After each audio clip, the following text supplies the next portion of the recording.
Hello everybody, welcome in. Welcome to stream.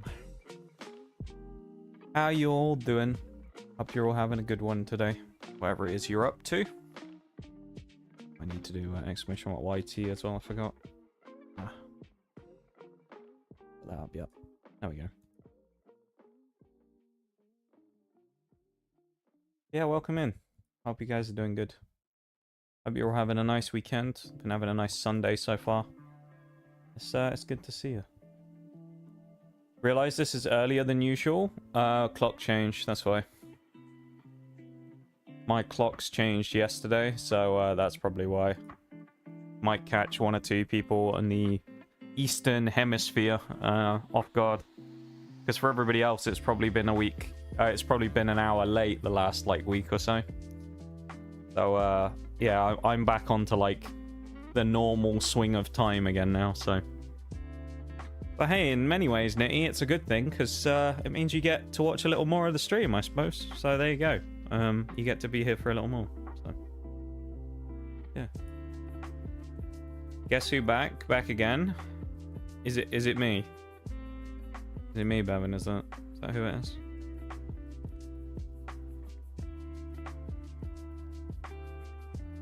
Yes, it's you. Oh, it is me. Okay. I had to double check for a second there. I didn't know. On the day it's supposed to be on. Oh, yeah. Yeah, it's actually, we're actually streaming on a Sunday for once rather than a Monday for you, I guess. That's funny. Oh, yeah, today should be alright. We'll see. I'm hoping to beat the Elite Four today. We'll see how that goes. Let me turn the music down a little bit. Not gonna lie though, I'll get this out of the way early because I think it's just worth mentioning. I'm not doing all that great today. It's a bit of a shitty day, honestly. Not that anything's necessarily happened, I just don't feel good today. Physically, I feel really bad. My legs are in a lot of pain today because I think I've hurt my muscles in my calves. So I've got a lot of pain there. But then mentally, I'm just not doing so hot today. I don't really feel very good, so we're kind of going to see how this goes. But I might not be quite as animated as normal. Maybe we'll see. But I thought I might as well mention that at the start, get it out of the way so that you all knew ahead of time and didn't think that anything was, you know, start asking questions. So, yeah, it's a bit of a meh day today. We'll see what happens, though.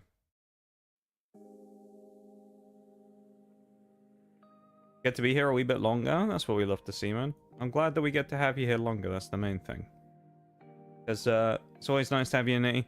And you're one of those people I engage with a lot when it comes to the Pokemon stuff as well.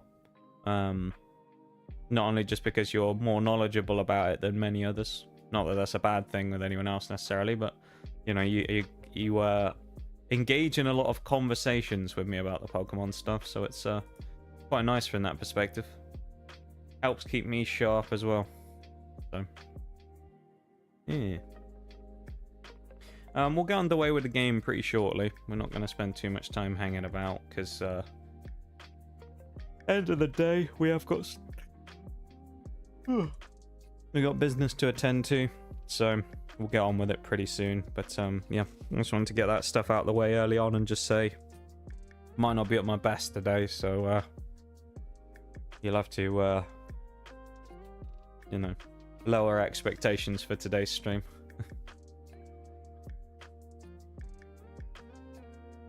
I say that like expectations would be particularly high for one of these streams anyway, but you know what I mean.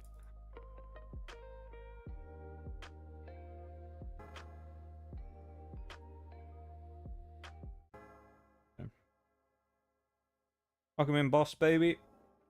Welcome to stream. We can get away with me being that big. Really need to figure out a way to have like a standardized size that it just switches to when I press the transition button rather than having to do it all manually.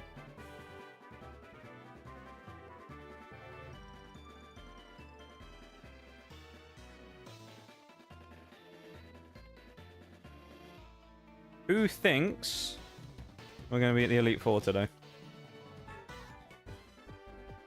So I'll tell you where we are. We were in the we were doing the warehouse stuff right before going into the top half of the rocket radio tower. So we've basically got to do that and then go face Claire. So it should be well within our reach to do the Elite Four today. In terms of what happened last time, I'll give you the rundown of the current team. This is our current roster right now. Still got Tingus Pringus, Reaper the Togekiss, Salami the Salamence, Shello there, Reggie Steel, and Procrastinator. All still going strong. And sadly, I will show you the box of now deceased Mons, because there are a few. Very sadly, and they all happened last stream. Here it is.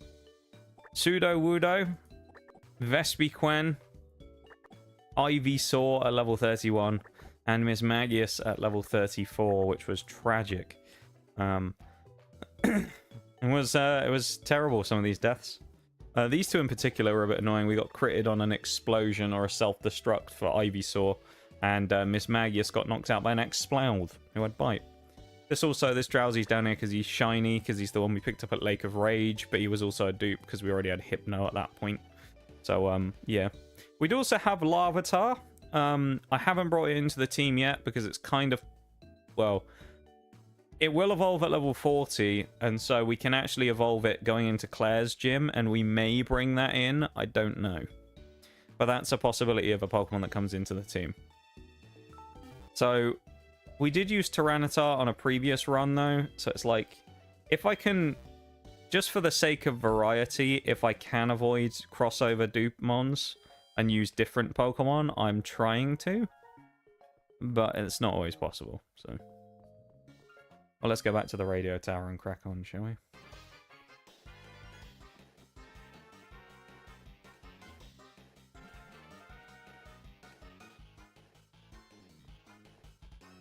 We already beat most of these people. It should just be like the top part that we need to go and do, like in here. There we go. I think we'll have to beat Archer and Ariana again as well. So, we got a couple of people to face here. Oh, we'll see how it goes. Let's do it. A bit of an odd story beat, you think?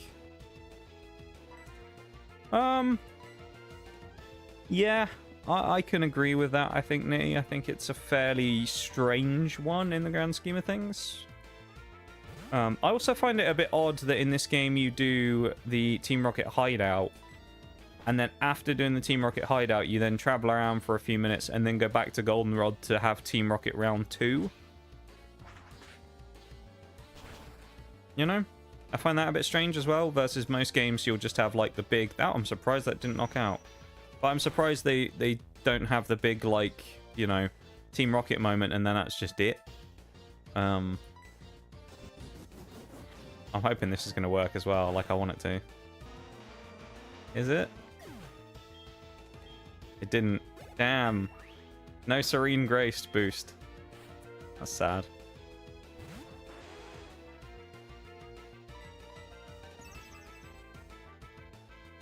That's so unlucky from the shoulder, though. He's used Protect on the turn when I used Fly. Do all this to try and get Giovanni to get out of retirement, and they still fail. Yeah, it's not great, is it? I'll Team Rocket. Ooh. Oh, 8 damage. It'll be fine. Team Rocket try their best, but it just doesn't do them a lot of good, does it? You can't fault them for trying, but you know, one of those things, isn't it? Just one of them things. They just want the boss. That's all they want. They want him back.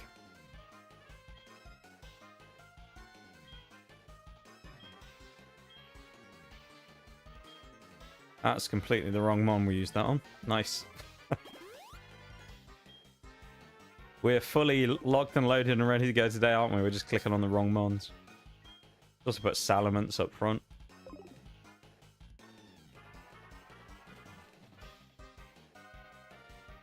This is, what's your name? It's not Petrol. It's not Ariana. It's not Archer. What's this guy's name? Not coming to me. What's his name? Oh,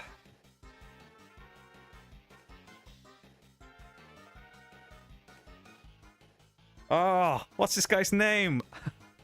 I can't remember. What is this guy's name with the like teal hair? I don't remember. Proton, that's it. I knew it was a science name.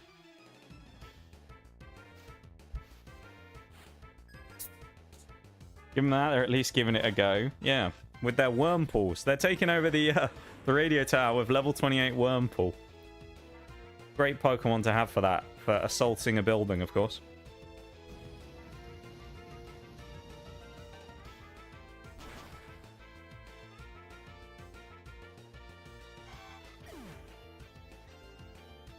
Nice smooth sailing so far in the battles we've had, which I quite like. Nothing too crazy.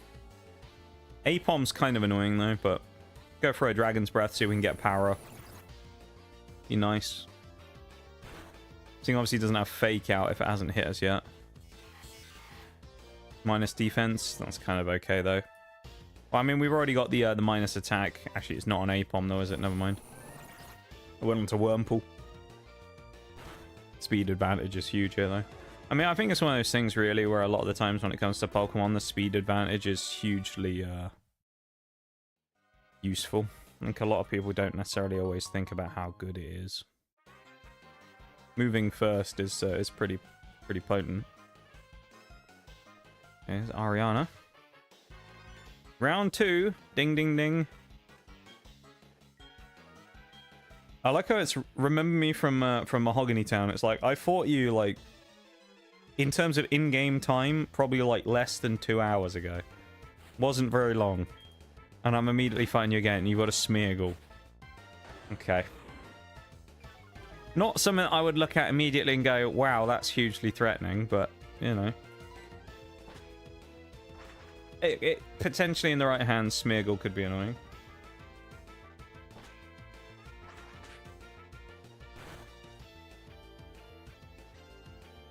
Yeah, them worms, man. Them pesky worms. Nice level up for Salamence. Still wouldn't normally be Salamence at this point, of course. It'd still just be a Shelgon. Don't think it'd even be that far into being Shelgon either, to be fair. I feel like it stays at Bagon until like level 30 or something crazy. Oh, that's annoying. That Sand Attack might cost us if the last Pokemon requires us to use Fly. I hope not, though. That'd be a pain in the arse.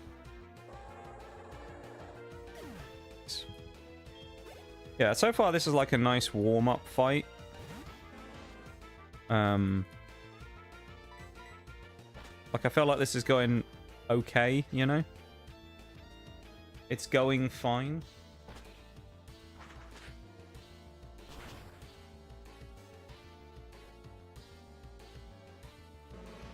Nice one shot. I mean, not much more to say. It's a simple, you know.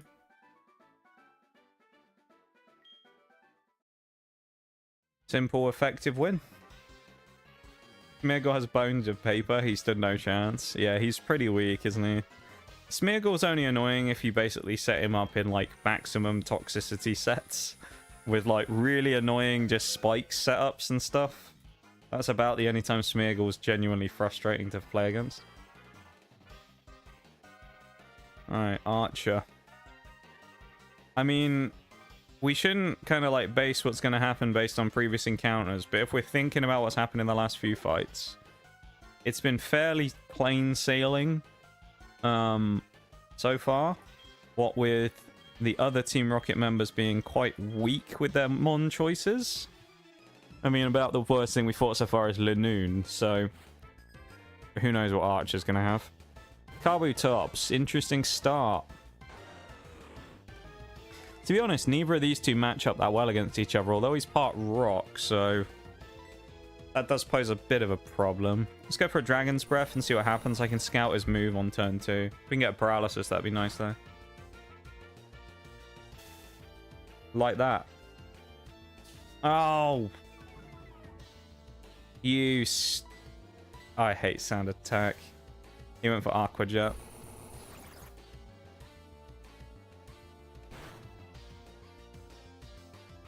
I knew that was going to happen. Alright, I'm going to switch Salamence out to get rid of the annoying thing. Switch into you. To get rid of the Sand Attack, we'll do that. That's quite handy. We'll go for Magical Leaf. Knock him out. Knock him out like Ronnie Pickering, and then we'll move on.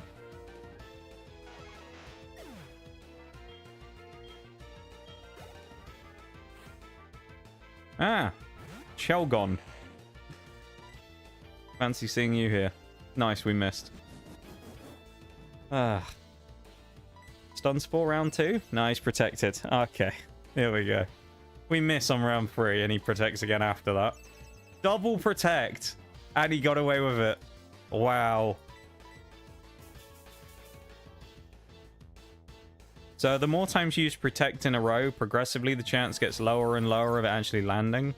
The chance of landing like double and triple protects in a row, which we've seen in these runs before, is exceedingly low. Nice. Definitely make the switch out here, I think, into Salamence again. Also gives Roserade the chance to natural cure and get rid of the paralysis, which is good. Of course you land that.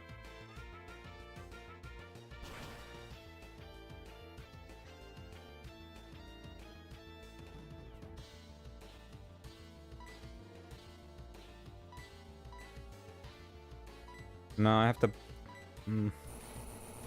I have to believe on this one that we'll knock it out in 1. Nice. Because that did way more damage than I thought it would, hitting us for 50. If he crits, he knocks us out. So that was a bit of a...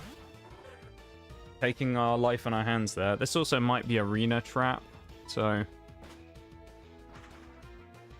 Probably that's the worst of it out the way, though, because I'd... well, I was going to say, I imagine level 35 is his highest level, but actually Trapinch is 35 as well. At least it's weak. I'll say that, he'll have a legendary next, won't he? Oh, Bibarel. Alright, maybe not. Oh, Bibarel, the legendary Pokemon, of course, of Sinnoh. As we all know. Amnesia, though, that's actually not... Well, we can use Fly, but... Finishing off with Flamethrower, which we probably wouldn't use in Dragon's Breath, it's not brilliant. We're gonna have to just go for double Fly, then. And then hope we hit. Because Fly is... I think Fly is 95% accuracy. But you wouldn't know it sometimes based upon its general accuracy, because it does actually miss quite a lot.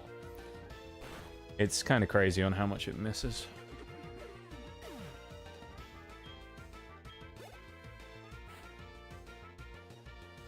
Alright, I'm liking this so far. I'll take a fight against Gold Bean any day. Oh god, it's Bibarel, run! I know, right? The horrifying sight of Bibarel.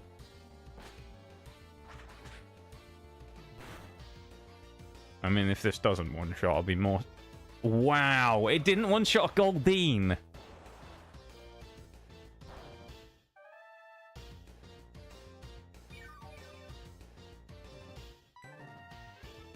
We failed to one-shot a Gold Bean?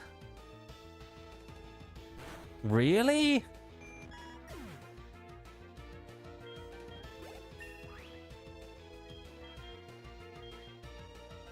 Do we want Zen Headbutt? I don't think we do we?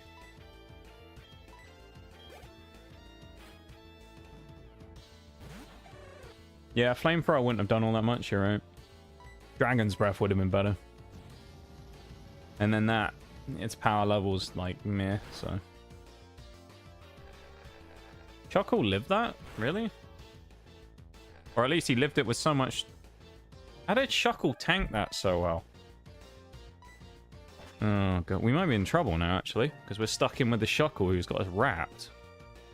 So we got to finish this in a few turns now. Oh.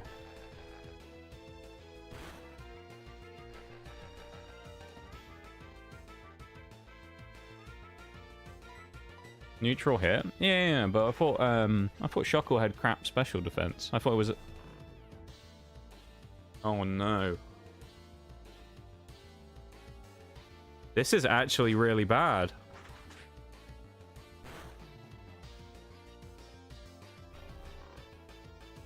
Genuinely, this is bad, because I don't think we can run, because of... Oh, the wrap didn't hit us for damage, though, then, did it? Okay, we can switch. I thought Salamence was stuck in. I guess maybe because it used... Because it used Rest, maybe it breaks the wrap. I should use Belly Drum there, actually, shouldn't I, on Snorlax? Could have used Belly Drum Rest, but... He tanked that so well! Again, I know he's like, you know... He's a pretty tanky mon, but damn, he ate that like it was nothing. I just want the paralysis, to be honest. He's oh.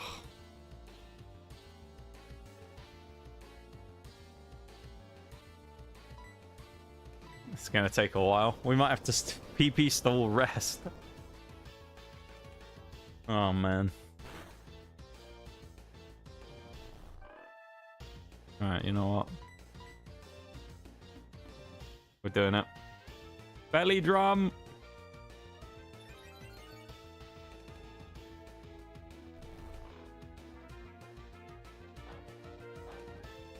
We also can counteract the damage of Wrap via the form of Leftovers as well. So that'll be good. Both its defenses are absurd. I thought it was only its physical defense, but... Yeah. See, I am wrong about Pokemon sometimes. Sometimes, though, all you need to overcome a strong defense is an even stronger offense. And by that, all you have to do is max your Snorlax's attack.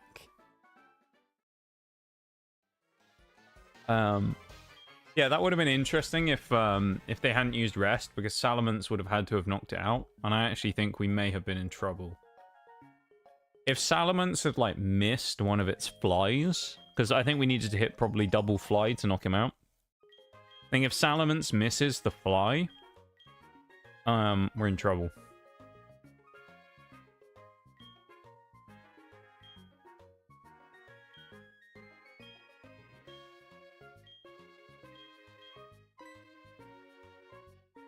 This guy. Baiting us, this old man. Right, I believe now... I forgot to get the Nuzlocke sheet up. What am I doing? I need to get the sheet up. Alright, we need to go see Claire now.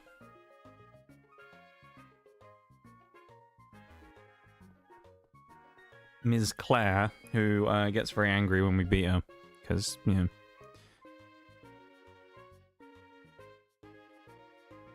For whatever reason, she gets angry about it.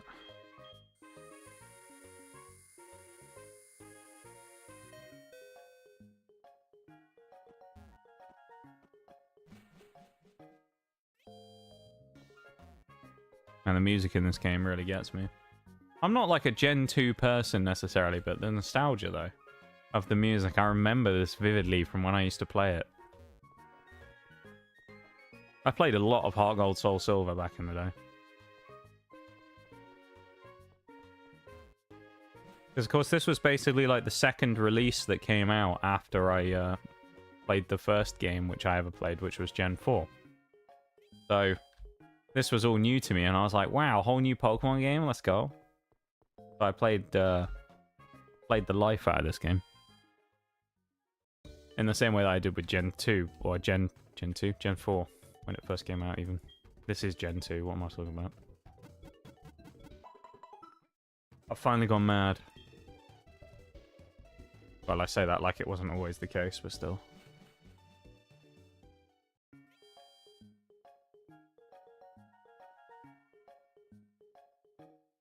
Right. Where next? I think the man will finally let us past him now with his rage candy bar thing, won't he? Up here. Is good. The man who's going to forcibly stop us from walking and then try and sell us candy.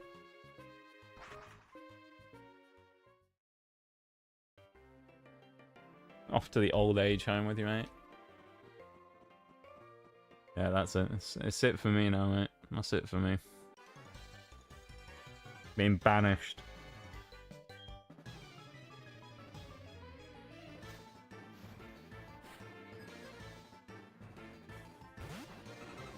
Oh no.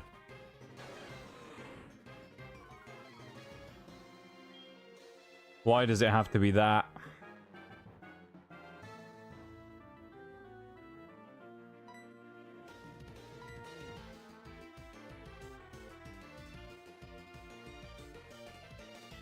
It's only level 27. We have to one-shot it.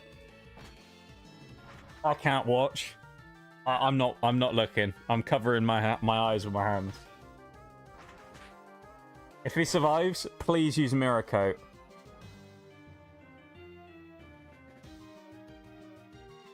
He used Mirror Coat, did it? Or did he use Safeguard? I don't think he used... Oh, that's so lucky. His Salamence was cooked. Well, I thought Salamence was about to die. That's so lucky. Is that the first encounter we've had with Wobbuffet where we've actually got lucky? I think it might be. Oh man, I had my eyes closed. I was fully expected to hear just the counter noise, the big smack, and just think, yep, there it is.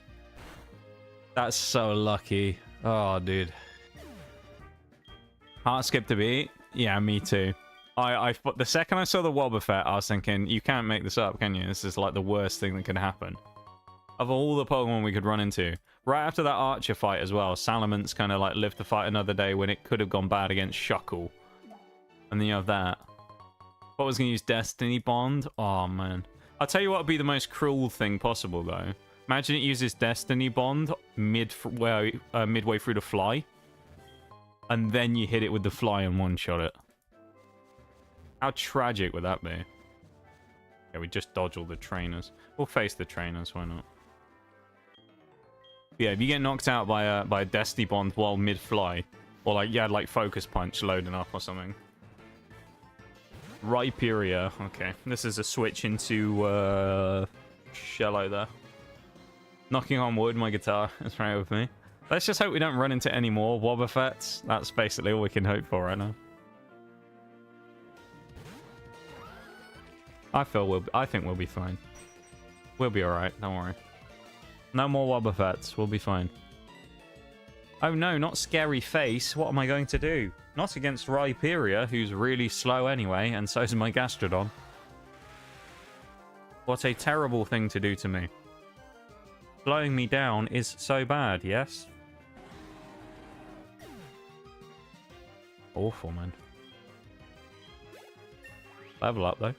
Again, it's a shame we're not Storm Drain Gastrodon, really. I would have liked that a lot, but, you know, it is what it is. Storm Drain Gastrodon would have been excellent. Fisherman Wilton. He's got a Baneri. That doesn't look like a fish to me, but, you know. Whatever. I'm not going to complain. Who knows? Maybe his next fish is going to be Regigigas. So we should just be glad while we can that he's got a low-level Pokemon out. Low-quality, low-level Pokemon at that as well. Where did the chip damage come from as well? Kind of confused though. It took chip damage, no? Swampert. I mean, we can stay in against Swampert because we get the resists on it, but Paralysis would be nice here. Get the get the Para and then move on. Really, probably a 2-shot anyway. Ah, he's wasted a turn.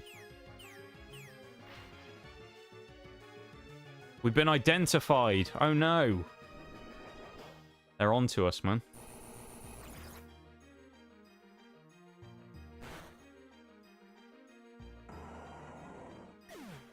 Now that we've been identified, that's it. All those crimes are going to come back to haunt us. Total Chick at the back as well. Double Gen 3 starters for this guy. For Fisherman Wilman, or whatever his name was. Wilton. That was his name, wasn't it? Wilton.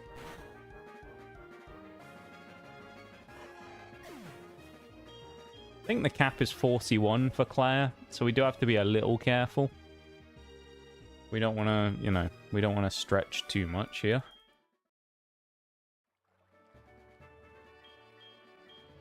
We'll take his number, even though he's probably almost entirely useless for giving it to us.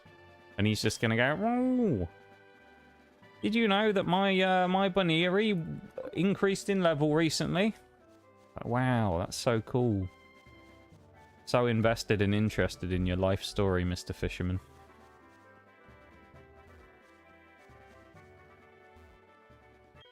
Speaking of fishermen, fish until I can't anymore. I also battle until I drop. That's my relationship with my Pokemon. I mean, it sounds a bit of a crappy relationship, to be honest. Fisherman Edgar. Especially when he's got a Spinder. Oh. Not exactly the Pokemon I was expecting him to pull out when he talks about battle until he drops, you know? Spinder. Let's put me to sleep. Of course it has.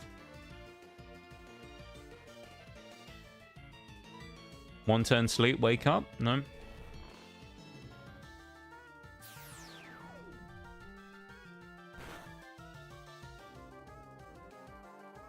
Mr. Reggie Steele. Wakey wakey. No. An odd looking fish. I've never seen that one before. I mean, they are discovering all kinds of wacky creatures in the bottom of the ocean, so maybe it's just one of those, you know? Maybe that's all it is. It's just one of those crazy-looking fish from the bottom of the ocean in the Marinara Trench. It's just what I'm going to call it now. We're going to call it the Marinara Trench.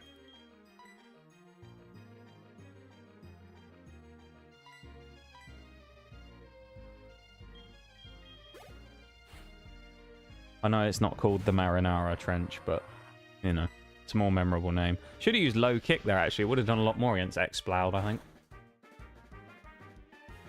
Will we knock him out? Yeah. Of course we do. Critical hit from Reggie Steele. This one, of course, Reggie Steele ripped through the Elite Four in Generation 1 very effectively. So, more than capable of pulling off a few clutch wins, if you remember rightly. Electabuzz was huge for us in that playthrough. Really was a massive Pokemon for us in that run. And of course, it wasn't even able to become Electivire at that point, which it can in this game. And it will before the next gym. So we actually will have Evire, which is cool. One of my favorite Pokemon.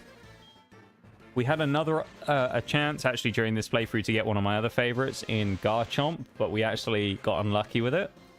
Because, so we found a Gibble. Gibble, we didn't kill it or anything like that.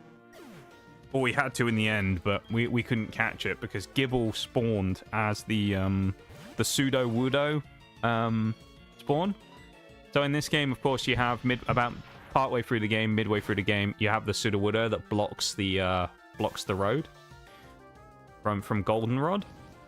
And the only way to get past it is you have to, I think, defeat the gym. You have to beat Whitney, and then they give you the Squirtle bottle. And then you go and squirt the water on the Sudowoodo, and it moves out the way and lets you move up the map. But that was the Gibble. The problem was, because it was on like Route 26 or something like that, you can actually get an encounter there early on. And it's not like a gift Pokemon or something, it's in the same spot. So we had to skip the Gibble because it was already in a previously like encountered route. But we could have had Gibble, man.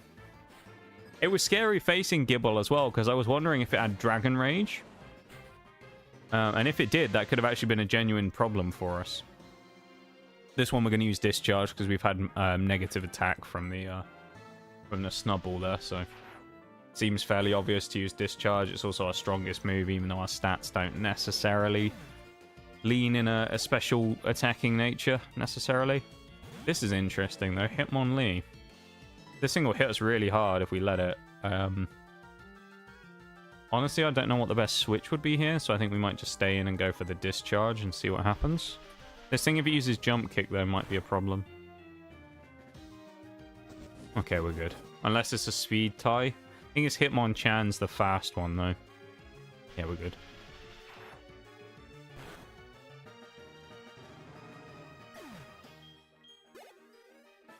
That could have been nasty. Thankfully, though, we didn't have to worry.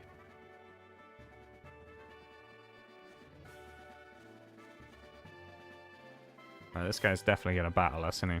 We're healing up before this one again. Electabuzz so far is doing a wonderful job of fighting through here, so...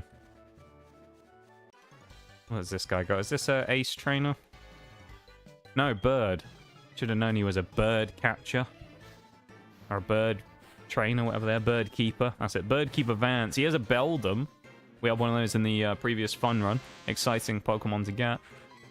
Probably, I say probably, I'm sure it only knows Takedown, though, I suspect. Doesn't really have a move pool, Beldum. Good Pokemon, but its move pool is trash until it evolves to Metang. Mawile. Mawile is interesting. It's not crazy good, though. It's actually probably a benefit to us that it's not part Fairy yet as well, because that would make it significantly stronger. It's also 10 levels lower than us, and Electabuzz just fried it, so that helps too. An odd-looking bird. Good thing we blew it up. Yeah, we had to get rid of that strange hybrid creature before it infected the gene pool, you know? Jack is calling us. Hello, Jack. Howdy. It's Jack. How are you? Did you know? When it's raining, thunder is sure to strike.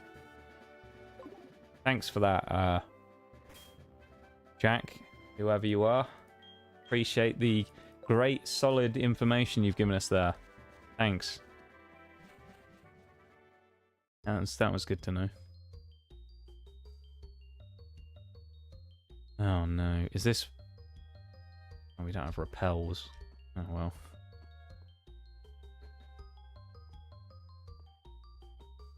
I wish we had repels. Yeah, another example of the weird level curve of the Johto games. Ooh! Horsey?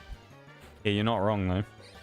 Yeah, wild Pokemon here going into the gym for level 40s at level 21 is a bit odd, isn't it?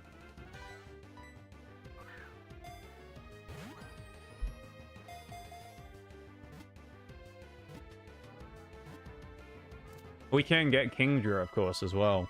We did use a Kingdra in the last playthrough. We're getting a lot of our, like, previously used mons that beat the Elite Four in Kanto. Maybe that's one to use for Kanto.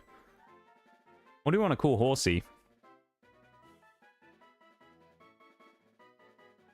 Anyone got a name for young Horsey here? Male Horsey? Feeling anything?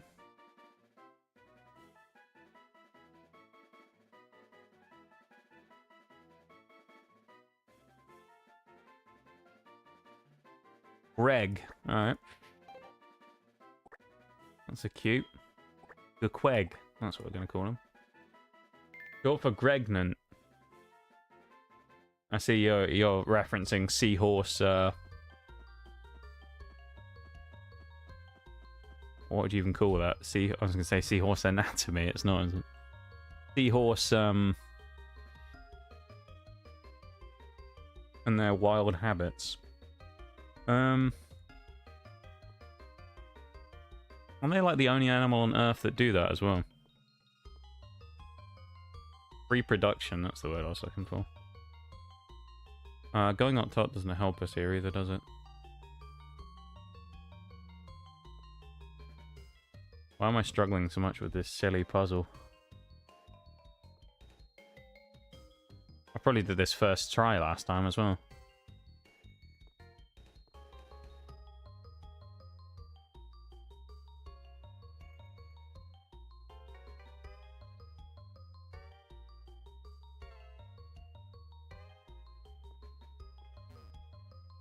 There you go.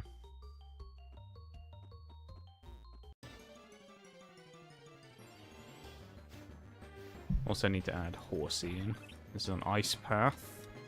Actually, I just realized we, once we get to the town in a bit, we need to go back because we've missed an encounter.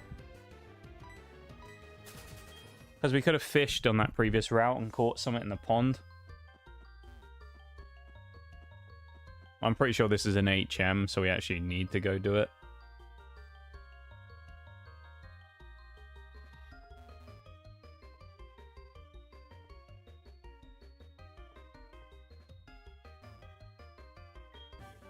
Yeah, waterfall. Actually will be useful anyway. That'll be good on Gastrodon potentially. It'll also be good against... good for Kingdra. We end up using Kingdra. Reproduction, of course. Damn. What are the chances of finding Munchlax and Snorlax in the same playthrough? It's a shame we don't have a Pokemon with Thief, because I'd 100% steal his leftovers if he had them. Having double leftovers would be kind of nutty. I feel like in a randomizer as well, we couldn't even question it and be like, oh. Because, I mean, double leftovers, you know? What are the chances of that? Oh, it's this puzzle, isn't it?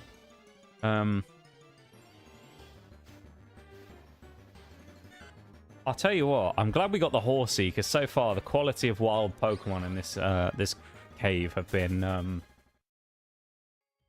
not the best. We found Sentret. Oh, do we not have a strength mon? We do, you know.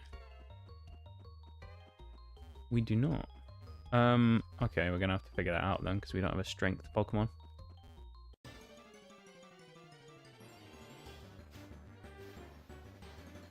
Yeah, the quality of Pokemon in this area has not been brilliant.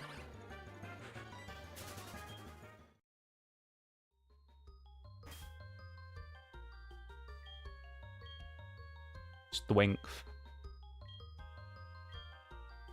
I hate the fact that in these old games you couldn't, when you taught someone a TM, you couldn't just go and get rid of it straight away. Get rid of Swift.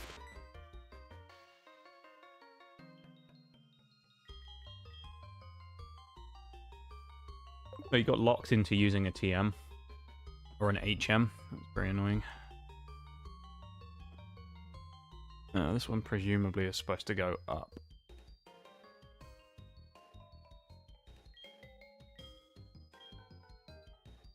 This is a trick one though, because it wants you to push it left, but you're supposed to go to the right.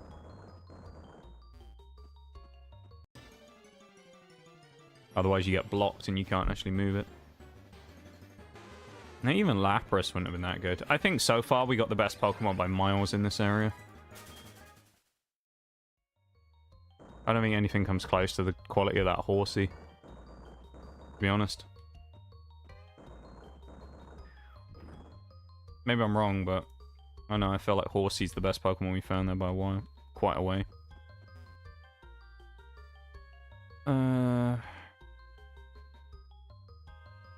Yeah.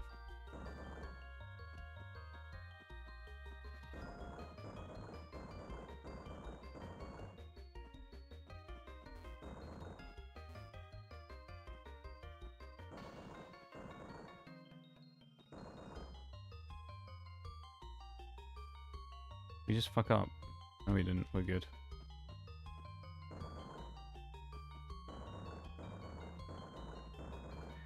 There's two of them done. Why have I got a weird... Oh, it's...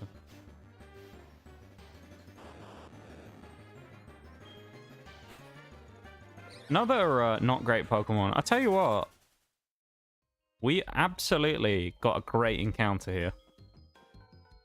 Considering what else we're finding, we got away with murder getting a horsey out of this. You know? Like, looking at the quality of the other Pokemon here. Horsey is so much better than all of these. Another chance at something good? That's the first one that I could look at and say, you know what, we're on equal tier with Kingdra or around that level. Sceptile. Which Sceptile would have been decent. I don't know if it would have been incredible. I think if you're looking at the Gen 2 starters, realistically, would I rather have had Blaziken or Swampert over that? Probably, but... There's another one who's probably, like, maybe not quite there, but getting up to that level. Kangaskhan, not a bad Pokemon. Useful as a utility option with things like Fake Out. Okay, now we have to run all the way back around.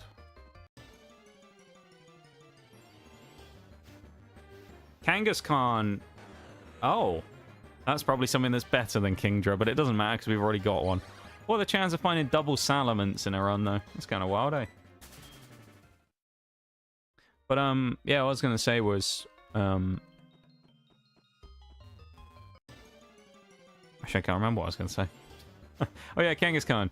Kangaskhan, pretty much had its glow up in Gen 6 when it got a Mega. After that, it's never been quite the same. Mega Kangaskhan was actually really good, because it gave you a double attack, basically, every turn. Because the baby would jump out the pouch and attack as well, which was kind of nutty. These days, though, Kangaskhan, honestly, it's just been outpaced by the game. Oh, Cricketot. Definitely worse. We sort of go through... That was an interesting little flurry there, wasn't it? We had, like, a couple of Pokemon that were good, and then a couple of Pokemon that were terrible. And now we're just stuck in, like, Crapmons again. Who wants Cricketot, you know? Okay, what are we dealing with here?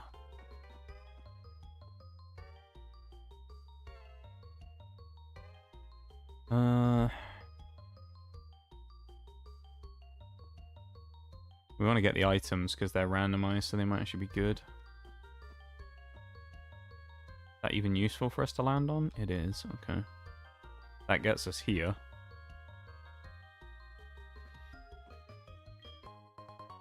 Lagging tail. Don't think that's actually useful, but... And a single regular repel. Ooh. I sense that wasn't very worth it. Man, that's tragic, those items. I gotta say as well, I'm glad that this cave is a lot nicer to navigate than the one in the previous gen. I would get that item as well, but I honestly can't be asked to teach you on Rock Smash purely to get it. Illumise, not that useful either. Add that to the other burning pile of Pokemon that we don't really care about. Oh. Alright, this one may have been worth grabbing. You never know, you know. I feel like if we were going to get one Pokemon out of this entire cave, Groudon might have been a good choice. Just a, you know, more of a oh, Gibble! Yeah, we're trolled now. We're actually getting trolled. We picked up the Horsey, which was great. At least it wasn't Sentret or something like that. But we see all these rubbish mons, and then we just start seeing Groudon and Gibble and stuff like that. It's like, what's going on? How do we get to that? Go off here, right? No?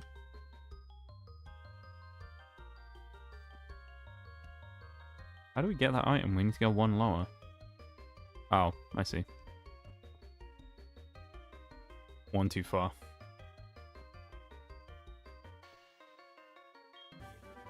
Yeah, I'm aerial ace. Not terrible. I mean, the nicest thing about aerial ace is it can't miss. So, not the worst option to put on someone. Like a Salamence or someone might do okay with that. Pretty sure you just need to move this down one tile.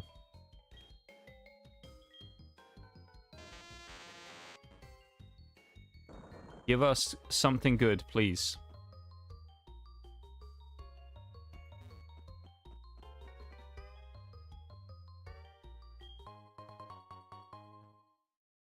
That's a dire hit. And it is pretty dire to get one of those, to be fair as well. That's not really what we were looking for. We finally get out of this cave now. Stardust. Okay. We don't really need money, but... Oh yeah, we have to give the kimono girl a shove, don't we?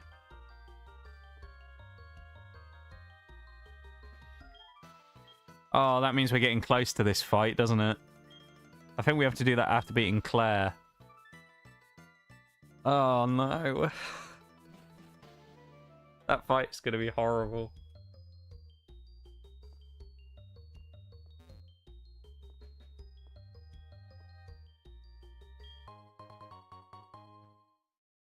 I already know that fight's gonna be horrific.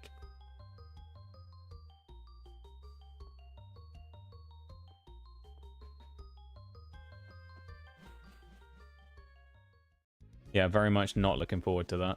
Blackthorn City, we're out. Can we fly here already? Because if so, we're going back to Route 42 to get our other encounter, just in case. We can! Alright, we're going back here then. We need to go fishing. Fishing so far in this playthrough has been bad for us, and we never seem to find anything that's, remotely useful. Anytime we fish, it's basically just dupes. So I'm not really expecting anything here. Route 44. It's fishing time.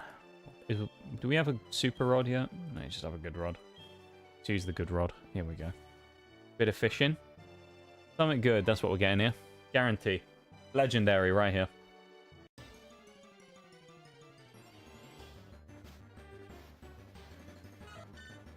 Not quite. Another dupe, though. The fishing is trolling us, man. That's another duplicate fishing Pokemon. What are the chances?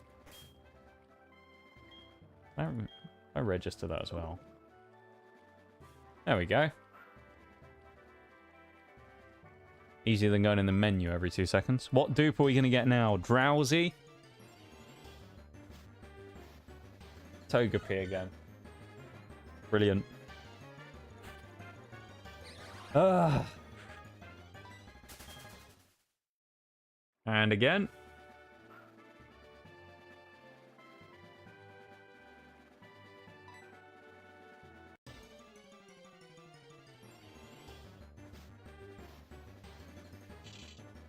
Well, it's not a dupe. Hard for me to necessarily throw out whether I would say it's great.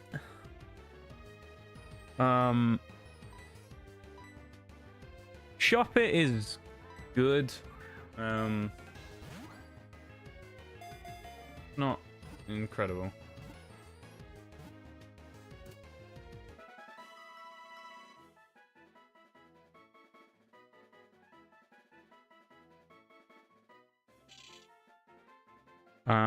Any names for Shop It? Anyone want to throw anything out there?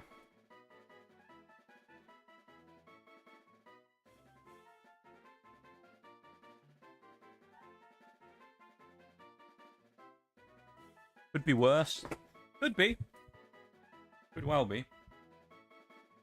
Banette, of course, was one of the Pokemon that caused us problems in the Kimono Girls fight last time, so it's not a bad Pokemon. Marionette.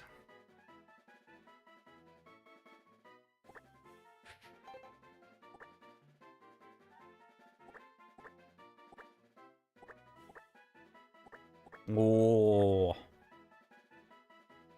Nitty. Perfectly judged.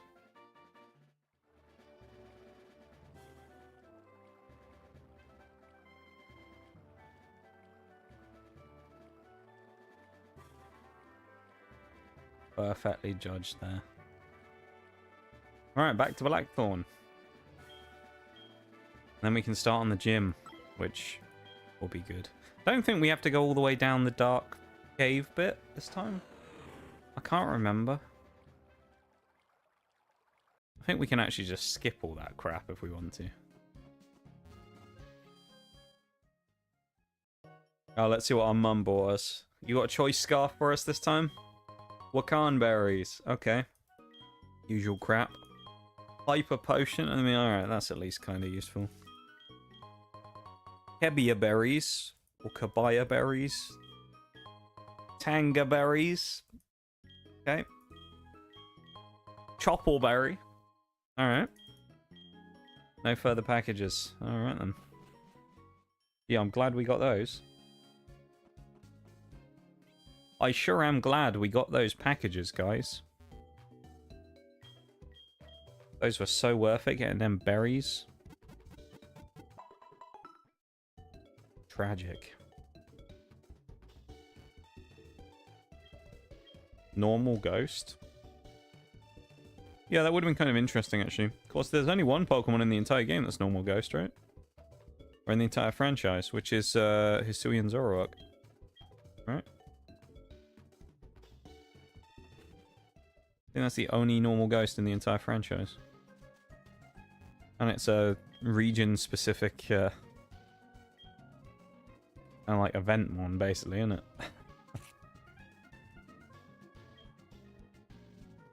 It's kind of crazy. Volbeat for Grottle. That's actually a decent trade, to be fair. I'd get rid of a Volbeat for a Grottle. Have a Torterra for a Volbeat? Yeah, alright. Also, there's a BRB about to start, just so everybody knows. Oh, these are just the people who will teach us everything. Alright. Alright,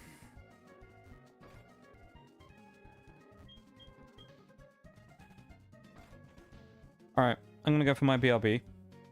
I'll be back in a couple of minutes, everybody. Okay? And then we'll carry on. So BRB, back in a few.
Welcome back, everybody.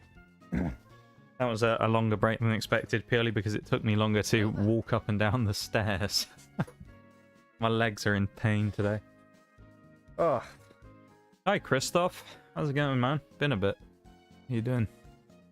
Popping in for a moment to say hi. Well, hello. Welcome in. How you doing?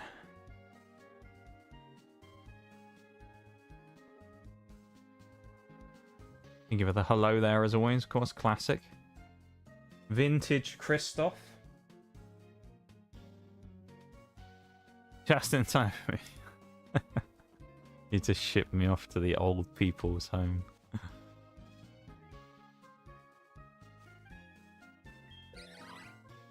You cheeky bugger. Aren't you older than me, Nitty? No, I say that. Aren't you like a year older than me? If I'm going, you're going.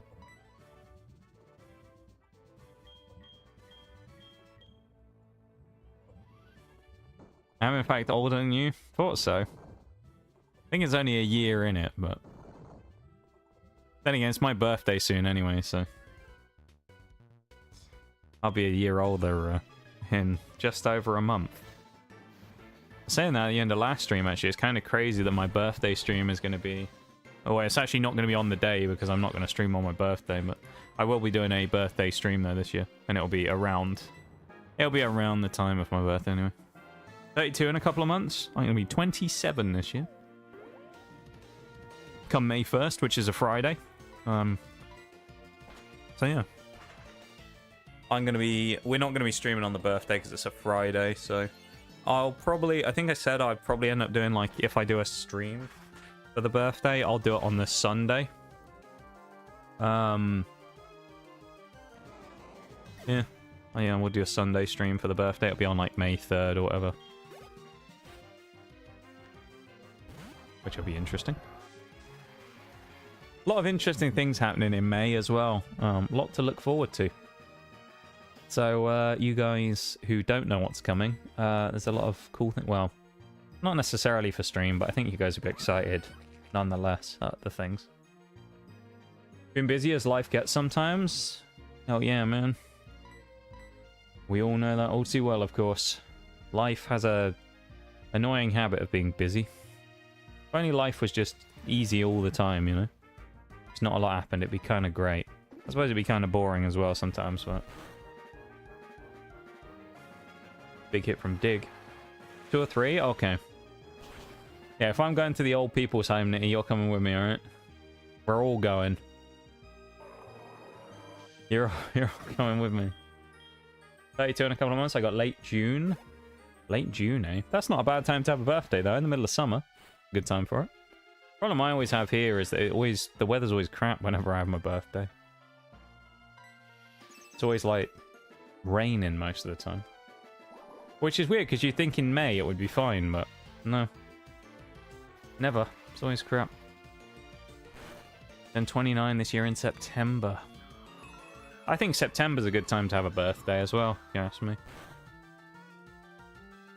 Mine isn't bad, but it's like, it sometimes catches the, as I say, it catches this crappy weather. So I sometimes get caught by like a bit of rain or whatever. I'm hoping this year that doesn't happen, because, you know, as I said, there's a lot of stuff happening in May, so I hope that the weather's decent for it. It'd be a shame if it rained. Because again, I mentioned this the other day, but I'll say it again, because we are actually getting closer to it, so it is worth mentioning. But for anyone who doesn't know, my brother is actually getting married in May. So for the time around it, I am going to be gone for a little bit. So I'll be gone for about a week. Just over a week, I think it'll be. It'll be from a Wednesday until...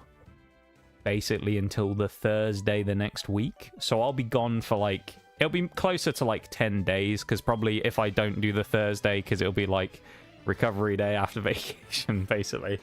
I'll probably be back on the Sunday. So I'll probably do the stream on the Tuesday night before the big day, and then, you know, next day. Yeah. But yeah, that's happening. So I'm going to be like away for a little bit during May.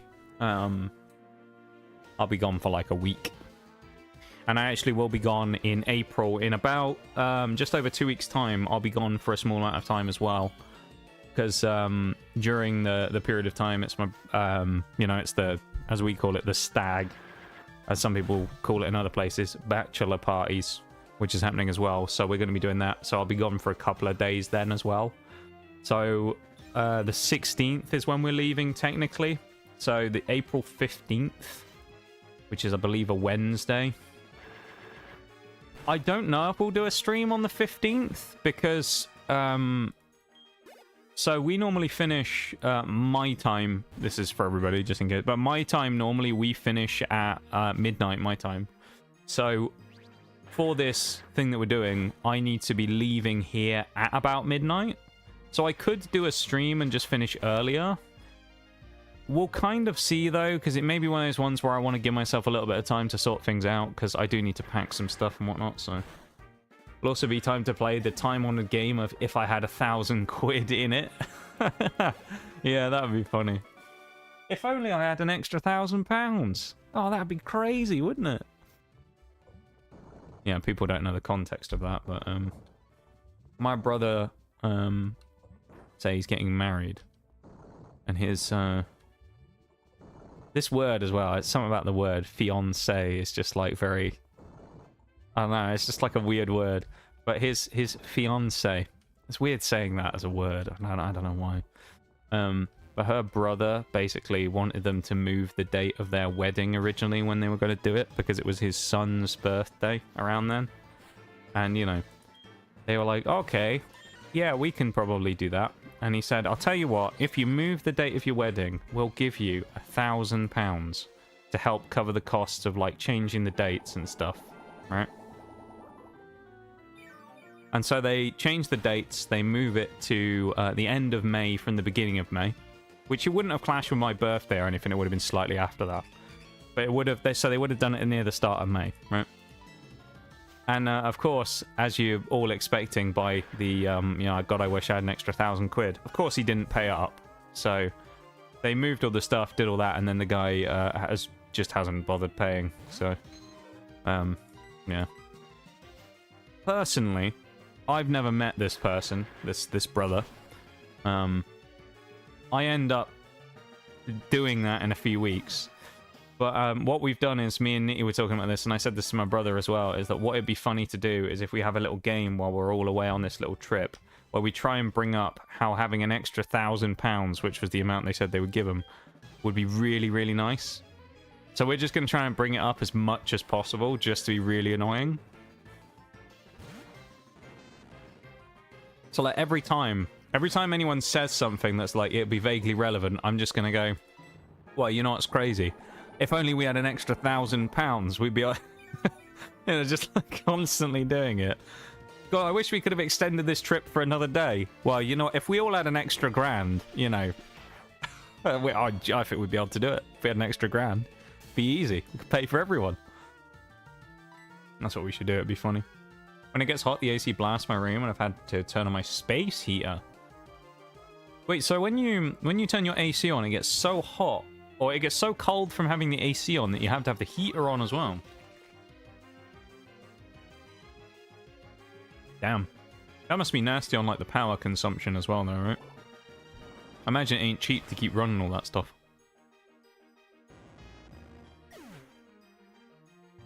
That's some wacky weather, though, if it's, like, all over the place with that. Rather be warm than freezing. I feel like I'm the opposite way around, though, when it comes to that stuff. Like, if I was having a preference of whether I want it to be hot or cold, I'd rather it be cold than too hot. But that's just me, though. I don't like the heat that much. Or actually, I should clarify that. I don't mind dry heat. It's, like, moist heat is my problem. Humidity. Hate humidity. So, like, when I was in America, that was what got me, because it was so, like, the moisture level was really high. So it was just kind of grim. It was just so humid all the time, and, ugh. It was, like, sweaty and... bleh. Not a fan, me. Defense increase, bruh. But here, well, here we get horrible humidity as well, to be fair.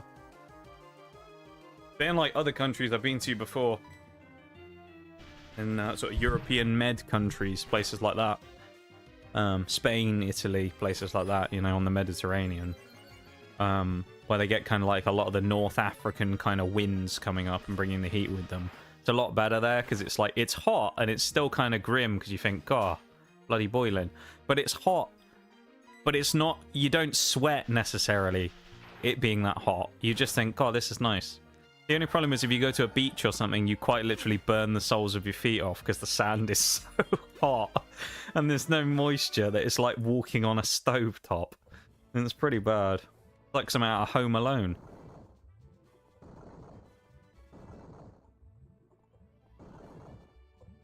Ah, I messed up there, didn't I?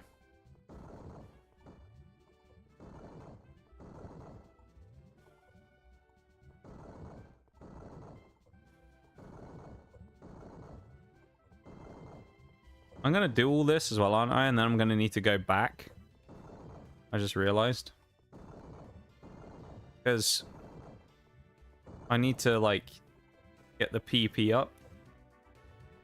I'm going to have to go get PP before we start. HVAC is right next to my room. So the first exit vent is my room. That blows super cold. My room was much colder than the rest of the house. Interesting. Okay. I mean, that makes sense, yeah.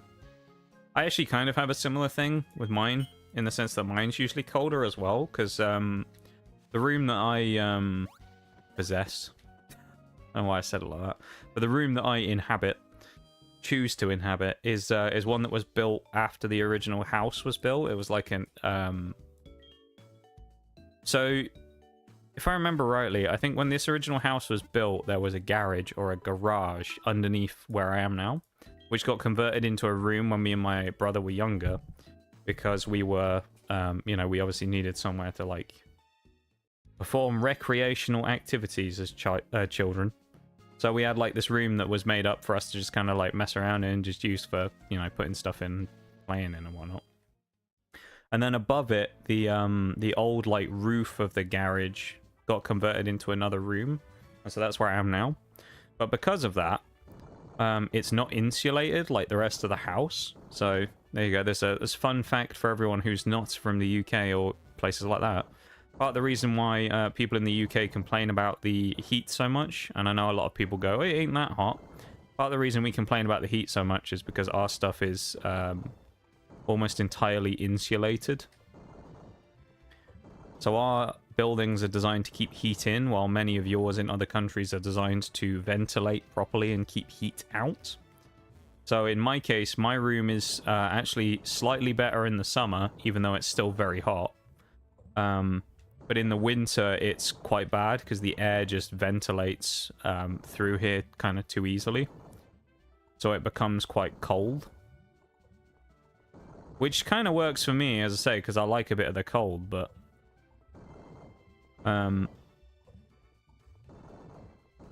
yeah. If you don't like the cold, my room is not great. Because, yeah, it's just built with, like, a regular skin on it. It's not got sort of thermal insulation or anything. Also, we're about to get some evolutions, because level 41 cap.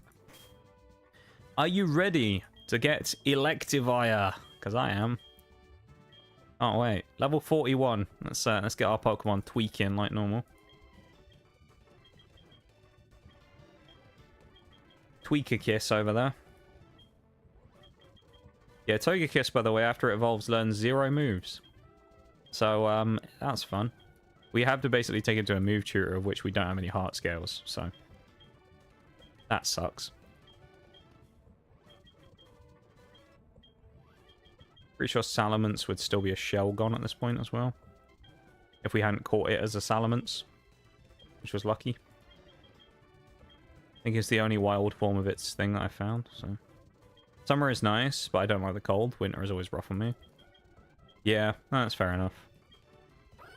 I say we're like the opposite in that regard. I like the cold more, and I don't like the warm quite as much. Just how it is, though, innit? I think you have different people who like certain temperatures and things more. Shouldn't you have evolved at level 40?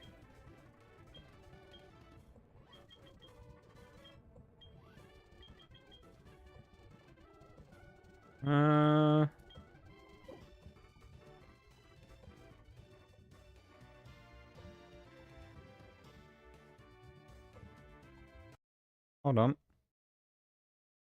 I feel like he should have evolved just then. No? Let me open the randomizer rules real quick and go look at the evolution rules again. He should have just evolved.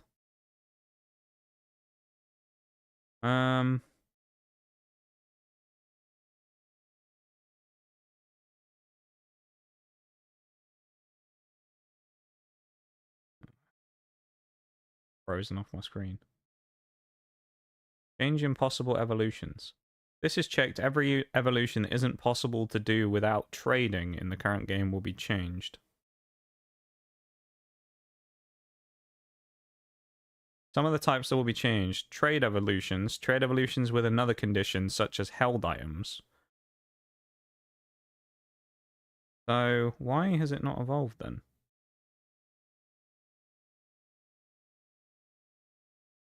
Because by my reckoning, our boy should have evolved.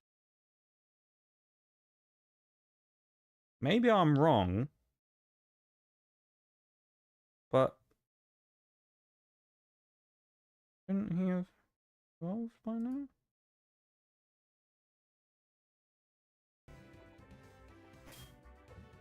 Because I thought the forced level thing at level 40 was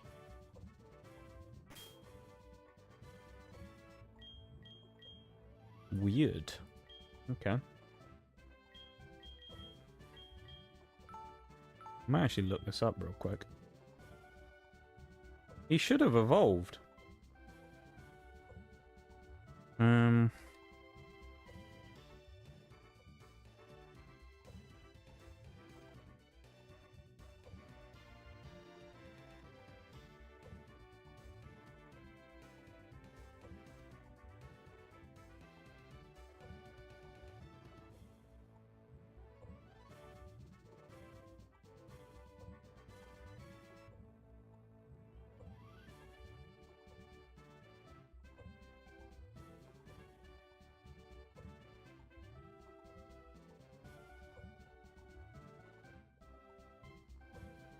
Maybe it needs to hold the magmarizer when you level him up.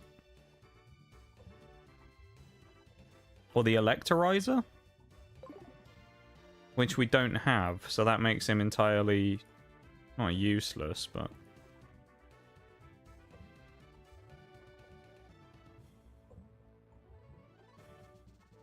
I don't think we can get it until the post game.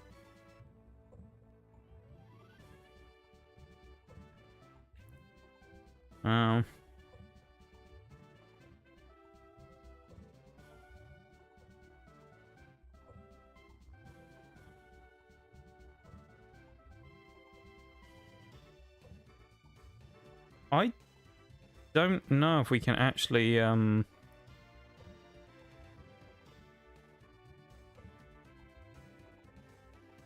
give ourselves what we need. Oh, all normal evolution items and thingy stones. Okay. I guess we're going to have to just give ourselves the cheats, because otherwise there's literally no way of us getting it. Because electorizer is just, we're not going to find it. So I guess we're going to have to give ourselves a cheat here real quick. Give me a second, everybody. We're going to have to give ourselves some cheats. Save LR is Q and W, I believe.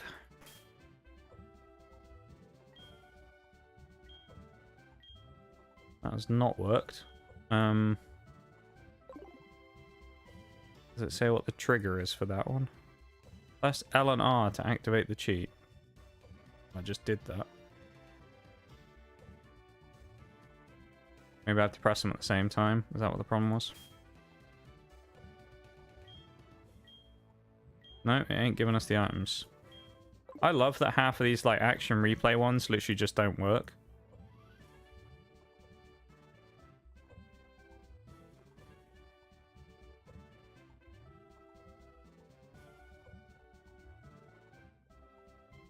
I hate this shit. So annoying. Level modifiers, don't care.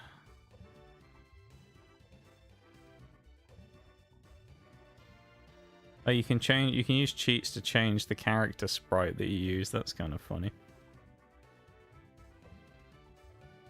Heat in the summer is horrible and it's like 44 degrees. When I lived in Okinawa, weather temps were great and mild. But the amount of typhoons we had, yeah.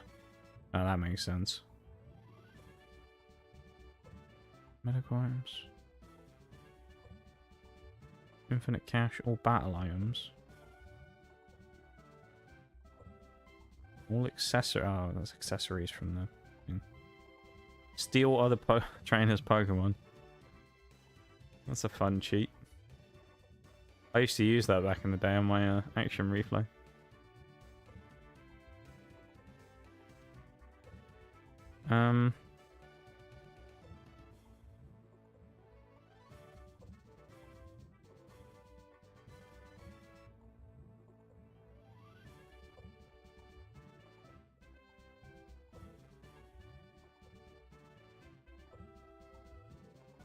Try this one, I guess.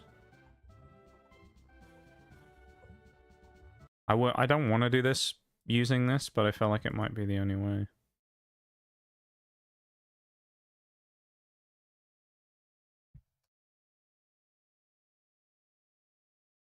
Because I don't want to have it where we're basically just stuck without the evolution items we need, you know? Press QW, which should fix it. There we go. That one actually worked. The only problem now is we can't give it to him because he's level 40. So if we level him up, he goes to 42. Then we can't use him. But at least we have all the stones now. I think that's kind of fair to do, just considering we don't want to get stuck in a situation where... What we'll do is, we use this for evolution items. We won't abuse this by like giving ourselves leftovers and things, but we'll give ourselves the options to evolve people if we need to. I think that's fair, right? So we're not going to use like the items, we'll just give ourselves the evolution items we need. I think that's a fair way of doing things. Save up before Claire as well. What's the worst that can happen? Other than everything. Right. Claire, let's do it.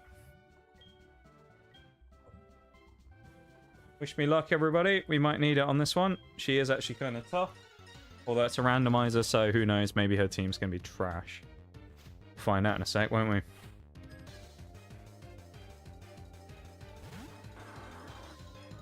Marsh Stomp. Pretty, flat start, I would say. Good for Snorlax to set up on, realistically. That's a lot of damage we took from that as well, damn. I know it's a level 38 Marsh Stomp, but I wasn't expecting to take quite that much from it.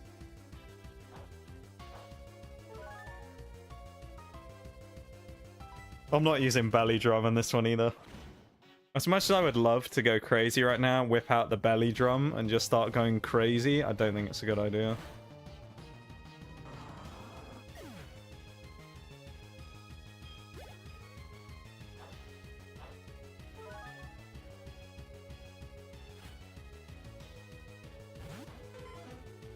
Good job we didn't anyway, because we just have to switch. I guess the Salamence is the switch here. Registeel seems like it'll be able to take a lot of damage from the fighting type moves, so we'll make the switch.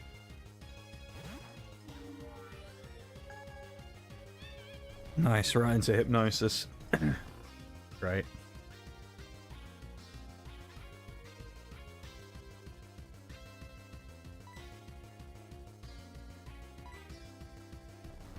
Come on.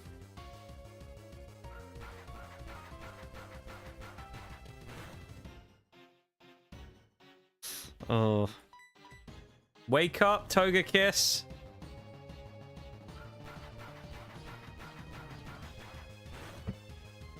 Knew I should have switched in Salamence, man. I can take, like... Can I even take a hit? I think I take one hit. Oh, come on!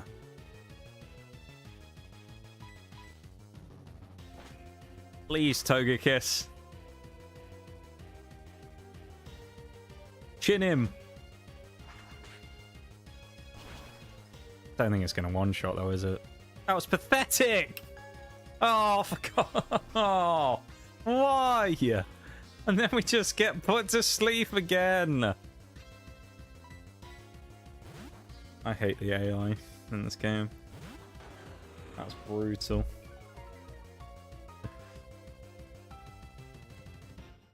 Surprised he didn't try double hypnosis. Or she, I guess. It's Claire, isn't it? So bloody Claire, man. I know she's a sore loser, but like, damn. That keeps spamming status moves.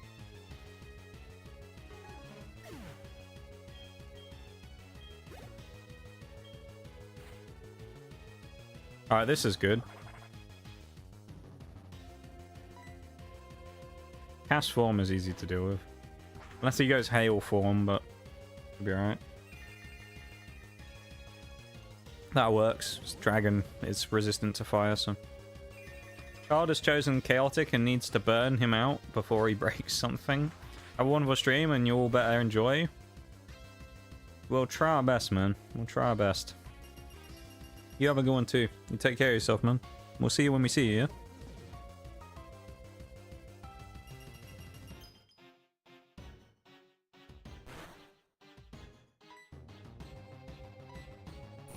Oh, why I use that on an ice type.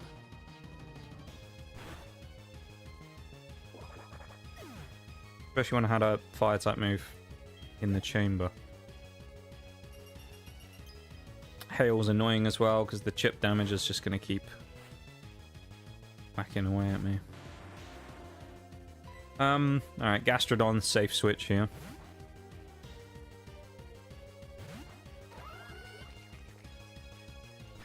That would have hurt on the Salamence.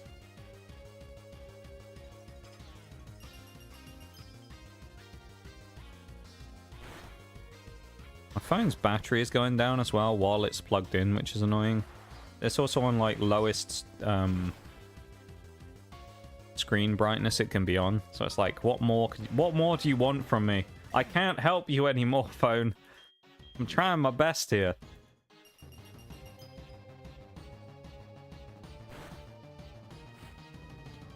Oh, Battle of the Gastrodons. Except we're just not taking this fight. I'm switching to Pingus.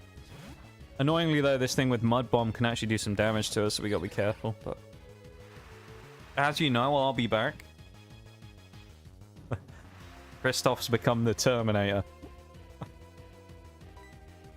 And we'll see you when we see you, man. Have a good one.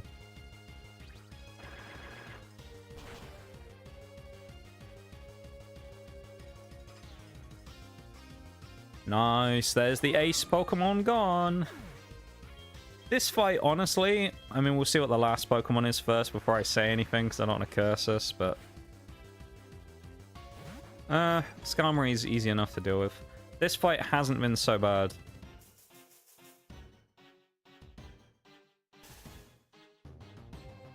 Some of her Pokemon have been... Oh, you son of a...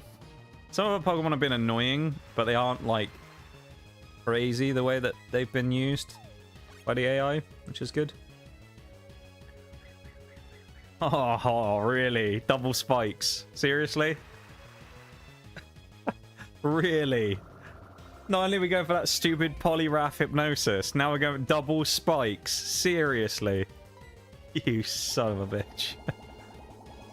This is... Oh, this is mean, man.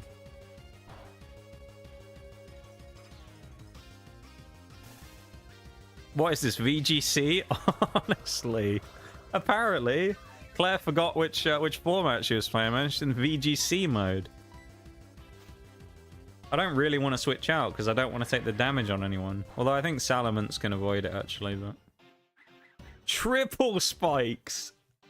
What are we going to do next? Some Stealth Rock? Come on.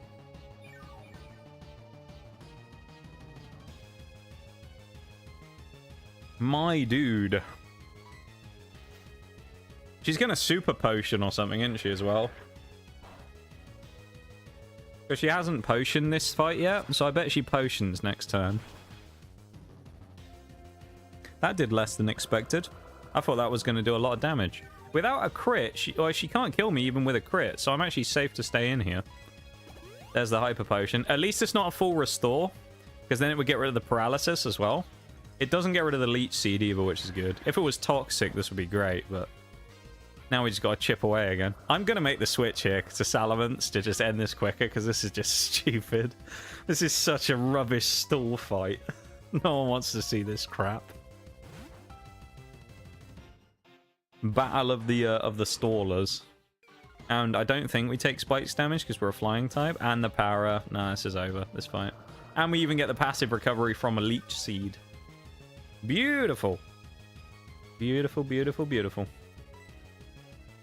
That was well played in the end, I would say, against the Skarmory. I was a bit concerned, actually, that Aircut was going to do more damage, but it didn't. So, there you go. GG. Left, right, good night, Claire. You're done. I'll take it. Right, now we have to go to the Dragon Heart place. Welcome in, Tokyo. How's it going? Welcome in on this fine Sunday. Say fine Sunday. It's just a Sunday, really, isn't it? Beverly, what do you want? Hi, Nige. This is Beverly. Were you awake? I spruced up my Dunsparce and made it even cuter than before. Happened to see a wild Marill the other day, or so I thought. Closer look showed it was a Venonat. I was quite miffed. You can expect a call from me. How do you confuse a Venonat with a Marill? Questions have to be asked there as to what in the hell that was about. But also just showing off the classic randomness of, you know, the calls in this game, where they're just like, hello, Mr. Trainer. I like Pokemon. And then that's like their whole call. And it's like, good for you, buddy. Had like a 5-minute struggle with Twitch. What happened? Like, couldn't sign in or something. I mean, to be fair, Twitch is like notorious for breaking all the time. We also have loads of heart scales now. I'm just curious to see what like we could actually learn out of this stuff. Snow access, nothing good. Togekiss is the only one who would benefit from this anyway. Oh, also, while we remember, we might as well do the trick with the Electivire and see if it levels up and evolves from holding the Electorizer.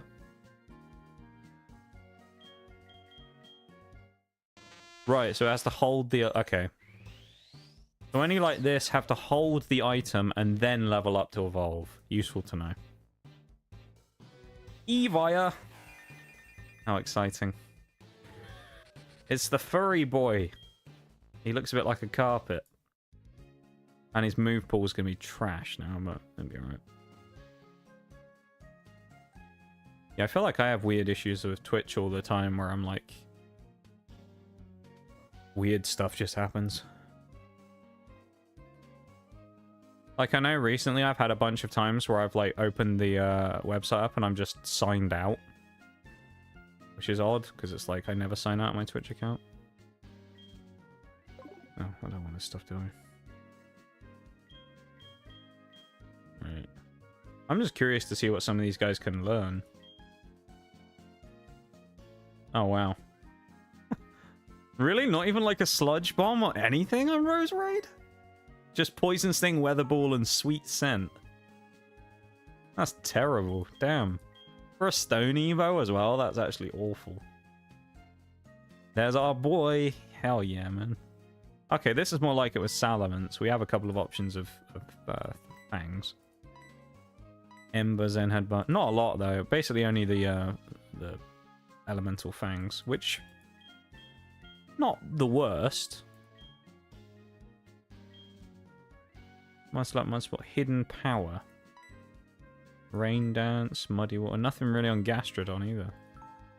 I feel like in future Pokemon games, this is probably just actually makes sense, but in future Pokemon games, they very much expanded the move pools of Pokemon so that they could learn a lot more in move tutoring. Is that it for Electivire? He can only learn Fire Punch. That's the only like extra move he gets. Really? Wow, dude. Electivire has always been known as one of those Pokemon with a really strong move pool as well. Maybe it's just TMs. That's insane. This is more like it as well here, but I don't know if we should be allowed to give ourselves any extra moves on Togekiss, but there's part of me that's like, you know what? Considering this should learn it at level 1, and the only reason we didn't get it is because, well, I don't know actually. I guess you have to move tutor it, is the only way of getting the moves on it. It's like, it's a bit unfair that we get stuck with Fly and Ancient Power as our only 2 attacking moves. So there's part of me that goes, you know what, if we got knocked out by a level 2 Togekiss one time that had these 4 moves, we should be allowed them as well. But there's that other side of me that's like, I feel like we shouldn't, you know? If I could have one of these, Extreme Speed is really good. I'd probably take Aura Sphere just because it's coverage we don't have, but yeah, I guess we won't do that. We didn't legitimately get the heart scales. We got them because they were a byproduct of us trying to get evolution items, so we won't use them. Be unfair. As much as I really want to. Got a new phone, so I had to log into everything. Like, I have one password, and then there's Twitch with the questionable decisions. Well, you mean like Twitch has a different password to all your other ones? I used to do that, because I mean, I used to think about like account security a lot. I'd be thinking like, I want to go different passwords, because... Oh, that's actually an encounter. I'd always think about doing different passwords because of the account security stuff, but then I realized that if you do that, you just forget all the passwords. So you end up just having to store them somewhere anyway. And it's like, if I'm having to just store all my passwords somewhere on a database, which has been shown in the past, some of those have actually been broken into, I'd rather just take my chances with having a similar password. Not the same, but a similar password for most of my accounts. So I know roughly what it will be, or at least the ballpark of what it is, minus like capitalizations in different places and things like that. Or some of them I have a shortened version. It's kind of annoying though. Love Disc. The Rendezvous Pokemon. What a great mon. We're going to call it Valentine. How about that?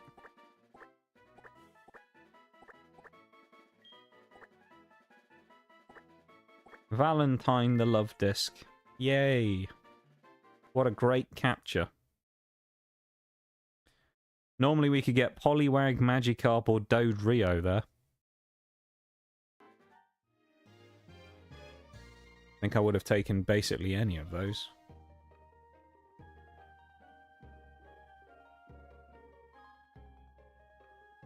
Especially the Gyarados, man. That'd be nutty. Because Twitch has... Oh yeah, Twitch forces you to make like a more secure password.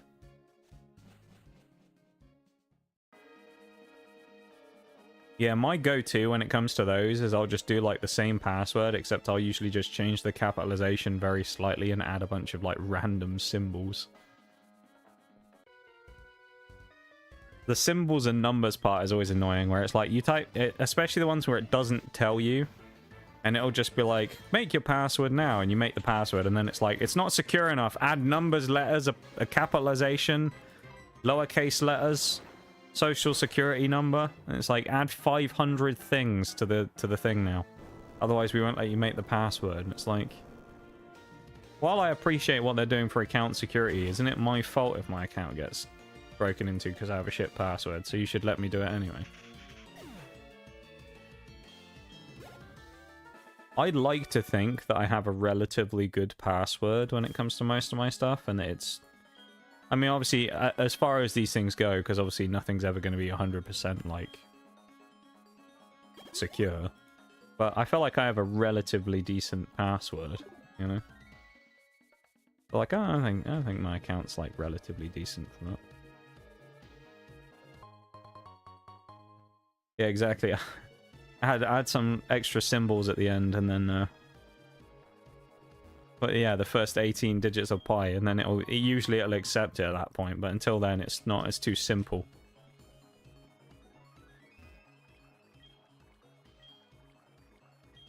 I actually wonder though, I'd be interested to know how secure those things actually are though, like when it comes to that.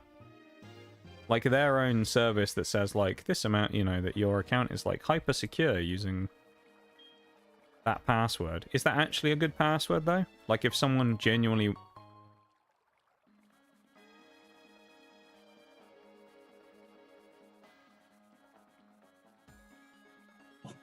The law has been broken. There's no way we just found an electrolyzer there, is there? That's the second time this has happened now in this playthrough.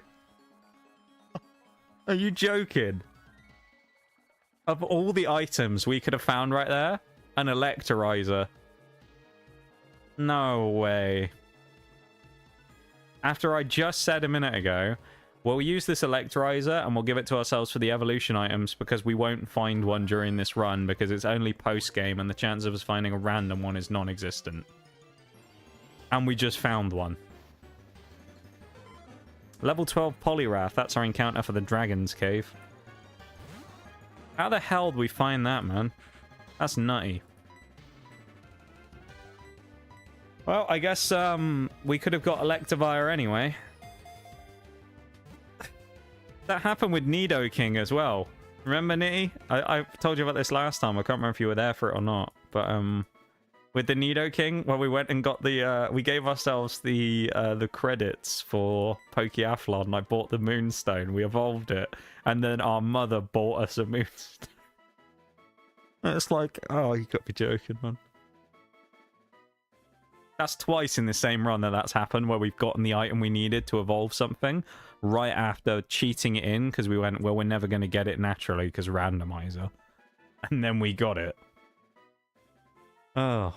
I think that one's at least a bit more legit than the Moonstone, though, purely because the Electrolyzer, I'm pretty sure, is locked in post-game. So, like, I don't think we'd be able to get it until we did post-game, so... do we have a name for the tadpole? For Polyrath? Anyone want a name Polyrath? Want to claim him as your own? Paul the Polyrath or something? I don't know. Peter the Polyrath. Anyone wanna claim him? Call him like your child?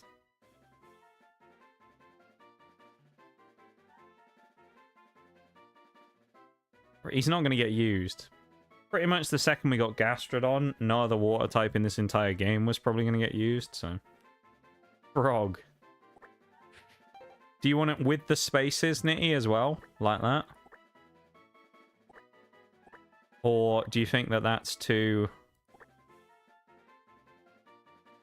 Do you think that that one's too...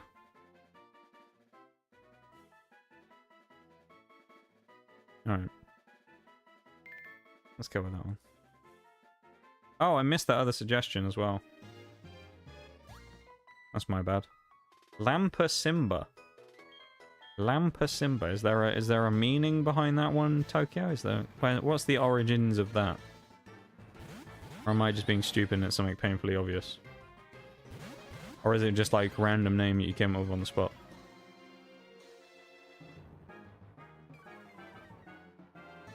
I'm also really like weirded out because I swear a minute ago I looked at the I got back from my BRB, you know, and I was like ready to do stuff, and I just finished sipping me coffee and I thought, oh, you know, I need to go stretch my legs in a minute because I feel I'm starting to seize up again. But it's only been a few minutes since I got back from the last BRB, and I just looked at the clock and it's like 5 minutes to the next BRB. How's that happened?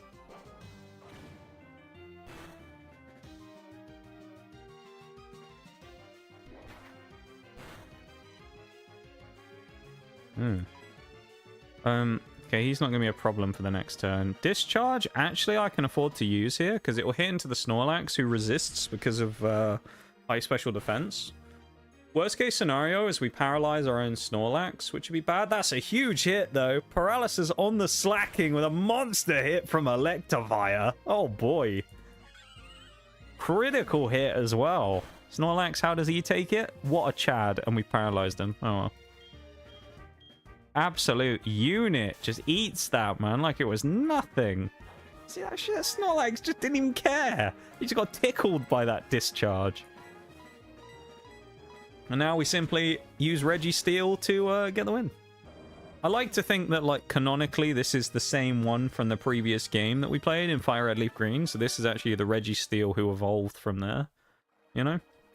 This is, like, Registeel who, who's not actually Registeel, of course, because Registeel is a completely different Pokemon, but that's the joke. But yeah, our Electivire who's become Registeel here is like the same one from the previous game. Also, I haven't mentioned this once today during stream, and I'm going to mention it now. I'm surprised it's taken me 2 hours to say anything. If you haven't already, if you can go over and drop a cheeky like on the YouTube stream, that would be absolutely fantastic. So if you could, I would appreciate that very much. There's a link at the top of the chat.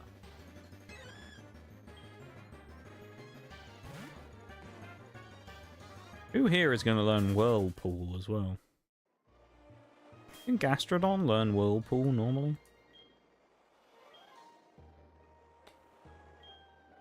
I hate this though, because it makes us learn this crap move that no one wants. Just for this.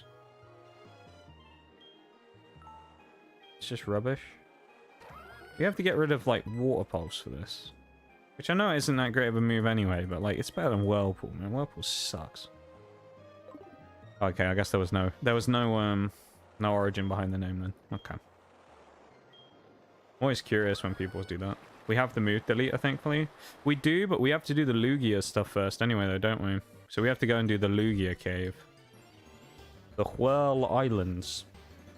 Which, if I remember rightly, it's the top right one we have to go into, because we did this last time. And then we spent, like... We spent forever in there trying to get and figure out which one's which. It's the top right, I'm fairly certain, is the one we actually need to go to. Yeah, Luigi, exactly. And then when we do that, all we have to do is go into the, what are Pokemon? Ally. What helps you win battles? Cheating. Training. What kind of trainer do you wish to battle? Strong. We probably should have said everyone there, but what is the most important, or what is most important for raising Pokemon? Violence. That's probably not, is it? Strong Pokemon, weak Pokemon, which are more important? Both. There you go. Do I believe all that stuff? Not necessarily, but I had to answer his questions, otherwise he wouldn't give me the thing, so I had to play ball.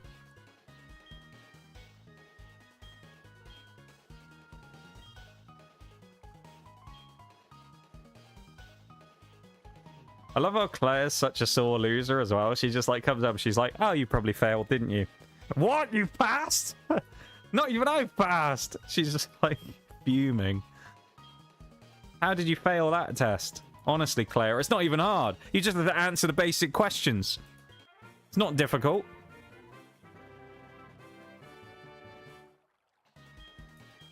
One thing I kind of like, though, that I will say they don't really do in that many of the other games... Gen 2 actually does feel a little bit like they gave some of the gym leaders some personality. Because in some of the games, it feels like they don't really do that. They're just people who are there, and they're just like, yeah, battle me, and then you get your gym badge, innit? And that's it. Versus in this game, it feels like they're actually people. You know? They're a bit more like... They actually kind of have a bit of a personality to them, which is nice. Escape rope. That's what I want. I almost said roop. The escape roop. Sounds like a currency, doesn't it? The rupee. The escape rupee. Oh, Professor Elm's on us. What do you want, sunshine? See him at the lab. Alright. Claire is the biggest loser. At least Whitney is just a crybaby. But quickly remember she's a gym leader. It's kind of funny, though. I do like the way that Claire's kind of like that. It's quite a comical thing. We could get extra encounters here through Dark Cave and Route 45, but can I be asked? not really. I feel like we've already got a roster that's perfectly strong enough to deal with basically everything we need. And we get extra encounters in Kanto. That, like... yeah, we can skip this. Hello, Mr. Elm. Mr. Treeman. Yeah, it's nicer that they just have a bit of personality, because I feel like most games, the gym leaders... well... I'll say this is one thing I think Scarlet and Violet did well. That some of the other Pokemon games more recently haven't done quite as well. Oh no, the Kimono girls. No! Oh no, that fight's coming up. Oh no. What level are the kimonos? The kimonos are 38. Oh, shite. I forgot about this. Right. This is where we have to be very careful. Because the level... This is where the random scaling of this game falls apart once again. We beat Claire at level 41. The Elite Four will, his first guy we fight, his Pokemon are level 42 cap. So our Pokemon can't overlevel past 42. So we have to beat the Kimono girls with this team and then sub them all out and then switch to a different team. Because otherwise they're going to overlevel. Which is ridiculous, quite frankly, if you ask me. But that's just the way it is, unfortunately, with this game. Yeah. What can you do, though, eh?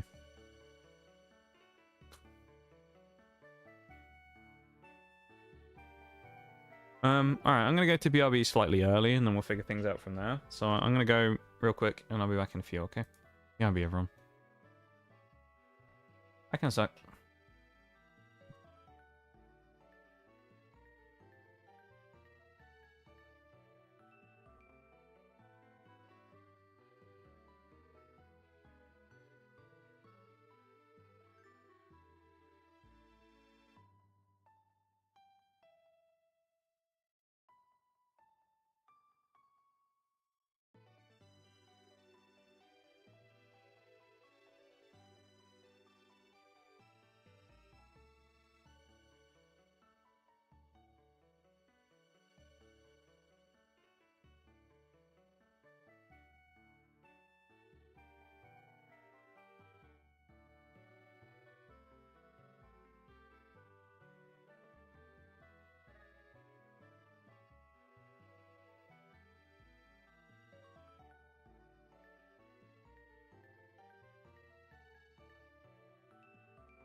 Welcome back, guys.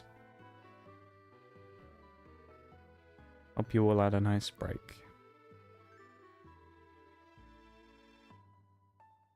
Let's carry on, shall we?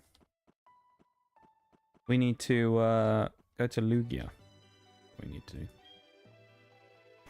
No, we don't actually. We need to go to the Kimono Girls, don't we? Which is in Violet City. No, it's not. It's in Ikrutik.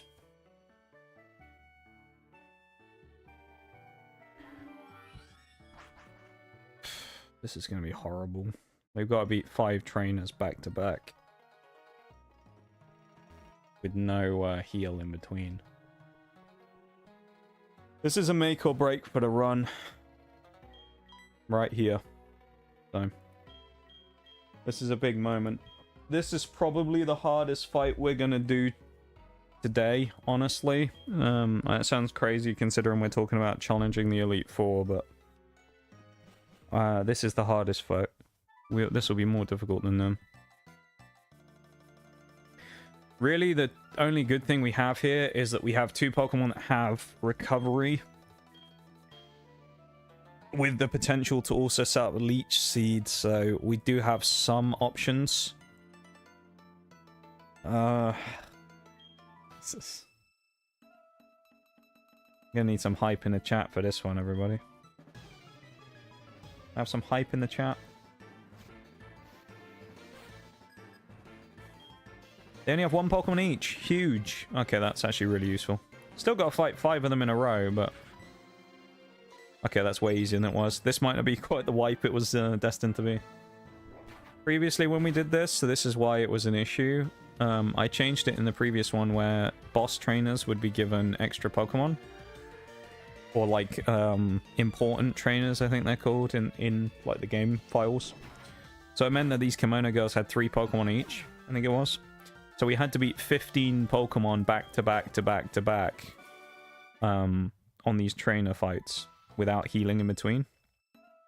And it was really bad because some of the Pokemon they had were just like we couldn't touch.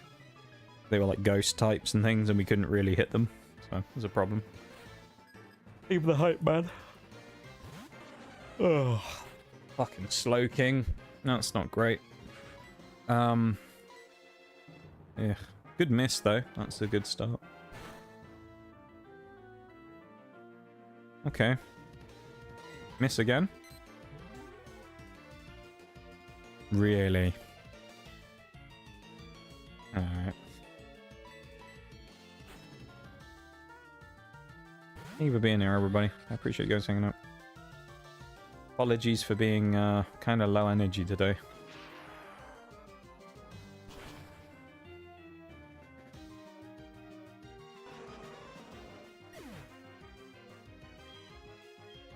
Well, I say kinda. For being low energy today, I guess.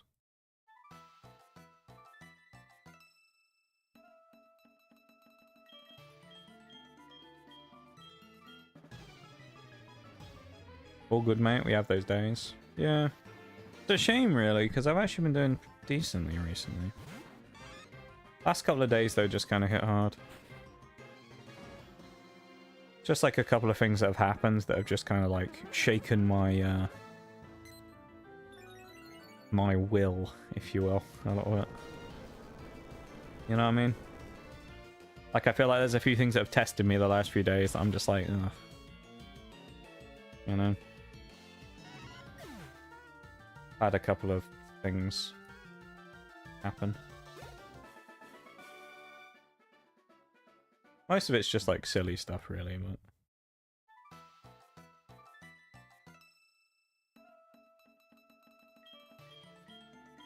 Like there's this one thing that kind of I found out about pretty recently that I'm like... It's kind of one of those things that kind of creates more questions than it answers, because I found out that someone I've been friends with for quite a long time had just been lying to my face about a bunch of stuff. And so it's like... It's kind of one of those ones where it now makes me think about it and I look at it and I'm like... What else other than the stuff that I know about has been lied about, you know? And so now it creates that like weird situation of like, I don't really know what to think about that anymore. It makes you kind of question a lot of that stuff. That's like one of the things. There's been like a bunch of things like that where I'm just kind of like very mentally pulled in many directions at the moment. And I'm just kind of a bit meh. I've got my brother's stuff coming up, which of course as well is something. You know, I've got to go on this trip with, which I think should be fun, but it's also going on a trip with him and his friends who I basically, the last time I saw some of those people that I'm going on that trip with for 4 days was like 10 years ago. So most of those I don't really know all that much. So I'm kind of like half looking forward to that, but also thinking, oh god, this might be terrible. So it's like, there's a lot of things kind of like pulling on me at the minute. Obviously there's the IRL stuff as well with the old man and that, which is never really going away. So there's a lot of bits and pieces that I'm just kind of like all over the place on right now. And I think for a little while I was doing pretty good, but like the last couple of days, I don't know, I've just been kind of... I think I've hit like my mental cap, you know? Where I've like got to that point, I filled up all the bar of space that I had where I could just kind of like ignore things and not really worry about it. But now I'm at that like capacity point where I'm like, oh shit. Where is the rest of this supposed to go now? Been there before, sucks regardless. Yeah. It's more just annoying than anything else because, you know,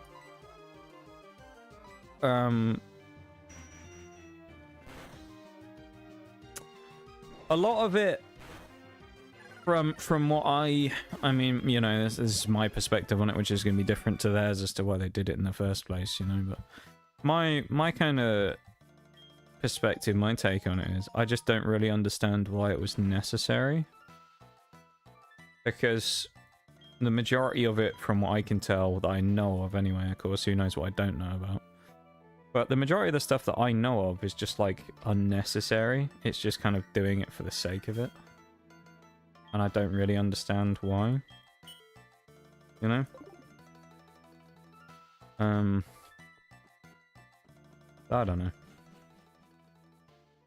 I think I'd rather just have people be honest with me about stuff, you know? I've kind of always been like that. You know, I talk about it on stream. If someone doesn't like me, I'd rather they just tell me than kind of pretend for a while that everything's fine and whatnot. It's kind of like one of those things like, this happens a lot. I'm sure everybody's been a victim of this one way or another. When you get blown off by somebody who's like, no, I'm really busy, and then you see that they're just doing something else with someone else, and it's like,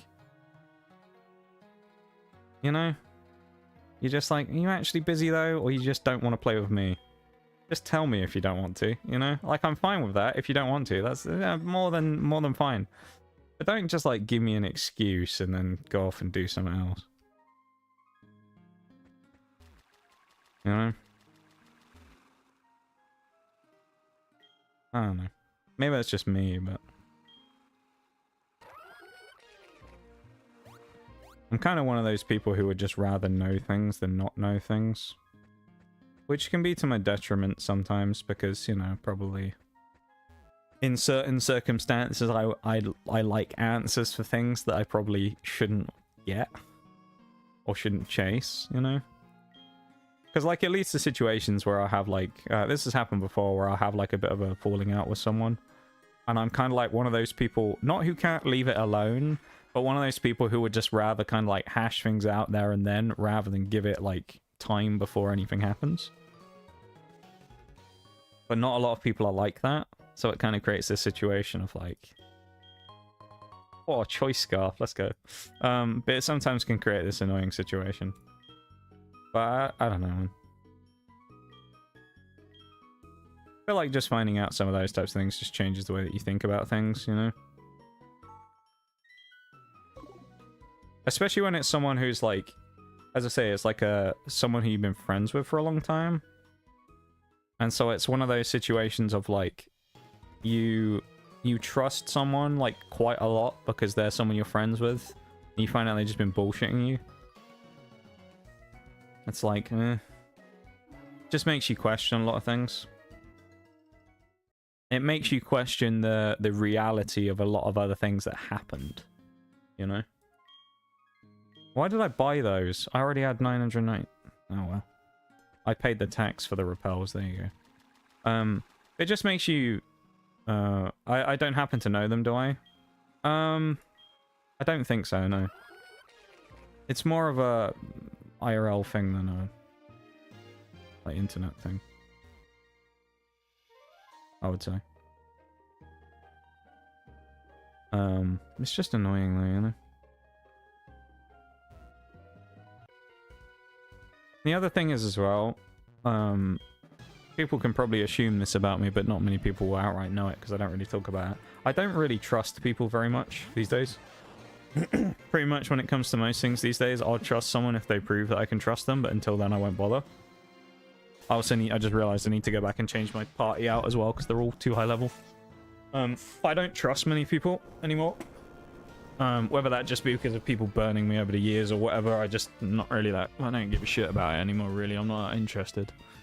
There's a lot, especially on the internet, there's a lot of fake people around on the internet. So you've always got to be careful because there's a lot of people hiding in plain sight. You know what I mean? But it's one of those things where it just kind of, I don't know, I just find it makes me lose faith in humanity a little bit, where I'm like, I already don't fucking trust anybody, really.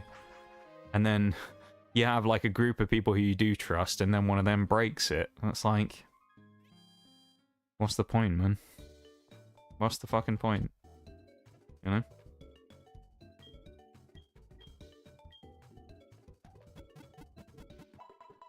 I feel like every month, every year, I get like one step closer to just wanting to live in a cave miles away from civilization on my own, where I never see another person ever again.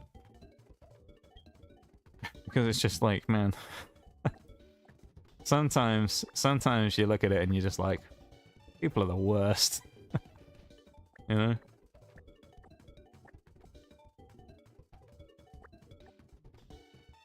Not all people, I mean, there's some good people out there, you know, but a lot of bad people out there as well. No, you're an obvious bring. Oh, Kingdra's not. Well, but we have to evolve Kingdra with a dragon scale. Bring Dusk Noir, why not? It's not great, but I'll bring him. We'll level everyone up to high 30s, 38. Because I don't want to be cringing too much, because I've got to do Victory Road with them as well. Some people make me want to Hermit Max too, and sadly I live with them. Me too, mate, me too. Oh yeah, I know how you feel. You know, you won't know this off the top of your head, I'd imagine, Nitty, but what level does Swine happen to learn Ancient Power? Do you know? It's a bit niche, so I doubt you know what level it is off the top of your head, but if you could look it up, that would be brilliant.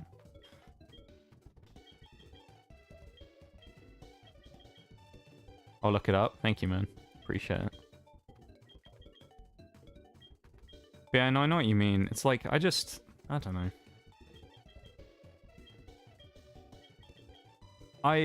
It sounds really depressing to, like, talk about this stuff. But, like, sometimes I'll look at it, and I'm like, I'm nearly 27 years old, right? So, I've lived... We'll talk in rough numbers, we aren't going to be specific, and this is being a bit optimistic. I've probably done a quarter of my life. Probably more than a quarter, but I've probably done a quarter, right? Because what's the average life expectancy is like 80 something. I think it is for here anyway, it's like 85 or something. So I've probably done over a quarter of my life. And I look at it and I go, do I really want to do another like 60 years of this? You know? I'm like, oh, it's not worth it. It's not worth it. Do I really want to try and live for another, you know, 3 to 4 times what I've done now? It's like, I don't know if I do sometimes, man. I look at it and I'm like, I ain't fucking worth it, is it? Bad enough in 26, nearly 27 years. Let alone 80 or something. So yeah. A bit of a morbid outlook, but I look at it sometimes and I'm like, man. What's the future got for me, I wonder?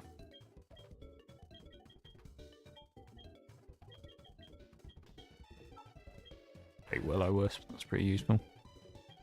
Dust Noir's main offensive weapon is going to be Nightshade and Shadow Sneak. That's basically its two best moves. Usually knows Ancient Power by evolving into... Really? Wait, it learns it upon evolution? Ah, okay. Alright, I'm going to cheese this a little bit then. I'm going to move tutor because we evolved it from a Swinub and he didn't learn it, so I'm going to go move tutor that. I think that's fair. I don't see anything wrong with that. If he should have learned it upon evolution, then that's just weird. It makes me wonder, though, if a few things are bugged. Because I said this before, but I feel like Togekiss should have learned the moves. Because it learns it at level 1. Usually what that means is upon evolution, it gains the moveset. So I feel like Togekiss, upon evolving from Togetic, should have been given the option of learning the moves that it never learned. So I wonder if there's certain parts about this that are bugged, where it's not working properly. I don't know. Who the fuck knows? I know I don't.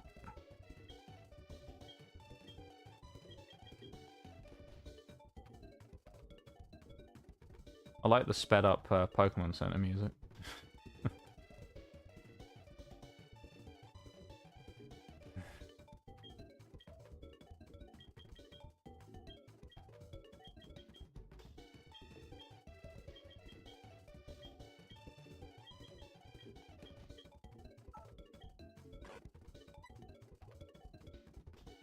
Take Dark Pulse, even though it's not that great of a move on Tyranitar.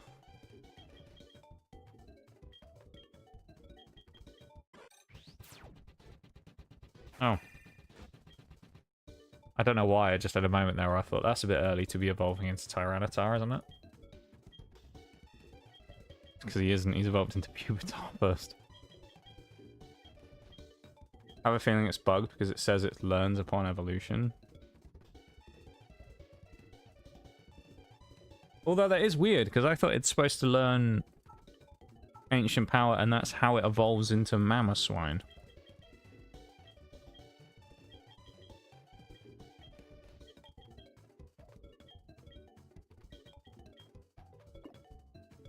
Let me look this up as well and see if I can have a look.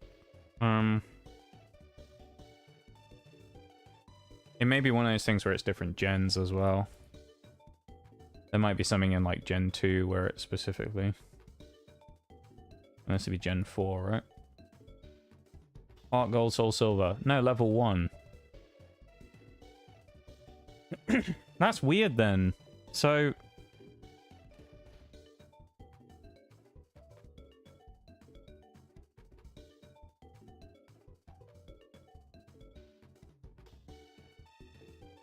What? How does that work? Oh, because we had a full set of moves. That is possible. If that's the case, though, that's silly if that's actually bugged like that. Another flyer. Ah.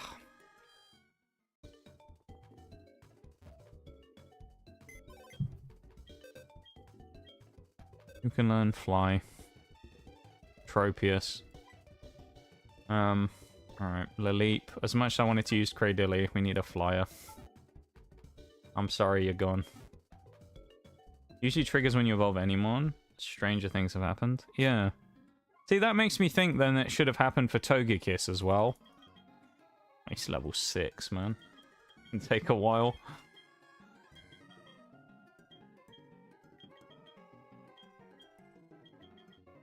But yeah, it makes me wonder if Togekiss was supposed to be given the option to learn moves as well.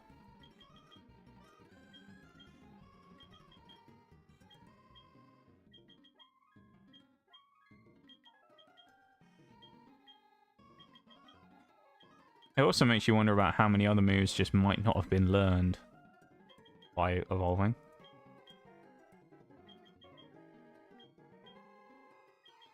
Because I was thinking though, it's weird though that Togekiss didn't have them or didn't learn any moves whatsoever. You know? You know what I'm gonna do as oh shit. Oh, wrong one. As I think as a payment for this, what I might end up doing is going and using 1 heart scale on Togekiss, because I think that would be fair, if it was supposed to actually learn it.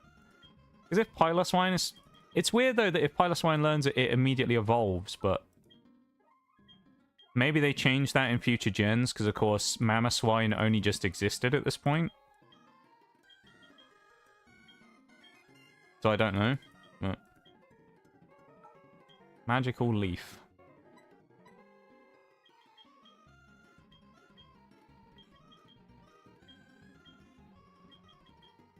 Who knows, man?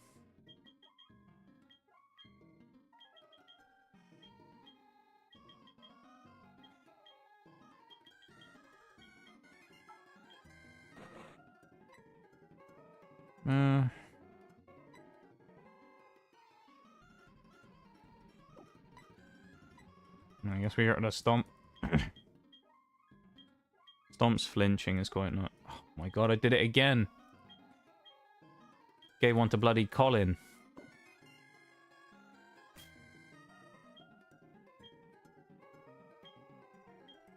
Oh, and we're gonna have to teach someone here Whirlpool as well. We can fly Mamoswine, that's what we need. We're gonna have to go Whirlpool for Alligator. Ugh. And we need Surf. Oh, man. Surf Gator. Oh, does you already know it? Pretty sure we don't need Waterfall yet, isn't it? Okay, at least he already knows that. I guess we'll drop Slash.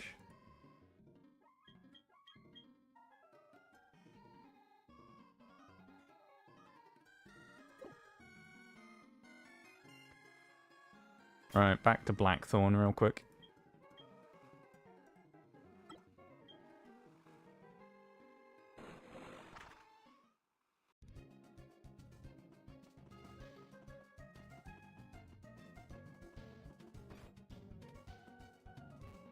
Hello, man.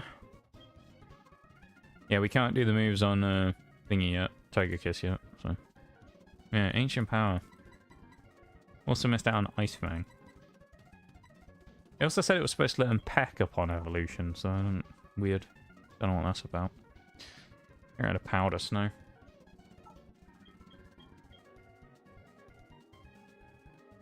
Now if we level him up once... There we go. Mamoswine. In this case known as Manswine. There we go. That's it for now. I don't know why all that text has changed to red all of a sudden. Weird. Save the game just in case. Just in case everything's about to explode.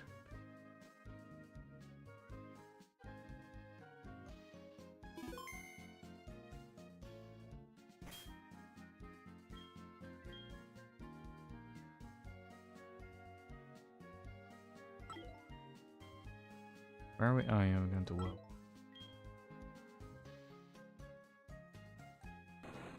Thank you for being here, everybody. I really appreciate it. Especially on days like this where I'm just gone, you know. It means a lot that many of you come here and still watch this when I'm very all over the place.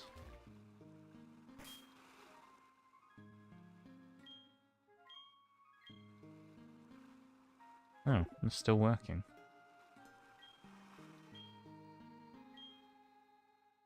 Go being here regardless of the situation. Yeah. Appreciate that, man. I don't always share the same sentiment about being that fun here sometimes, so it's nice when you guys, you know, feel that, I guess.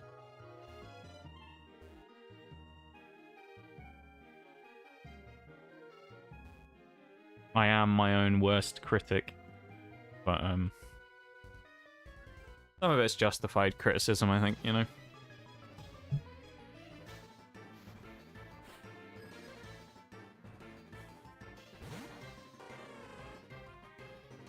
Damn, that's a horrible matchup for Mammoth Swine to immediately go into. It's kind of bad for everyone here, actually. But accept our affection, your compliance is mandatory. Damn. Been ad. The Dust Noir's HP for a level near 40 is really bad. How have we only got 84 HP? On a Dusk Noir? This was like a first stage evolution, sure, but this is a third stage, man. Groudon. Of course. Just switches into his Groudon, yeah, naturally. This actually works though. Banana Boy gets solar power from this. Please don't use a fire move. Okay.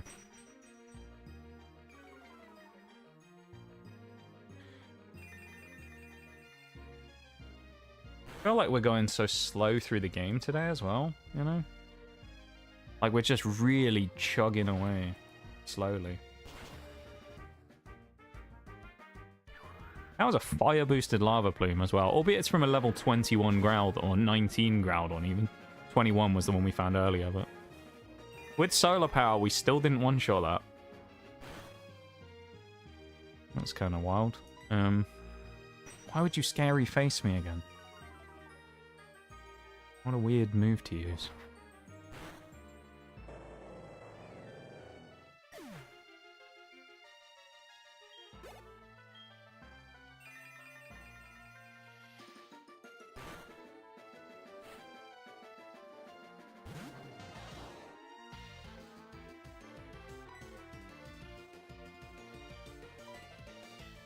Nidoking.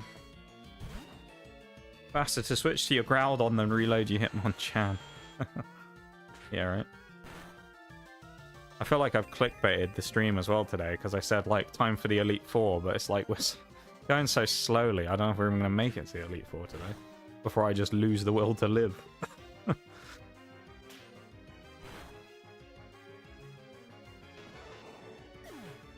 GHP, but it's good defensive stats overall. Yeah. Dust Noir, I honestly think is quite overrated. I don't think that's a hot take either. I think Dust Noir kind of sucks.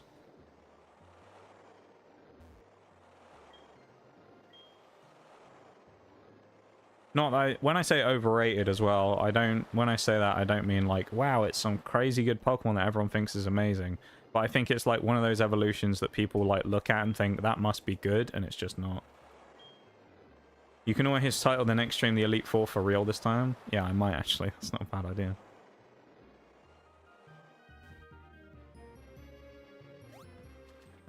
That's a good idea, Nate, to be fair. It's because it's more of like one of those ones where it's like, I have no doubt if we really wanted to, we could make it to the Elite Four. But it's more of, do I want to go all the way through and do that today, you know?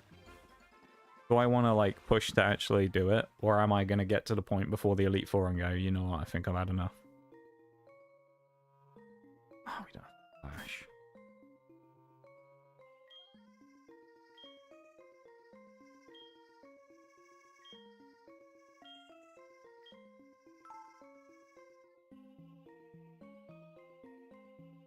No, make him useful for something. Yeah, we'll drop Pursuit. I mean, all of our moves are good against the types that we need them for anyway, so... with the ghost moves, so... And if they're not super effective, we can just use Nightshade to deal the damage of our level, which will be near 40 every time, so... solid. I remember this, we want to go up top. This is how to get to Lugia straight away.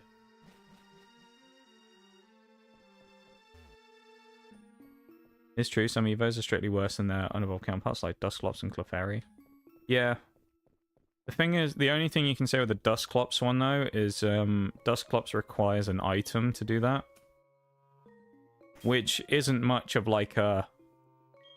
you know, ladies and gentlemen, we got him, but...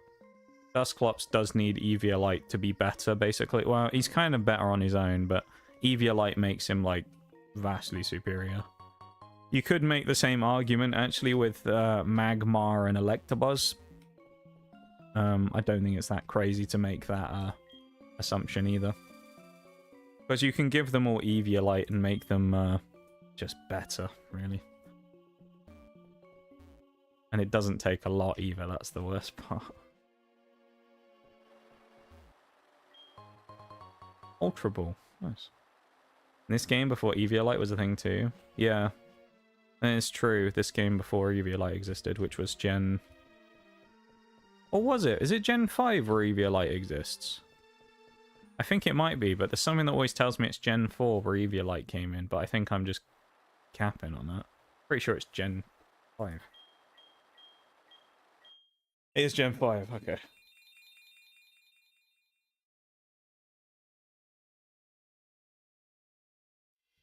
This might be a hot take. I think Eviolite's one of the best items that was ever made in Pokemon.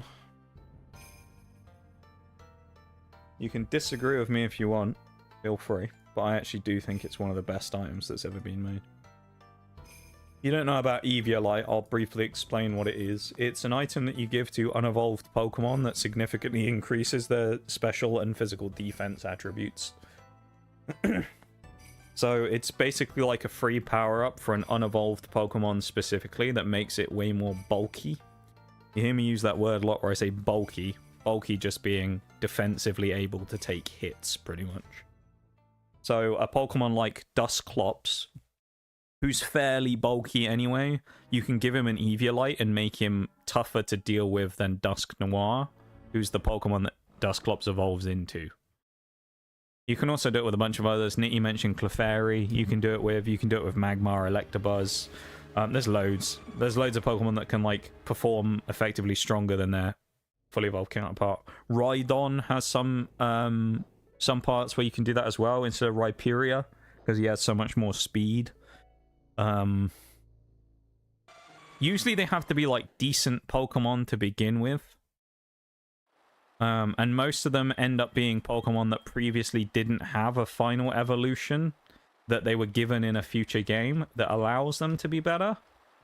So it's kind of like there are some that it works on, some that don't. By 50%, which means, yeah. With some of the Pokemon you can put it on, it makes them really strong. Tangela is another good one, actually, for Eviolite. The last time it was Doduo. Oh, it's actually a legendary. Oh, it's Jirachi. Alright, we're catching up. Master Ball time. I'll take Jirachi. I'm more than happy to catch a Jirachi. Damn, we actually got some luck. Last time it was Dotrio, I think, which, I mean, you know, you could argue is a better catch than Jirachi, to be honest. Dotrio, incredible. The GOAT of Generation 1. Still. Always miss these kind of cutscenes. Yeah, they're always really cool, aren't they? The, like, intro-y cutscenes, where they make it, like, a big thing, rather than just going, here's Zacian.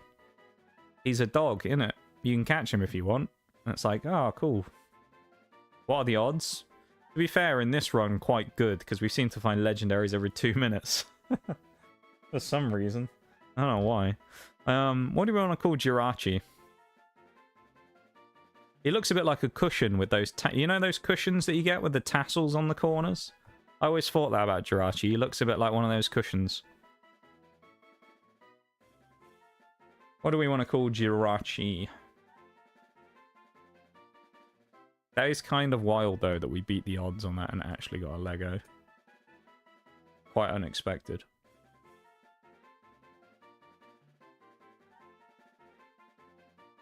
I'll take it. I think this is the first legendary of the run as well. I don't think we've... From what I remember, I don't think we've caught another one. We've seen plenty. But in terms of capturing, no. We have not.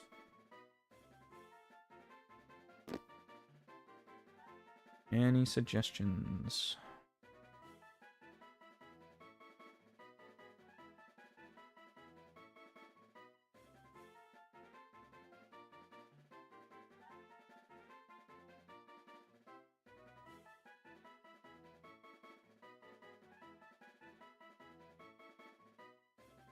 No?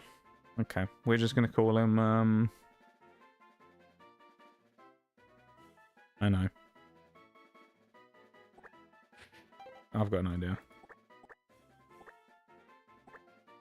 Not a sponsor. Wish.com.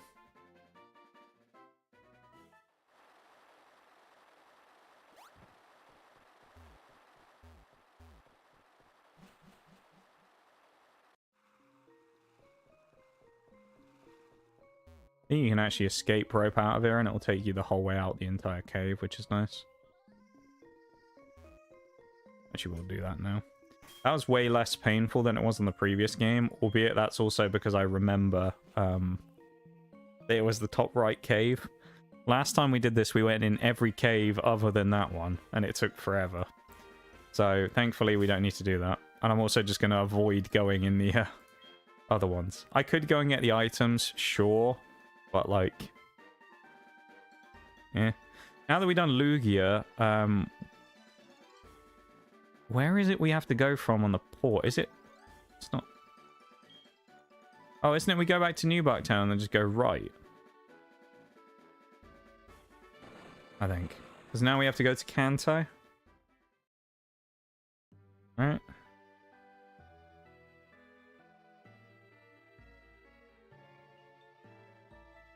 Yeah, Victory Road is next. We actually could have caught a Pokemon in the falls there, but it's like... meh. You know? Maybe we will do the Elite Four today. Maybe that would be a good place to end it after we do the Elite Four today, I don't know. Depends how long it takes. I don't know if I can make it to 5 hours today, honestly. Just don't really feel that good.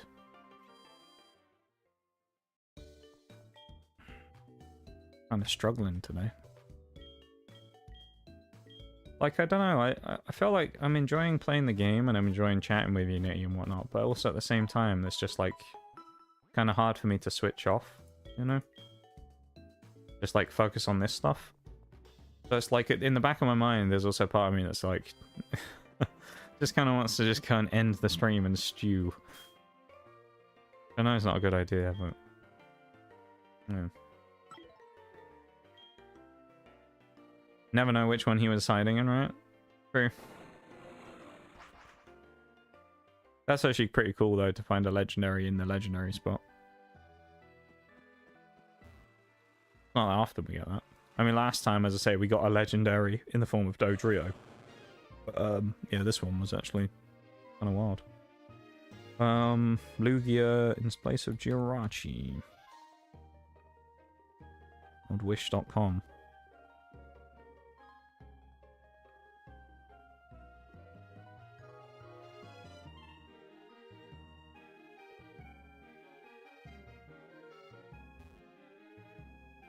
We have a repel on. Honestly, I'm just going to keep the repel up because, yeah. Wow, I've taken my first steps into Kanto. That's crazy. I think I said before as well, but we probably will do the Kanto post-game for this run. So we'll beat Red, and that'll probably be the end of the run for this one. Oh, do we need Waterfall here? We don't have it on anyone, do we? Oh, man. No repel, actually? Damn, I guess we're catching a Finneon. I don't even know what route this is for, but I guess we'll catch it. Netball! Netball, the name of a sport here, actually, as well. Fun fact.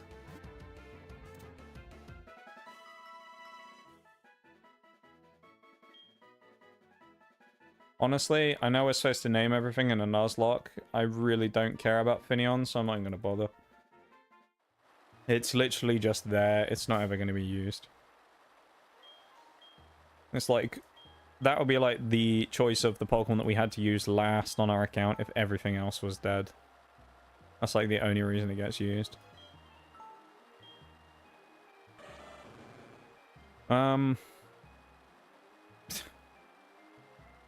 I mean, Ice Fang is probably the one to get rid of because it's at least a little more niche. Then again, I should have... well, we have Mamoswine on this team, so... be fine. Lumineon is wasted potential, but I guess that's the fate of a lot of war types. Yeah, I tend to agree, honestly. Interestingly, you'll notice most of the water types when it comes to that, the ones that do well are the bulky water types. Most of the non-bulky ones don't tend to really get much of a look in. It's kind of wild.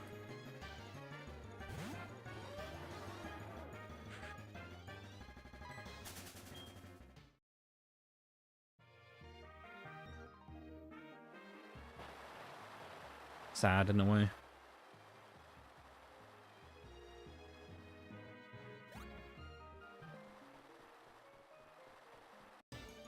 Oh, really? Right as we get to the Pokeball. Oh, we could have had a Cubone here instead. Cubone would have been so much better.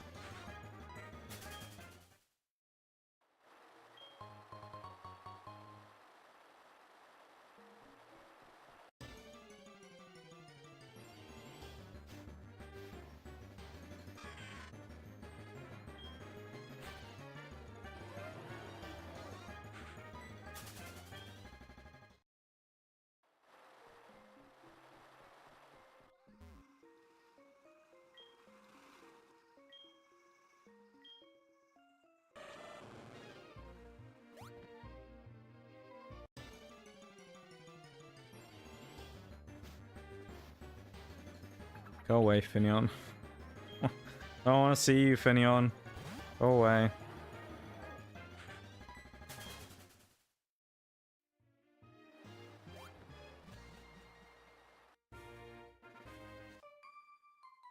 Really?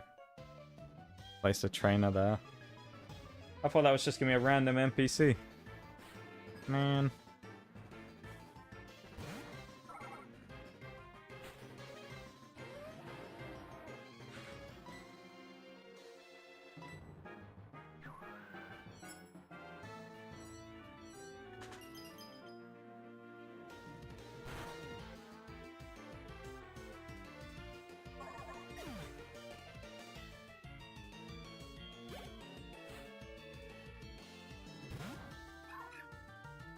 I'll risk staying in against the Riolu.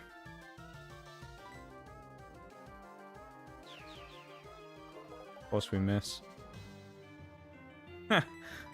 In true copycat fashion, he missed as well. That's funny. Copycatted by the Riolu who also missed. That's great.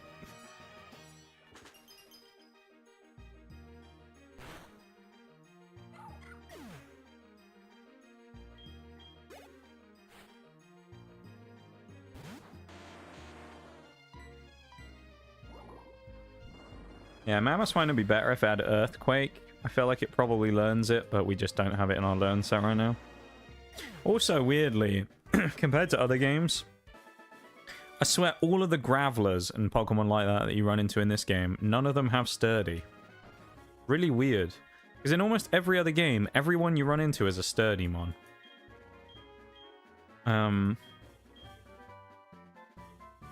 What is this? Sandstorm. I'll be honest, not that useful, Mrs. whoever you are, but thank you, old woman. Appreciate the gift, I guess. Come on, Mr. Gator, let's go. You're going to turn the second I jump on there, I know you are. Oh, you got away with that one. Snuck past that geezer. 40 he learns. Okay, so we're only one level away. Alright. That's pretty handy to know. Thank you, Nitty. It's nice to have the Pokemon encyclopedia with me. He just looks stuff up for me. Ooh! That's kind of interesting. Riolu. It's not going to get much use. That could actually be a mon that we're using Kanto, though. I might want to whittle it down, actually, a bit, yeah. I don't have a lot of Pokeballs left. Go for an Ice Shard and hope we don't knock it out in one.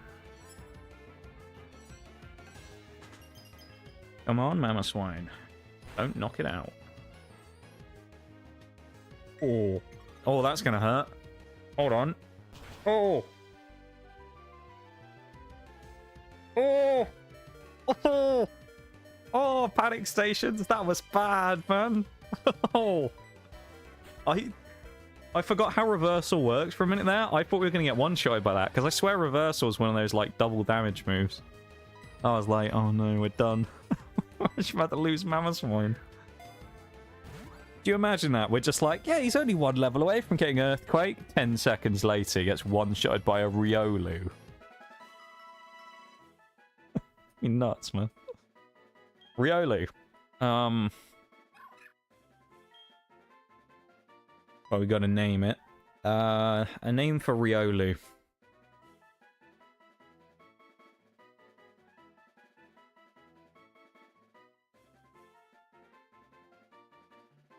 He was only a week away from retirement. Yeah, it is a bit.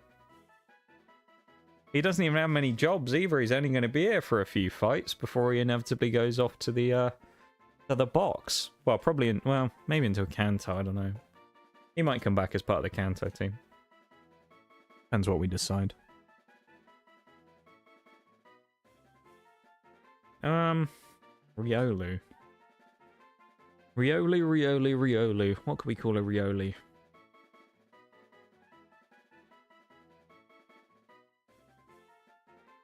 Call him like Rage Bait or something, I don't know. I suck at naming Pokemon, so. Kazuya, because he nearly sent him to the Shadow Realm. Pop just popped off my bottle as well after I said that. Possessed. Kazuya. I assume that's a reference to someone called Kazuya in a show or popular form of media that I'm unfamiliar with. Professor Oak, what do you want? This is Professor Oak. You're catching a lot of Pokemon, aren't you? What pointless call! You're catching a lot of Pokemon, aren't you? Well, yeah. That's what you wanted me to do, old man. And he just hangs up. Oh my god, dude. That's great. Oh, I forgot Mammoth Swine's got no HP left. That's nearly a miscalculation. Professor Oak, a man of true insight. Yeah. Yeah, what a Chad.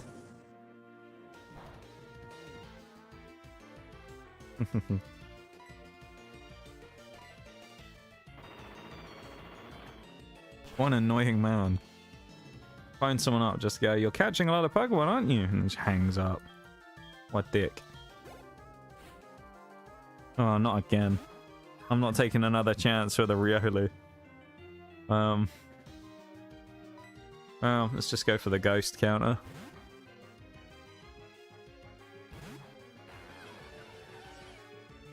So I watch Dust in a while, so I might get one-shotted. Drop my defense all you want, little Riolu. You ain't gonna do nothing to me. Moo suck. Okay, this thing's got just... Oh, hang on, this thing must have nearly the same amount of HP as me. We did 38 damage to it, and it's just over half. Really? Sand Slash switching. Sand Slash isn't famed for being particularly strong either. Let's see how much this does. Not even half! Damn, dude. Maybe Shadow Sneak's better here. Well, we'll never know because it was a crit. Alright. Well, at least we know it nukes Riolu. Riolu, I think, only switched because I don't think it can hit me. Why did I use Will-O-Wisp? Really? That hits. He crits! He crits on that! Brother! He got critted by... That's so bullshit! He steals my move and crits me with it. What? That's foul, man. The other problem I just realized as well is we have to beat our rival with our weird, like, mismatch team. Although at least the only good thing is knowing when the rival's going to come up, roughly, it'll be at the end of the Elite Four. We can just level everyone up to 42. Because none of them are going to be used in the next fight against the Elite Four. In theory. I don't think any of these guys are going to go in, because none of our main team are going to be fighting before that, so they won't need to be knocked out and subbed in or anything. But yeah, weird, man. Let's hope for the best with her. Oh. Why? Why you gonna do that to me? Why? Why you gotta do that to me?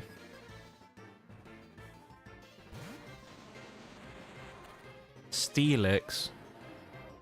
I think we can take one hit off of Steelix, because Steelix is notoriously bad at offense. Might have like Fire Fang or something. We should have like Fisher. Still outspeed Steelix even though he's Rock Forest. That just shows how slow Steelix is. He's double rock polished, so he might only just be faster than us. That's sad. I feel bad for Steelix in that regard. Ah, slam after all that. What a move. He actually wouldn't have even got that far in the fight because Mammoth Swine would have got the 2-tap off of Mud Bomb if he'd actually landed them both. Crazy.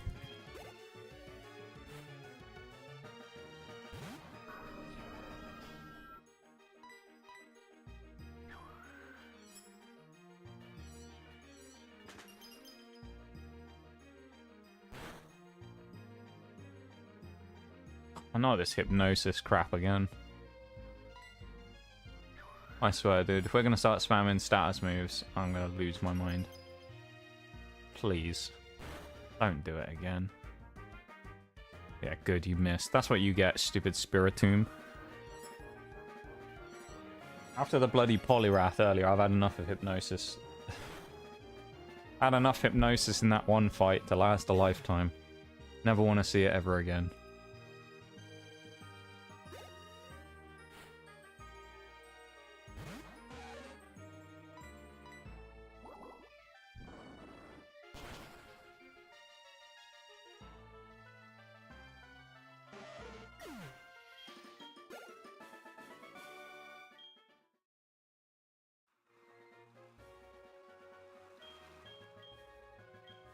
Be my practice partner. Not if you're going to spam hypnosis constantly. Oh god, now mother wants. One thing that is good about this game, I know this much for sure, is Victory Road is actually really small. So that's quite nice. It's not going to take us very long to get through that. So when we do get there, which we should be getting to Victory Road pretty shortly, it should be quite easy for us to get through. In theory. There also should be a break coming up in a couple of minutes, so just be ready for that, everybody, okay? In about 3 or so minutes, there'll be a BRB coming up.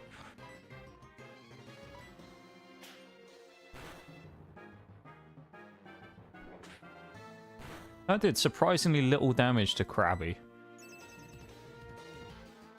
Must say. Would have thought that would have done a bit more.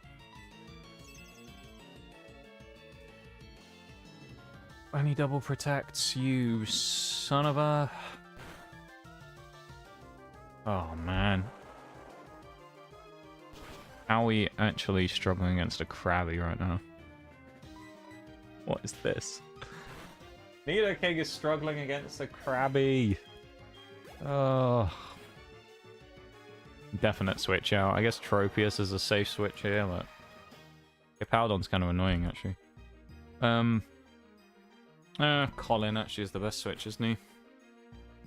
He's probably the strongest we have. I don't know if Tropius will be able to handle it, to be honest. Although we would have just dodged the Sand Tomb being part flying, so maybe it was a good call after all. I doubted my own switch. Felt like I should just trust my instincts really on this, rather than switching around and whatnot, you know. Doing the old switcheroo.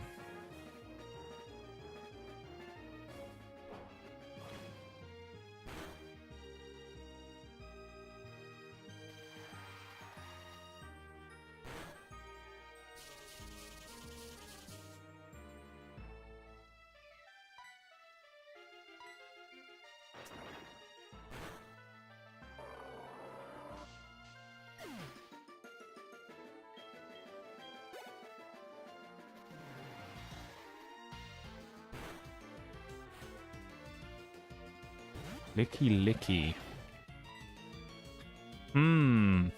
Licky licky, eh? I mean, he's probably got nothing for a rock type, so we'll switch into Pupitar.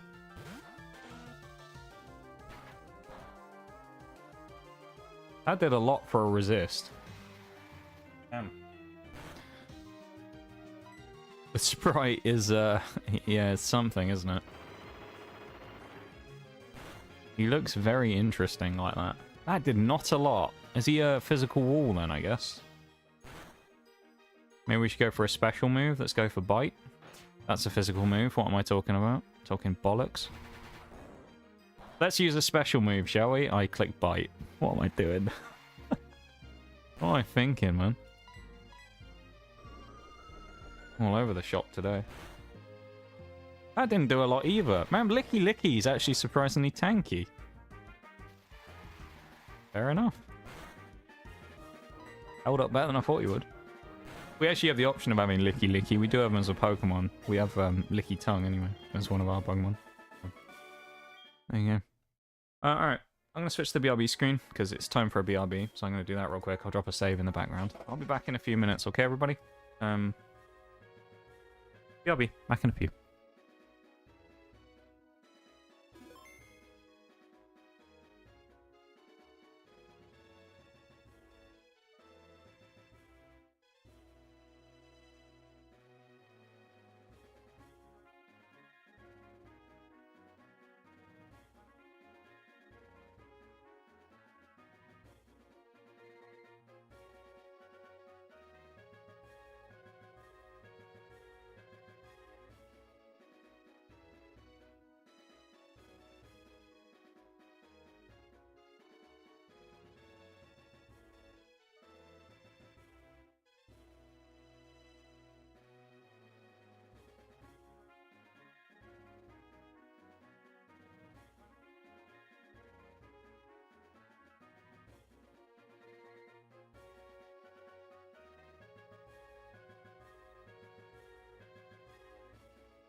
Okay, I'm back.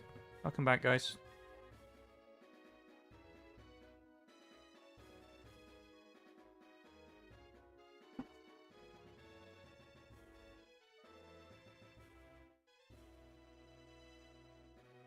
Hope you all had a nice break. Don't really know how you would have, because it's just a break, but you know. Maybe it was good. I don't know.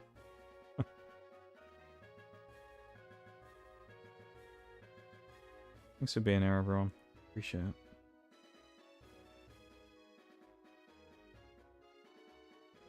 I really feel not that brilliant today, so...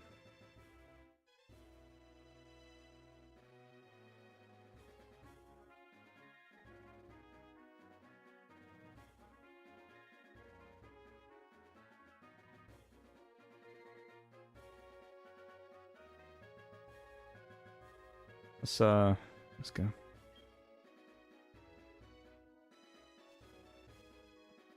Saturn attempted to fix my MIDI drums. No success, apparently. MIDI drums? What are MIDI drums, Nee?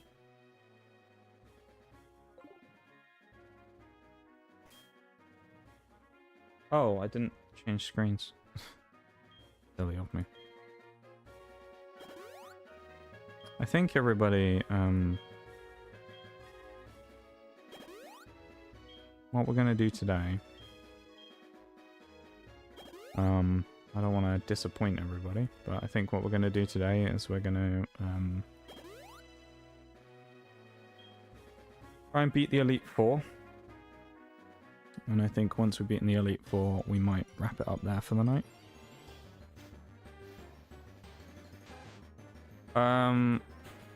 Is this a different route? I don't know. I'm going to run just because I'm not sure if this is the same route or not. Because we caught something else on.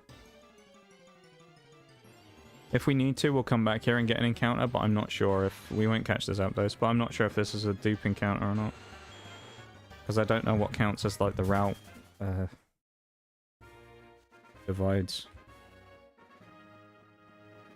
This is probably a healing house, right? Right after I healed up before. Yeah, of course. At least we get our PB back. Yeah, I think what we'll do is we'll beat the Elite Four today, and I think then we'll probably call it there, because I'm just... Yeah, I'm just not really...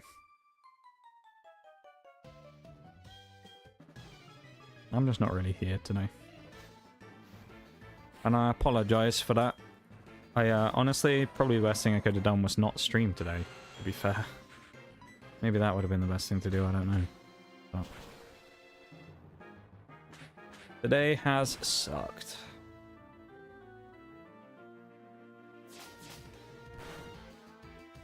Stream's been okay, but I'm just, yeah.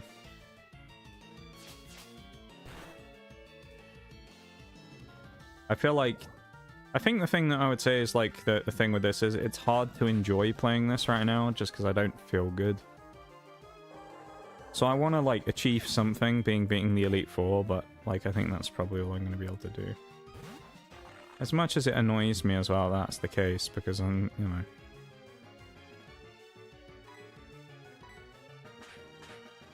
Feels like weakness, you know. To meme it a bit. But I don't know. You can hear it in my voice, you know. Like I'll kind of be alright for a little bit, and then you'll just hear like a big kind of change. And it's usually just because I'm kind of like sat there in a moment where I'm not really thinking about what we're doing, we're just mindlessly beating trainers, and I'm like, you know, I'll think about the stuff again. It's like just disappointing, you know. And you guys deserve better than that.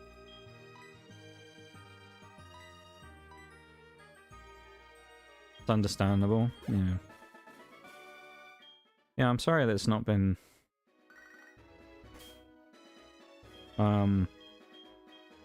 great quality, to be honest, today. I'm pretty disappointed, honestly. Kind of disappointed in myself, to be honest, as well, that I haven't been able to just kind of keep a lid on it today, but I think it's like I said earlier, I I think I kind of hit that point where it's like there's only so much stuff I can kind of like deal with at the same time. And I think at the minute I'm just kind of at that point where I'm a bit overloaded with stuff. And it's like I just can't kind of like, I'm trying like desperately to keep, you know, it's like when you have one of those things of a boat sinking, someone's there with a bucket trying to get the water out. But it's like filling up faster or as fast as the person with the bucket is like tipping it out. That's what I feel like at the minute. I'm just like, I'm trying my best to keep like tipping the buckets out, but it keeps refilling. I'm just like, no. So, yeah.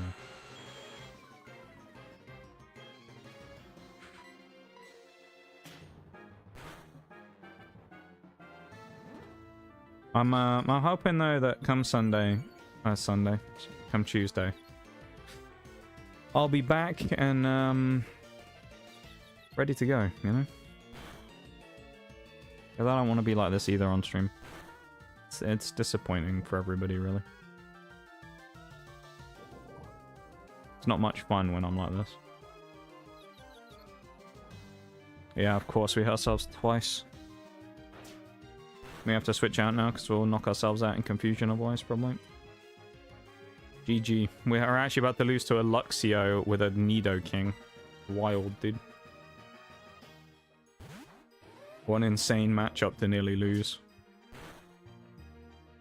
Know what you mean? Let's end today with sending Lance and Co. to the resignation letters. Oh, Lance and Co. their resignation letters.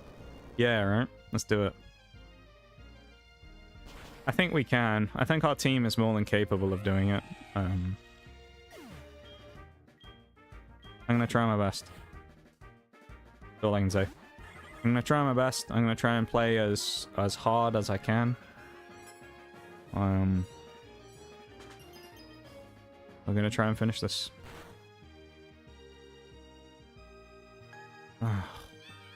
Give me a break. I'm not sure if it's just this gen, but the status moves have been spammed into oblivion. Insane, dude.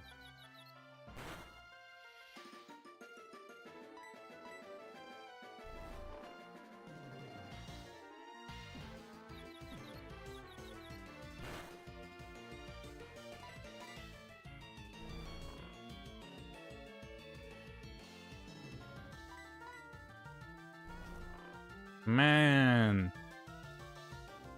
Come on.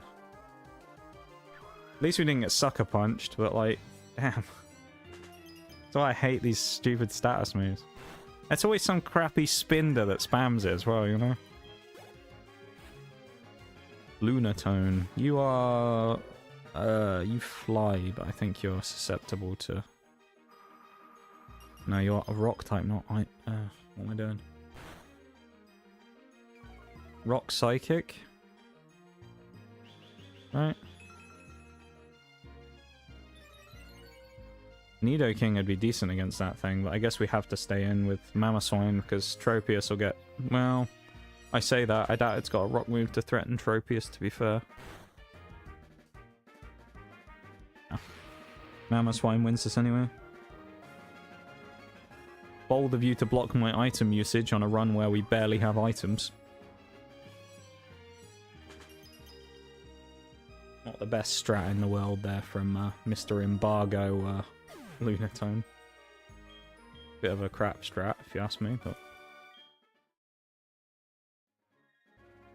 Okay. Yeah, phone number, whatever. Here's Geezer. Yeah, having Levitate always catches... Having Levitate always catches me out. But Pupitar up front. I'm putting up the 4x. Because these are just random wild trainers, I'm not that worried about 4xing it. If it was the actual important ones, then yeah, sure, but...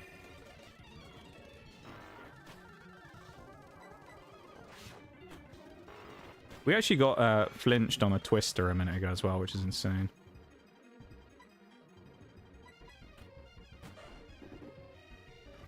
Oh, this is easy for me.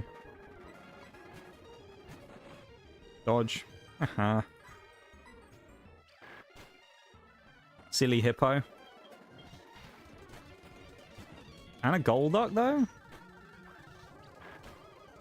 Yeah, look at little Tropius go. He's having a field day out here in this fight. Look at him go. Let's go, Tropius. That was crazy good. Tropius, the absolute... Oh, that's the gate as well. What a unit.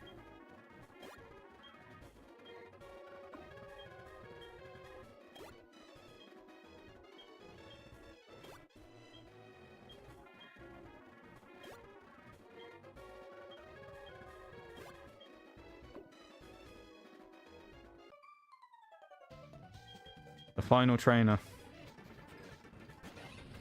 Oh, that's a bit gnarly. Oh, we could. Why would you use? If you're an Infernate, why would you use Flame Wheel against what would have been? What? Why would you use that against Pupitar? That was the option. What a weird choice.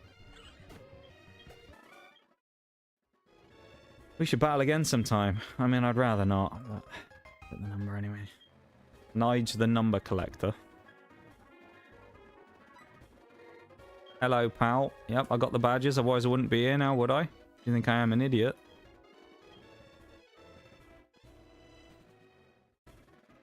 Here we go, Victory Road. And we need strength. Do we have a strength mon on us? Oh, I tell you what, that's actually a hell of a catch. I'll take that as an encounter, though. Bronzong? Actually, that's really good. If we're doing the Kanto run and we do change our... Oh! That was close. We do change our team out for it, and we go with the other team, then yeah. What did we call him before? Was it just Zong we called him in a previous run? I think it was Zong.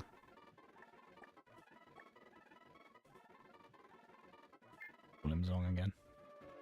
Bronzong is actually kind of nutty to get. We'll also, what we'll do is we'll run away and then we'll repel up. Aerodactyl wouldn't have been bad, actually. There we go. Max Wepel. Yeah, I don't think we have strength on anyone, do we? Nope. Of course we don't. Who's going to have to get stuck with strength? Tyranitar, maybe? No, actually, we could probably put it on Gear Force. Get rid of Peck. Peck's a crappy move anyway.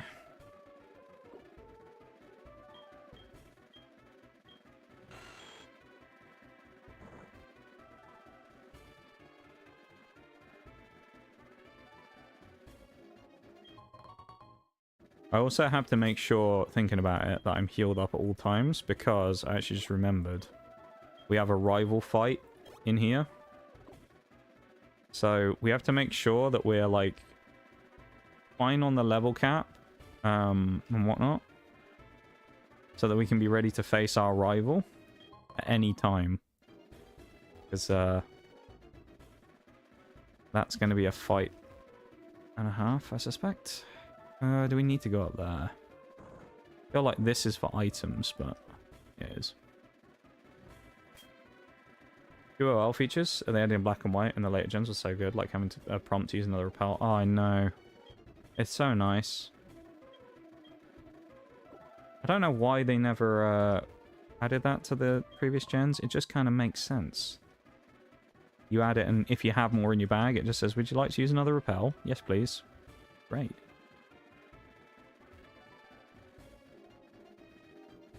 Don't make me, like, fight the game so I can use more repels.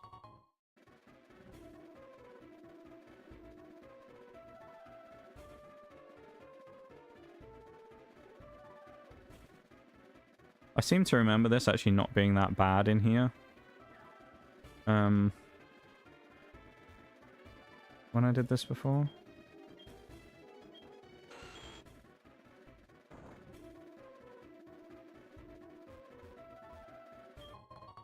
I also think it's pretty quick in the Elite, like, to get to the Elite Four in this game, from what I remember. I seem to remember last time there's no hidden item in that puddle either, even though it looks like there should be. They do that a lot in these games, which is weird. You have items that you're like, that's a guarantee, and it will never be one. And then you think, oh, that one won't be, and it'll just be a random like position, and there'll be an item there. Obviously, I'm not going for the rock smash. Go for the far drop. The wrong one, I think. Or is it? Is this the wrong one? No, actually, it might be okay. I think we're okay. Alright, Rival Forks is going to be coming up in a minute then.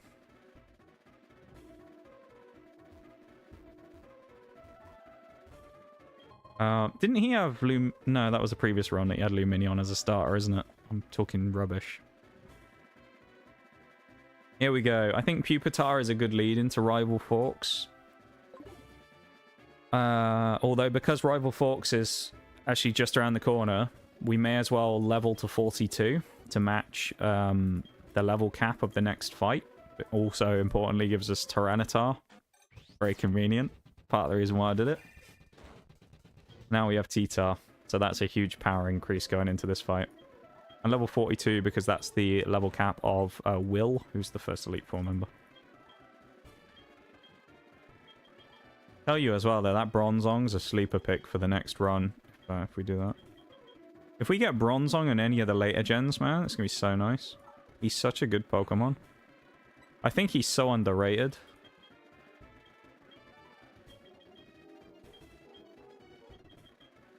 Personally. I'm sure some people don't think Bronzong's that great, but I think he's insane.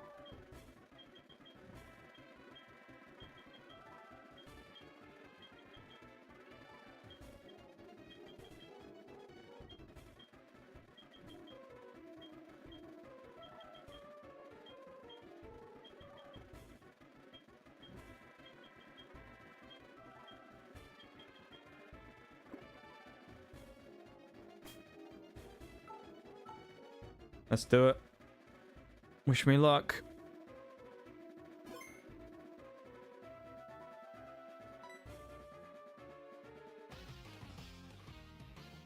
Rival Forks.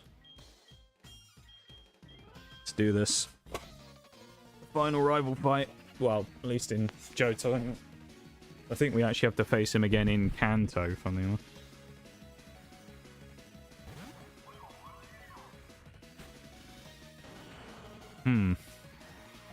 I was going to say typical that he's got a legendary out front, but that's good because it's part psychic, so we can maul it. I was right about to sneeze then, and then it just completely stopped. Terrible. Bronzong's insanely good value, Steel Psychic, Levitate, and some really good stats and support moves. True. He's also, I think he's one of the few Pokemon I would say he's actually good with his other ability as well. While I'm not as big a fan of Heat Proof, the fact that he basically nullifies one of the super effective types against him is really good. Like, he's able to just kind of completely neutralize fire types against him. Oh, I was hoping for a one-shot, but that's actually fine getting the Aqua Ring up, though.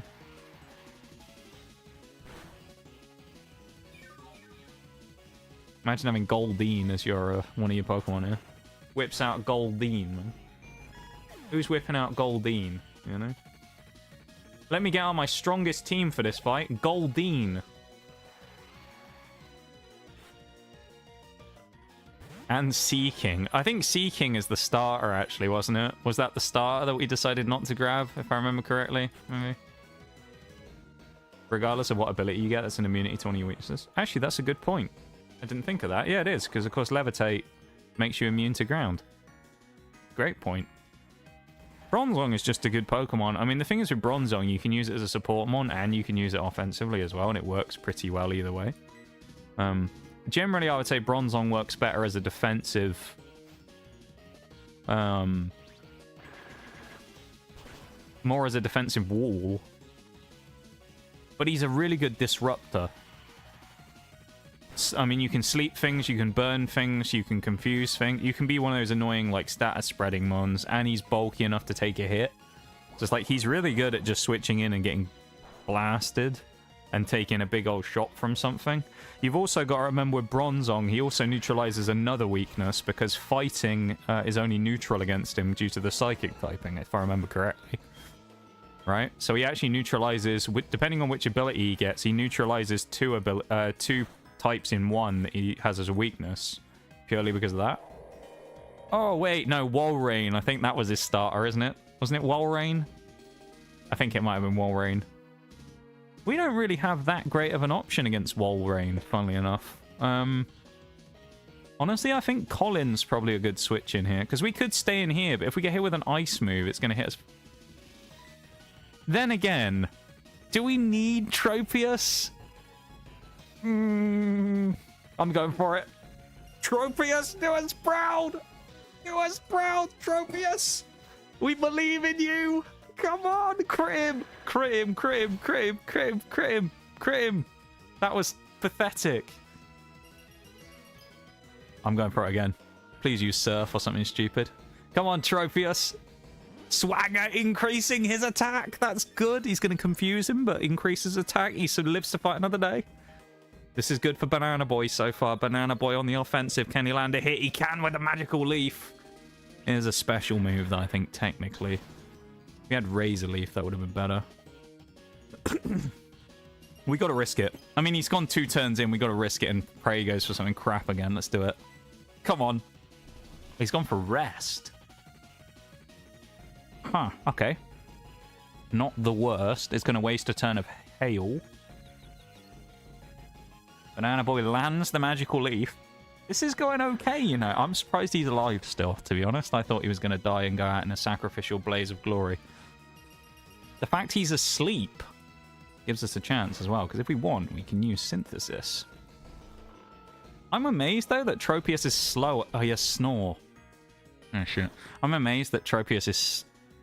We flinched? Wait, he has Hail, Swagger, Snore, and Rest. He doesn't have an Ice-type move. He doesn't have an Ice move. Oh, that's insanely good. Oh, double flinch, Tropius. We have to switch out now. We can't stay in. But he doesn't have a move to attack us offensively with anything other than Snore. What a terrible moveset. Dude, the AI, like, preying on the rest strats. What is that? He can't do anything with it. He's screwed against half my team, because all the stuff that you would have been super effective against is just going to maul him. Like, if I could bring in T-Tar right now to resist the Snore as well, and he's just going to get absolutely walloped. Because it's a normal type move, I'm pretty sure. He's just going to get... And we're going to set up Sand. He's going to get absolutely mauled by T-Tar. This should have been a fight that he should be able to win against T-Tar fairly comfortably. Like, this should be kind of a pretty confident... He's fine against us. Instead, he's doing 5 damage with his only offensive move.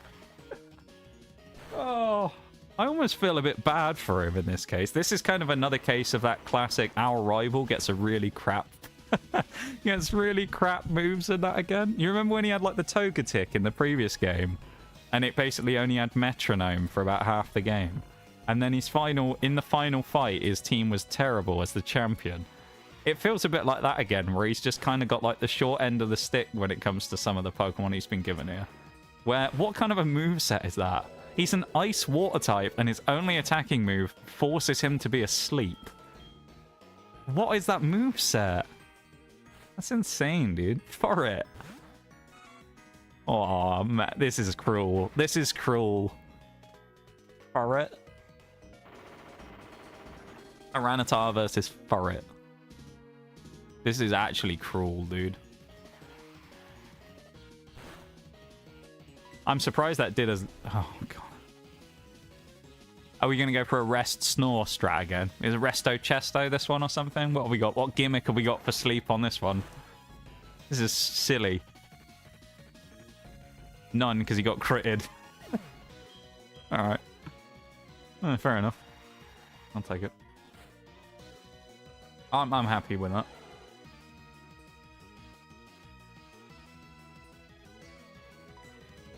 Crunch the Apom. Why not?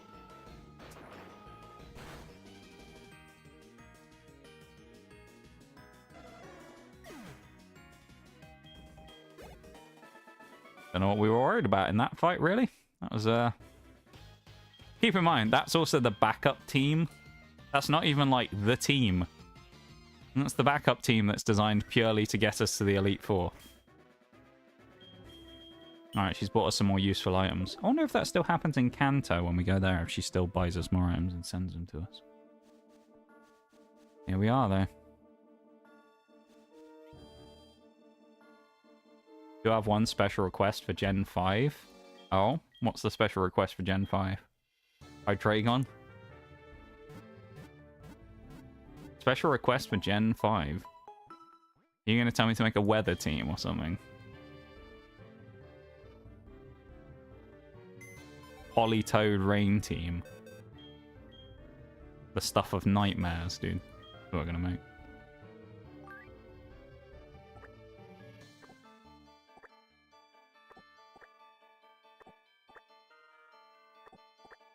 What's this Gen 5 request, me? Like to be named as the rival character in Black 2, White 2. Okay. Black 2, White 2 is interesting as well, because I hadn't decided what we were going to do with that. Whether we were going to do Black and White 1 or 2. Because I think both... That's the weird thing about Gen 5. We could almost do both of them. And part of me thinks we should. Because I think they're both equally viable as being like that game that we do for Gen 5. Because I think the original Black and White are good. And they shouldn't be overlooked. But also Black and White 2 are really good. And I felt like it'd be unfair for us to just dodge that. Oh, now we're here as well. I'm flying back to Blackthorn as well real quick. I just realized because we're going to go and get Aura Sphere on Togekiss. We said we were going to do that. I'd say they're different enough games that warrant their own playthroughs. I agree. I think probably in the final playthrough, you know, like the Giga playthrough, the anthology run, where we play all games back to back without trying to wipe in any of them. I feel like in that, probably we'll pick one or the other. Maybe. Or maybe we'll just do both. I don't know. I seem to remember, though, isn't one of them supposed to be pretty difficult? Why am I going to the gym? What? I get the feeling one of them is supposed to be considered kind of difficult. Is it Black 2? Or am I thinking of Sun and Moon?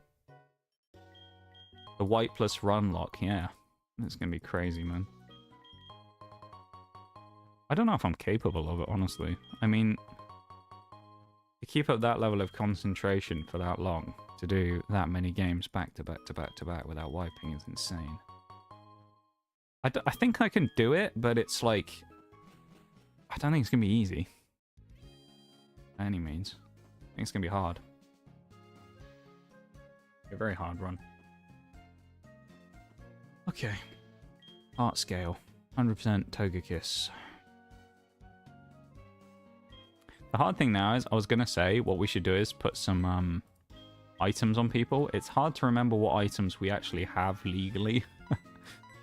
What we're not allowed to use. All we know is that we have leftovers on Snorlax, we have a choice scarf, and a muscle band. That's all I remember. So I feel like the choice scarf is quite useful, but I don't know who should use the choice scarf. Oh, also, it's going to be in here somewhere, isn't it? But we don't know where. Well, there was choice spec. There's a choice scarf. We got one of them. Who's worth putting a scarf on? Scarf Registeel, maybe?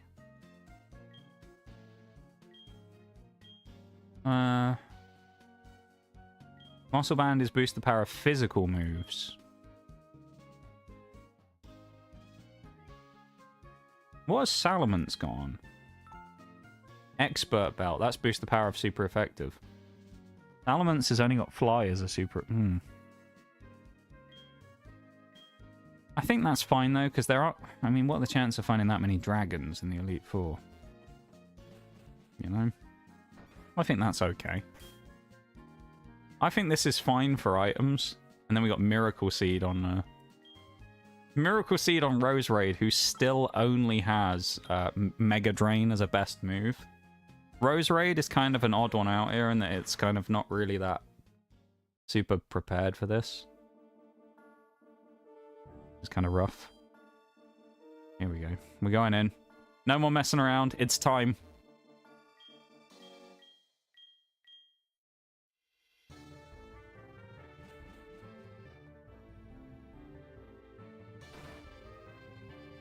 Let's do it.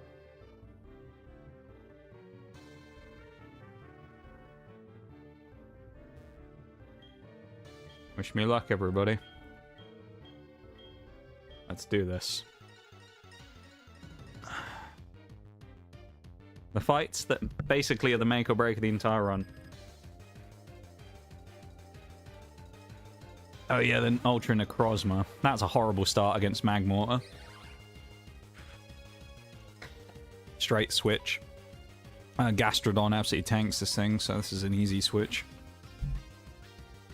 I'm almost tempted to put the leftovers on Gastrodon actually after this fight as well. Oh, really? We're going to be one of these teams? Come on now. Trap him in with Whirlpool. That did more than I thought it would have. I mean, Magmortar's not slouch, but... Oh, okay. Well, great start to the Elite Four so far. We've taken a Confusion, we've been hit by a Lava Bloom twice, and we've hit ourselves in Confusion. Well, that's good at least. The only problem is Gastrodon's taken a lot of damage already, and it's like, we're probably not going to one-shot here. So we now have to stay in on another hit. Which won't do that much, but it's just putting Gastrodon in low HP, which isn't good. Because if we need to tank, now we have to tank with probably Snorlax. But Snorlax can't really tank in a physical way, like Gastrodon can, so that's not great. It's the first Pokemon... Oh. Okay.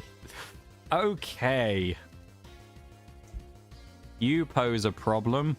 Fucking Metagross.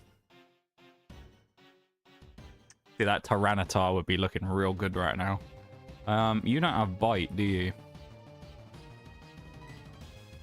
No. Flamethrower, though, on the Salamence. I think Salamence probably has to come in here. This is going to be a tough fight against Metagross, though. Depends what moves this thing has. The Intimidate will help here. Oh, it doesn't happen, does it? Clear Body.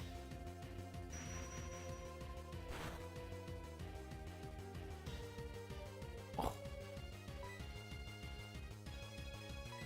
This is a huge risk. We need to get 50% HP on this thing. Oh, that's going to be so tough. Oh, he's got a berry.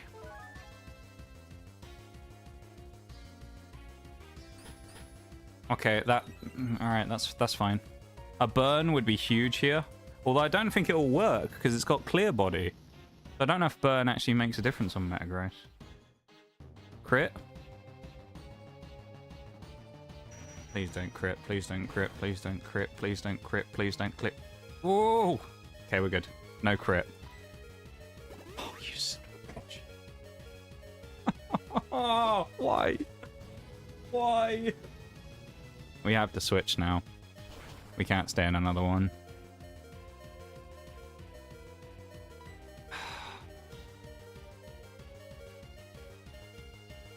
Considering he's only using Psychic, Snorlax, I think, has to fight this now.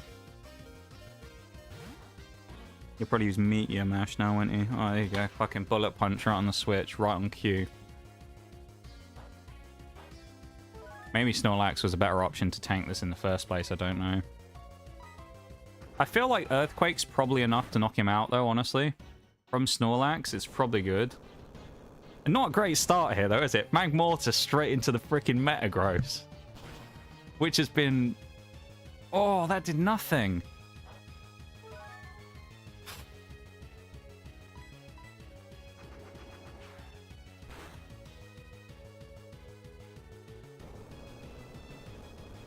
Let's just hope we're getting the worst fight out the way first, and that it can only be downhill for them from here. Oh, he lived! Oh, man. If he full restores again. Snorlax is so beaten up. I need to use Rest. I should have rested there, actually. What we gotta hope is that something's gonna come in next against Snorlax that's really bad. Like a Caterpie or something, and lets me basically set up with the Belly Drum Rest.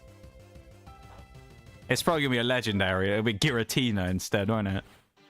Grumpig. Psychic again, which we don't. Again, we just don't have a. We don't have a Psychic counter. It's probably just got to be a switch into Reggie Steele, honestly. Who's scarfed as well, keep in mind. I'm glad we switched out, because that probably would have finished off Snorlax if we were slower. Because we're scarfed, we have to go Scarf Discharge, because it's our strongest move. Para would be... Oh, that did nothing! Really?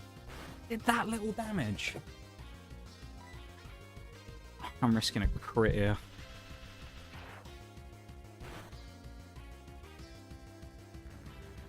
I don't like that. That might be a problem. Okay.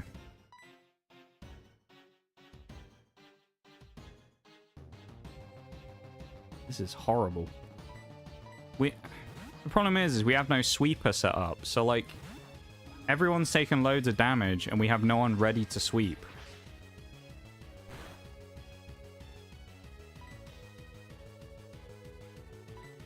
Togekiss needs to knock this thing out with this fly. Oh, come on. Seriously. Actually, that might work because I control him. Hang on. This actually could work. Oh, that did nothing. Seriously. And he has Snore again. The Snore strats.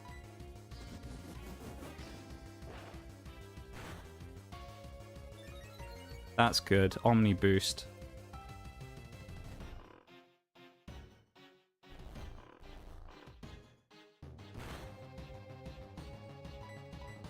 Please, Serene Grace, give us some boosts.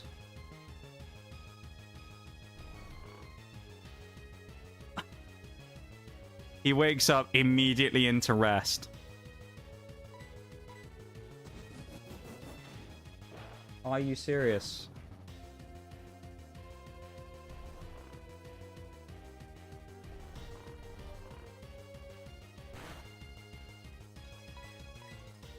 Please, Serene Grace, help me out here.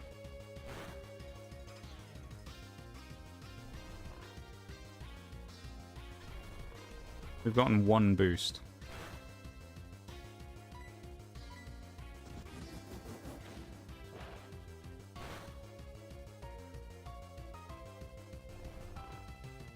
Are you joking?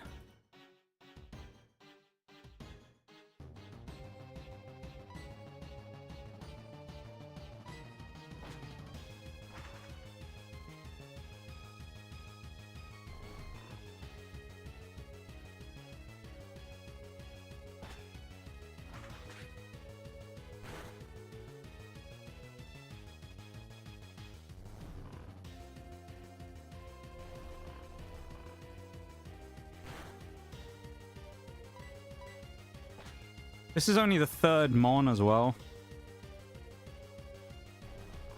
What the fuck is this? That's 3 wake up with the rest every time. This guy's gonna run out of fucking PP on rest in a minute. What is this? What the fuck is this?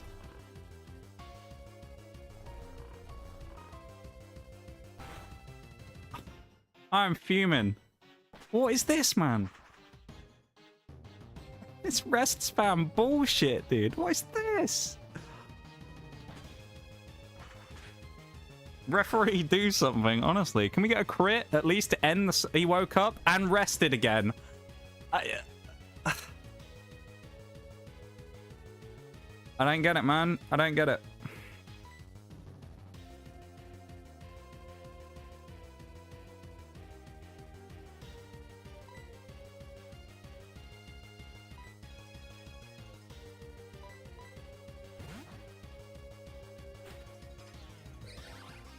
We might lose, genuinely. We might lose because I can't do anything against this fucking Grumpig. I'm like fully fucking locked against this Grumpig. Best thing I can do is power him to prevent him sleeping, but then it forces him to Zen Headbutt. And if he Zen Headbutts, he probably knocks out Rose Raid. At least the Leech Seed's gonna passively chip him, but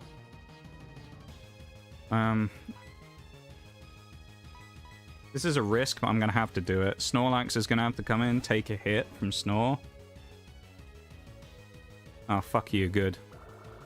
Problem is, if he hits me with Zen Headbutt, I don't know if we live that.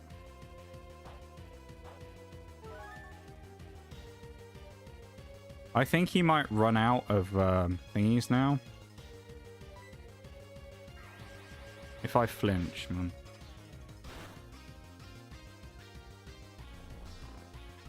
Why don't you have a go at your own stupid fucking strat?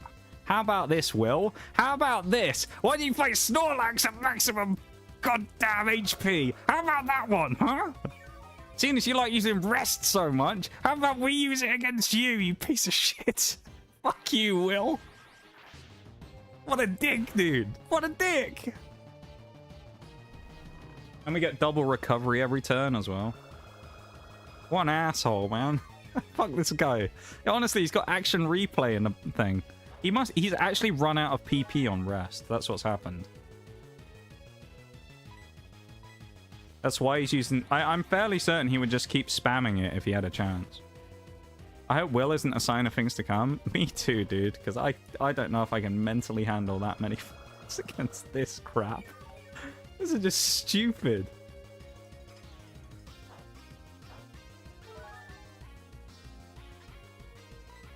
This is genuinely silly.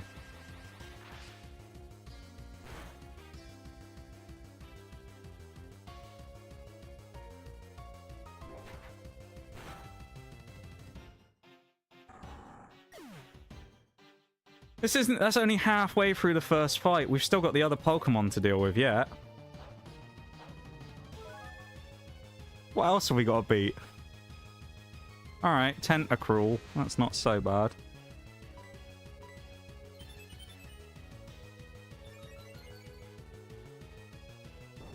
He says as it boosts its defense.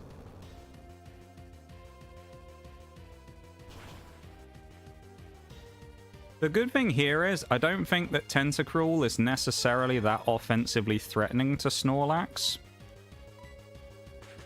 He's got Poison Jab. If he poisons me, this is going to be bad.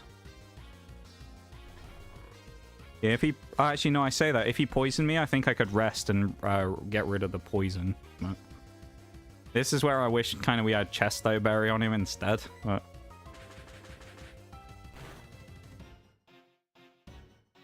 that's going to do too much damage.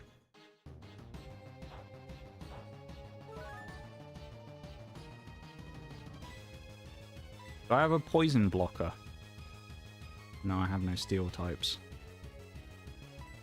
It's neutral against Roserade as well. Please just use like Water Pulse or something, not Poison Jab.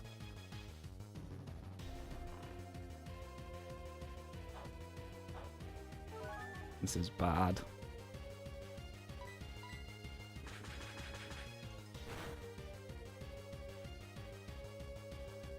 Crit, please, or a high roll. Come on, Snorlax, please! We need it right now, buddy. Oh, why?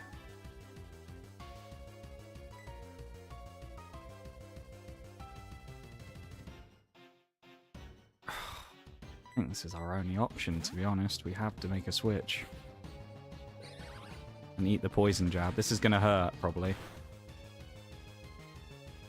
Actually did less than it does a Snorlax. We'll go for the Mega Drain, which we do outspeed on, so we'll get a tiny bit of passive recovery.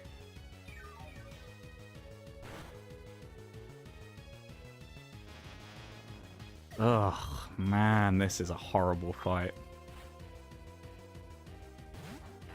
Okay, he's not that scary. I say he's not that scary. He's still annoying.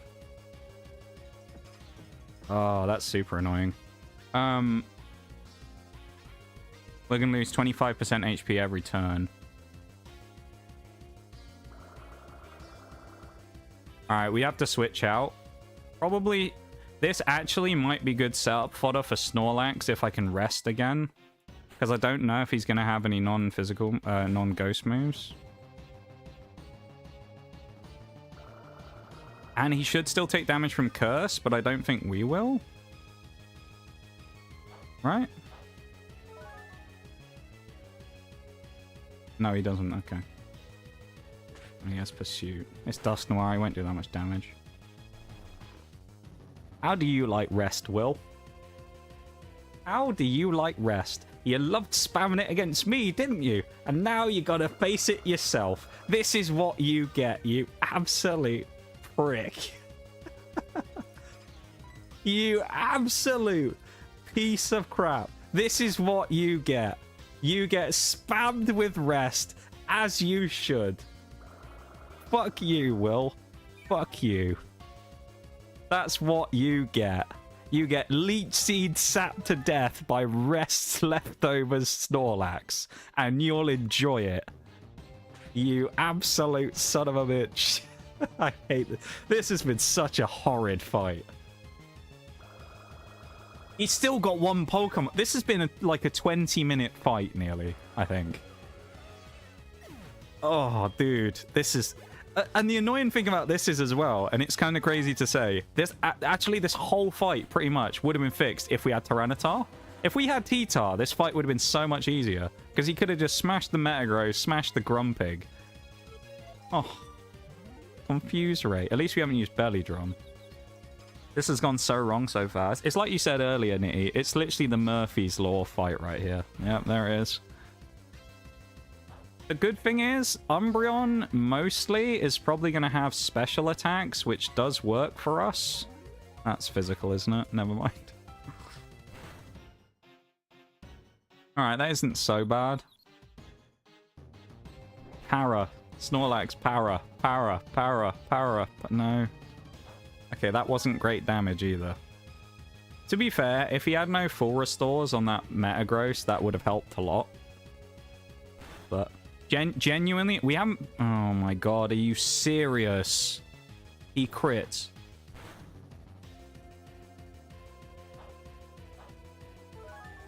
We can't go for the kill, because it's just not going to knock out in one. I can't believe what I'm seeing!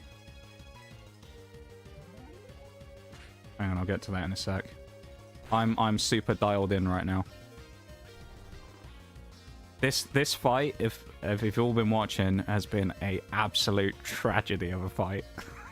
This is the worst battle of the entire run. It is awful. I'm so like focused because everyone apart from Snorlax is basically on the cusp of death.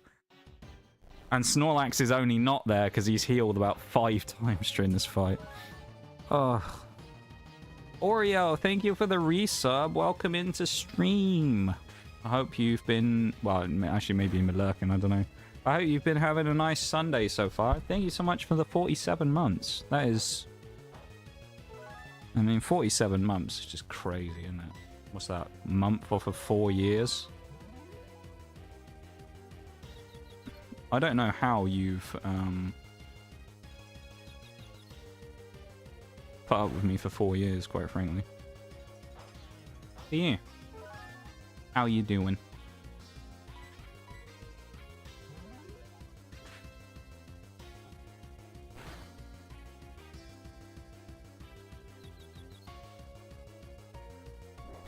Please, Snorlax.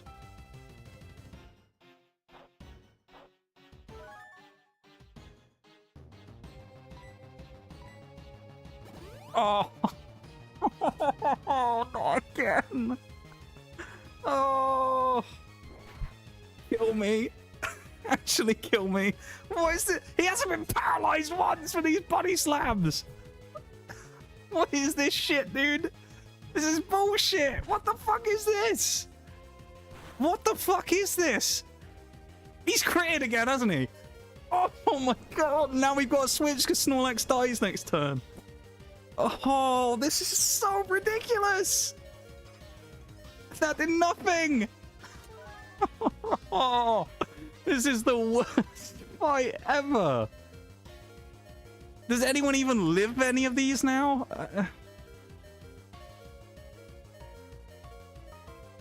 We might actually have to sack someone. Can Gastrodon eat a hit here? Even if it does, oh.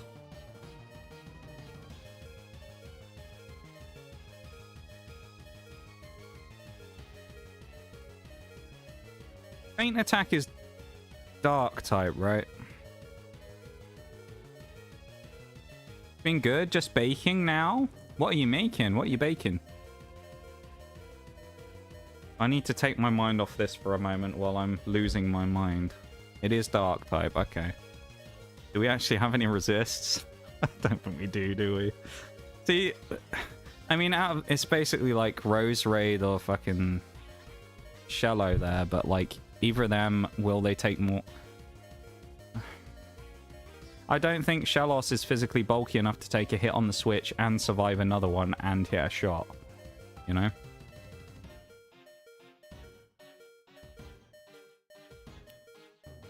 Versus Rose Raid, yeah, we get Leech Seed or something up. And we definitely outspeed, but...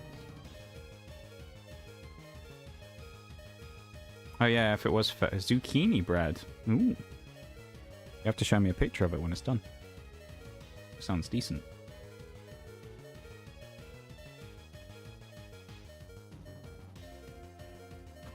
I'm stalling so much here. I don't want to do this fight anymore. I don't want to do the fight anymore. It'll just look like bread. Still. I don't know, it's nice when people show me things.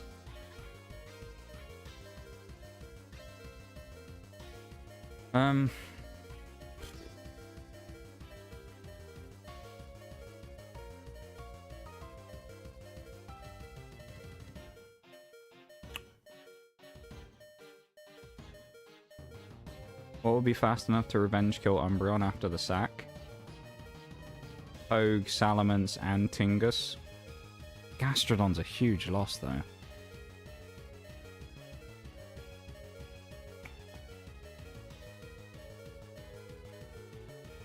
We also have Choice Scarf Electivire, but can a Discharge knock out Umbreon in one hit? And will he live?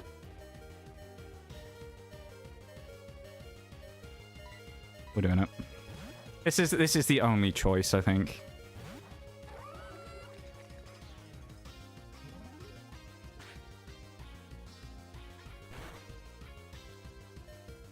We die.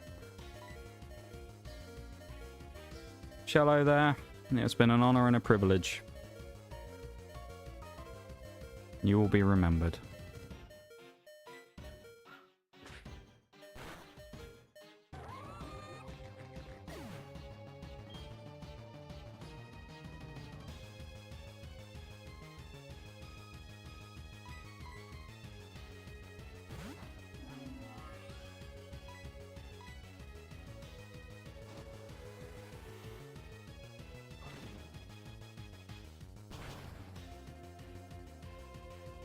Are you serious?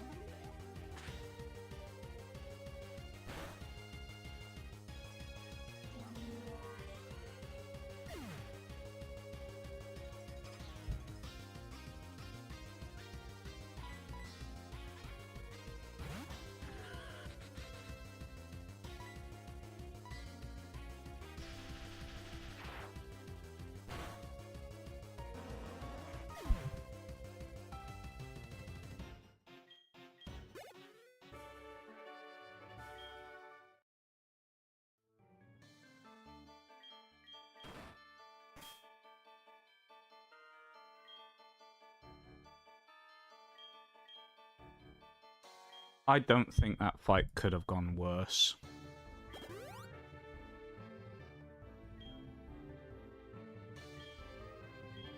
It's awful, dude.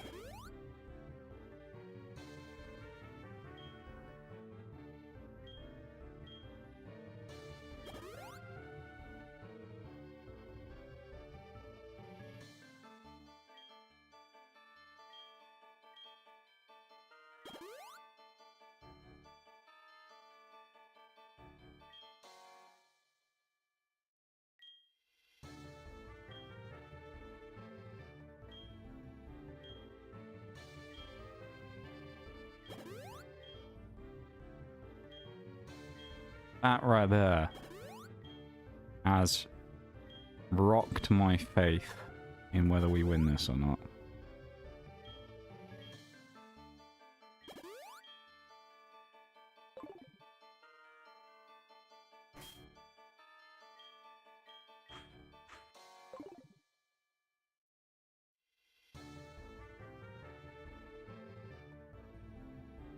Can I just say as well, on top of that, how many crits did Will get?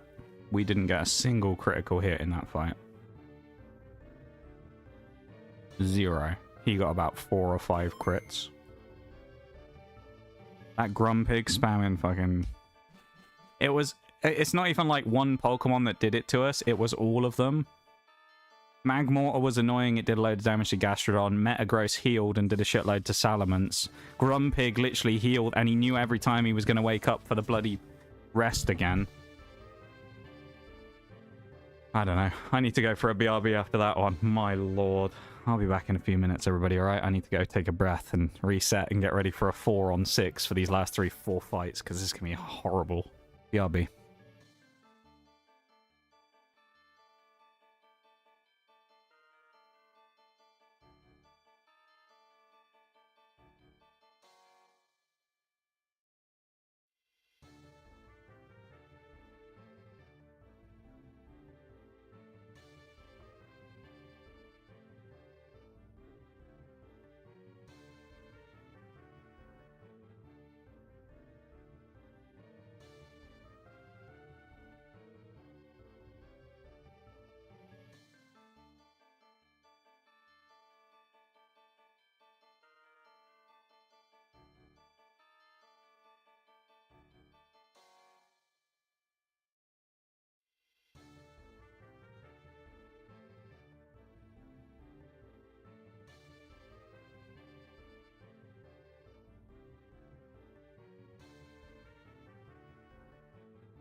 Welcome back, everybody.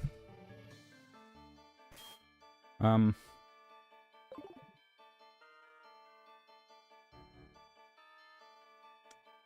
44 is the next cap. Let's level up.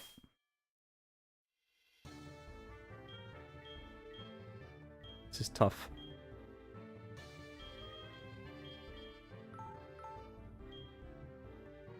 This is the first time in a hardcore Nuzlocke I've lost Pokemon in the Elite Four since...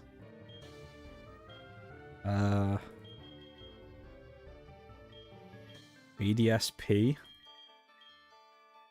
We absolutely swept the Elite Four in Generation 1, so thank you for the welcome back, Oreo. I'm gonna be eating bacon tonight, yeah. Oh man, if only we had If only we had crunch in the last one. Actually, I'm going to drop belly drum because I don't think it's that useful.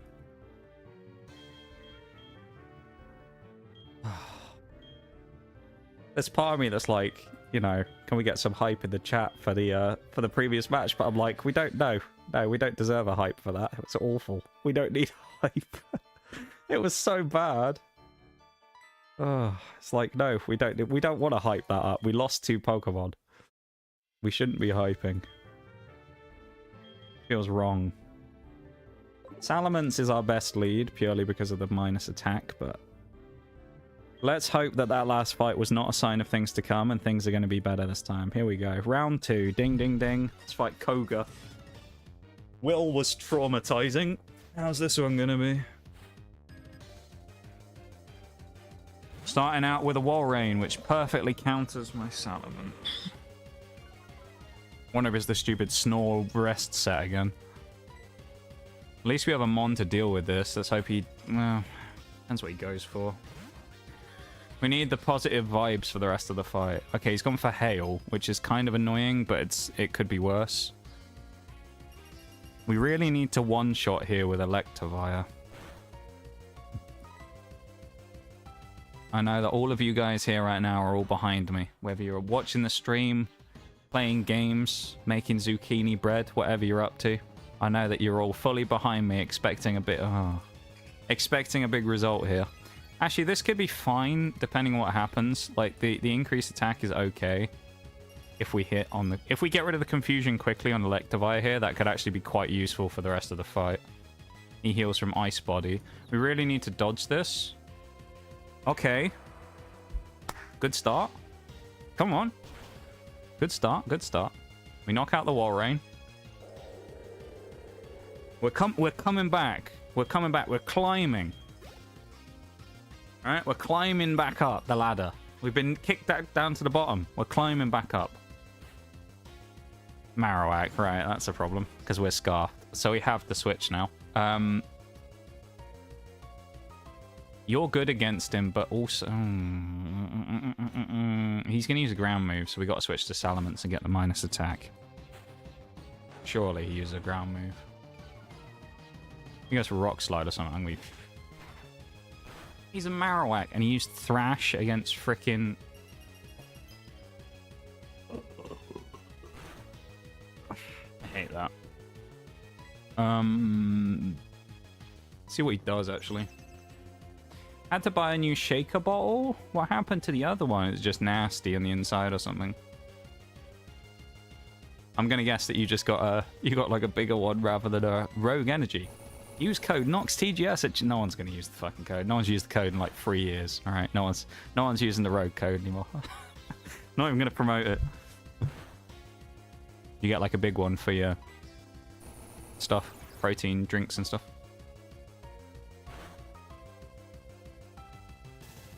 I don't want to talk about one of my shaker cups because people are going to think I'm like crazy for one of the things that I have with my shaker cup, so I'm not even going to mention it. But yeah, I've got a questionable antic with one of mine. It's not something that's like disgusting, but it's like some people will probably look at it and be like, ooh, I don't know about that. It's been sat around for a very long time, that's all I'm going to say. Taking our anger out on Koga after the Will fight, yeah. This is more like it. Seviper. Not a Pokemon you traditionally look at and you go, wow, that's powerful. It's Seviper. You know?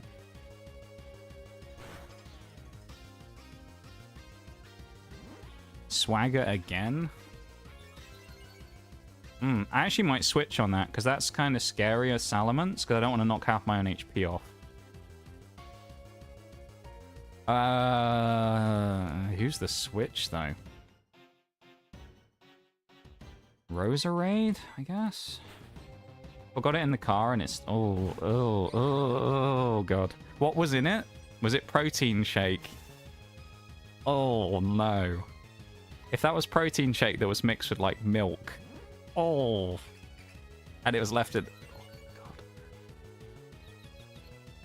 That reminds me. I remember when I was there. One of the days, it was one of the first days when we went to the Bunk Cake place. We went and got boba. Me and you, Oreo. and you didn't quite finish yours, you had like a little bit left in the bottom of the cup, and it got left in the car for like 2 days. I remember that. And then eventually you ended up taking it out and you just put it up on like a table and it was just sat in your room for like another couple of days. And I'd look at it every time and be like, that's just fucking nasty. It's like, ah, like that's got completely like rancid now, surely. It was awful. I think we ended up chucking it out in the end, but I was like, man, that stuff's probably like... I was tempted to be like, shall I take a sip and see what happens? But I knew I'd have just been horrifically sick. Because it'd been sat in the sun for like 2 days. Oh, man. This one's super nice, though, and mixes so well. Nice. I assume you got like a bigger one as well, because I know the rogue ones are quite small. Or did you just get another, like, same size one? I think so, I don't remember. Oh, man. Yeah, if it was something like milky, that'd be nasty. No, it's the same size. Oh, okay. When you say it mixes super well, you mean like it's got a good, like, the mixing, like, ball or spring or, you know, whatever the mixing, like, element is in it. Just works really well. That's the one thing I find with the rogue ones. They work pretty well, but, like, the mixer never works amazingly well. It always leaves a little bit of powder. So I always get a little bit of chalkiness at the bottom. To be fair, I haven't actually drank any rogue stuff for a long time. And that's nothing to do with the fact that no one uses the code or anything like that. It's just I can't afford to buy rogue anymore. Not because their prices have increased or anything, but just because it's something that's like a luxury good that I don't have the money to be spending on. So I haven't actually bought any rogue for a long time. Don't need anything bigger. That's true, actually, yeah. Because what is it, like... What is it in ounces? It's like 16 ounces or something? Surely? I don't actually know. Mine might be in... Oh, this would be an interesting thing. I wonder if my Rogue Energy Cup is in mils because it's a UK one. Probably not, because it probably got shipped, right? It has what's called Healer Mix Technology. He lived on 1 HP. Healer Mix Technology. That's a cool word, though, isn't it? Healer Mix. So there's no ball, it's just the way it's shit. Oh, I see. Okay.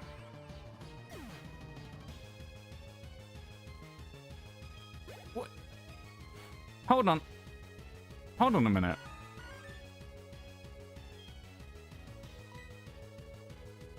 First of all, protect here. Why didn't Manaphy have black sludge? Is that going to be some like weird trick set or something where I was going to try and switch it onto me? What the hell? Just killed itself with black sludge. What the fuck? Black sludge, if you don't know, is basically leftovers, but it only works on poison types. If you're not a poison type, you just get damaged by it. Why the hell did Manaphy have that? It's not a poison type. Alright, that was significantly easier. But like, oh man. That one was good. We basically only used 2 Pokemon the entire fight, so that's good at least. Let's hope that's not luring us into a false sense of security. There's no ball, it's just shaped that way and doesn't leave any none. It leaves no powder residue. That's impressive to be... If it's just from the shape as well. I mean, it makes sense. I suspect it's designed in a way that it sort of promotes, like, swirling or something. Because, I mean, the healer mix makes it sound like it's sort of designed in a way that creates, like, a helical structure. And so it's sort of self-mixing almost, so that when you shake it, it mixes in, like, a pattern that churns it up, you know? Perfectly mixed. I was really impressed. That is actually really impressive. I mean, I haven't bought a shaker for a number of years, but that's the one thing with basically every shaker that's ever existed. I swear none of them ever perfectly mix it. There's always some level of powder at the bottom. That's very impressive, to be fair, if that's the case, and it genuinely is like that consistent at leaving nothing, no powder. Fair enough. Well, I'm glad you got a nice new shaker there as well. Sounds like a good little investment, huh? They're just good as well. I mean, they're good as just like water cups sometimes, aren't they? A shaker. It's just a nice cup. Oh, not you again. If Bruno brings out the frickin' Grumpig, I'm gonna lose my mind. If he brings out Grumpig. If he whips out the Grumpig, I'm gonna go crazy. I'm gonna lose my mind. I didn't level up. Oh no, we could have got up to level 46 here, I think, couldn't we? We're under cap. He's cursed my Snorlax as well. Alright, Snorlax is going to have to switch now because of curse.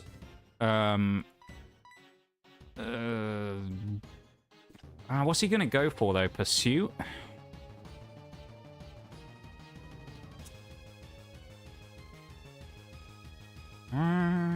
Let's bring in Registeel. I know he's choice. I probably should take the choice scarf off him at this point because I don't think it's. Okay, that's not actually the worst. I was about to bring in Salamence, and that would have probably been worse on him. I think he's going to use Fling with Black Sludge. The only thing, yeah. Unless it's just like a weird one where it's like some weird setup with the strat, but even that's an odd. I don't think I've ever seen that though, where it like it knocked itself out using it. Okay, that's fine. It's kind of annoying, but the thing I don't know here, I don't know if you know this or not. It's a very niche question. If I switch, am I gonna? If I put Snorlax back in, am I recursed? Like, is curse gonna hit me again? I don't know. No, because it would have gone off first and then we heal after. He's going to curse again though, probably, I suspect. Oh, no, you son of a bitch. No, no, no, no, no, no, no, no, no, no, no. That's fine. That is fine. I've just realized that actually works. You know why? I think you can do this in this gen, but we're going to have to find out. This might not work. It's possible it doesn't. This might work though. Yeah, because technically rest can be used to nullify any other status in the game because he always sleeps over the top of them. Yes! Like the ultimate toxic counter. Can't will-o-wisp me if I'm always putting myself to sleep, dumbass. That's good, that's good. This is the first Pokemon as well, though, out of his lineup, and we're having to work really hard to get this one out of here, this Dusknoir. Although at least he's not offensively threatening, so Snorlax is able to kind of just like regenerate himself with leftovers, basically. Imperma-stall Snorlax.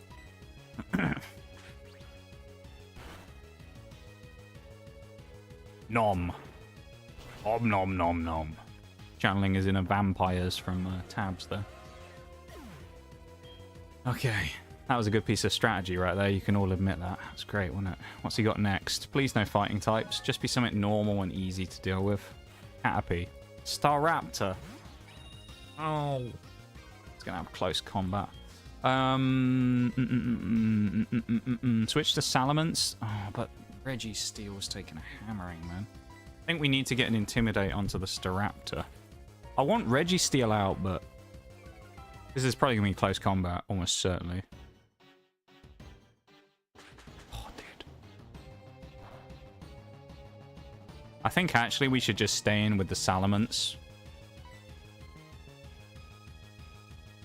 I was going to switch back to Electivire. I think we just have to go in for Salamence.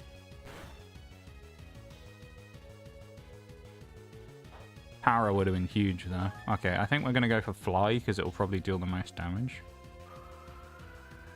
If there's a Grumpig, I'm kicking someone. If there's a Grumpig, my fist is going through the wall.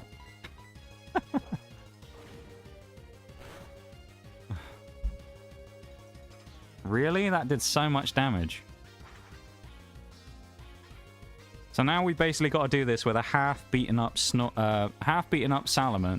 an Electivire who's burned, and Snorlax, who at least Snorlax is like, you know, healthy. Azumarill. Okay, it's not a fairy type in this gen yet. This is actually okay because we can set up Tingus Pringus. This is fine. We can set up Leech Seed and that. We can get control. This is. Oh no, that's gonna hurt. Probably. Is this huge power?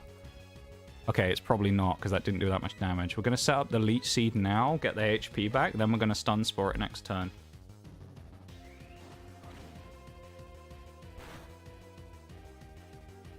We're flirting with the edge of a crit here, though, which is dangerous. You know, actually, it might be better off, instead of going for the Stun Spore, to just go straight in for the damage from Mega Drain. If this was Giga Drain, this would be so much nicer, though. This needs to probably get us like 30 HP back. Ooh. Alright, that's quite nice. And the Aqua Ring so we don't take the extra damage. That's actually quite big. This might prompt a full restore. I don't know. Welcome back, Ashen. It's been a hell of a day on Pokemon, let me tell you. No full restore. Okay.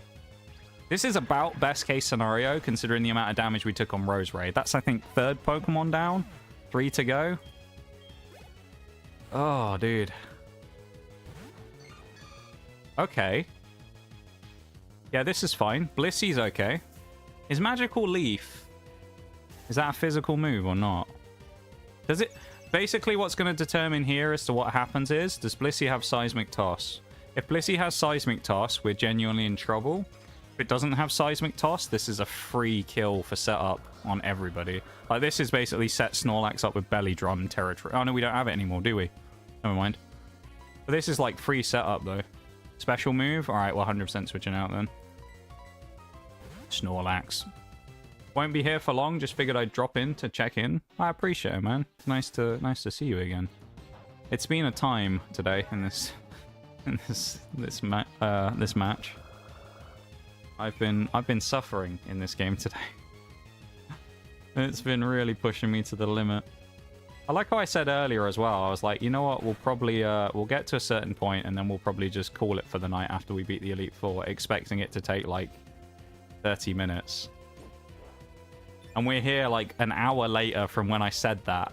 We're still only we're on the 3rd member. Good luck, and I hope you beat the Elite Four. Thank you, man. It can't be any worse than the first fight in the Elite Four, which was torturous, so... Okay, this is a special mon, Ampharos. And we have Earthquake.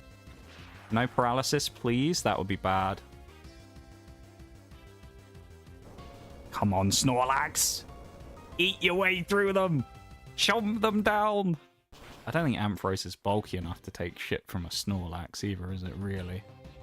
Light Screen's gone as well. Even better. The Blissey using Light Screen. What a toxic strat. And the charge. That's huge. He's giving us a free in. Dude, this fight compared to the Will fight, what happened?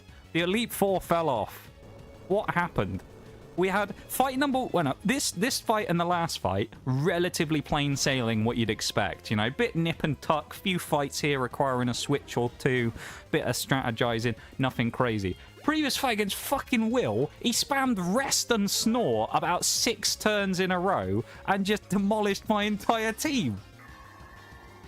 Bronzong is actually, that's actually quite a good Pokemon to see at the end for this one, because he's stopped me from healing. No, no, no longer escape. Never mind. I think Snorlax should be able to kind of beat this thing quite easily, especially with the defense drop. This is a one-shot now. Snorlax wins this all day long. There's no way Bronzong wins this. Yeah, this is a like set-up Bronzong as well. It's not even like a strong Bronzong for offensive stuff. Come on. We're coming. We're back, baby. We're so back. We're so back. Genuinely, when we were... I thought we were going to lose against Will. I'm not going to, like, you know, play it up for the camera here. I thought we lost. Genuinely, I thought we were going to lose against Will. The high roll to end it? I don't think it was, Nitty. We got a defense drop on the first crunch. So we won't know if it was a high roll or not. It might have been, but it also... I think it might have just been a normal roll for it. Also, I swear to God, if someone complains that I'm using max elixirs that I may or may not have got during the run after losing 2 Pokemon in the first fight and having to fight 4v6 in every battle, you're banned, alright? Someone comes up and they go, "Oh, we're using those, I see. Oh, that's not very cash money. Have you missed this?" You're banned. I will ban you. Karen, level 47 Karen is next. Normally she'd have a team that would actually be good for us to face. Of course, it won't be this time.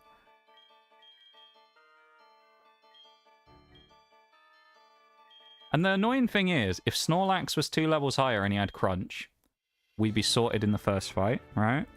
And if we had Tyranitar on the team instead and we brought it in, we'd have been fine too. Hi, Shags. Welcome in, man. You've missed so much trauma, Shags. It has been a harrowing day. I see we have deaths. I'm not going to explain it because it's better to just watch it, genuinely. Go back in the VOD when you have time. Watch the first fight in the Elite Four against Will. It was an absolute car crash. And it wasn't a car crash because, like, strong Pokemon versus strong Pokemon. All I've got to say is, I think he had probably the most annoying team and strategy we have ever seen. Today, we've run into a number of Pokemon that specifically use strats based around rest. Oh, dude, I don't want to get into it again because I'm livid about that fight against Will. It was a disaster, but both of the deaths came against Will. We've been clean so far after that, but we did lose Togekiss and Gallo there. One of those was a guaranteed sacrifice that we knew we had to make. The other one was an unlucky survival that then required us. We can't go back and replace them, no, because we're in the Elite Four. Only way we can get out of the Elite Four in these early gens is to lose. We win or lose, that's it. We win with 4, or we lose, and we get wiped and restart the game. That's our only choice.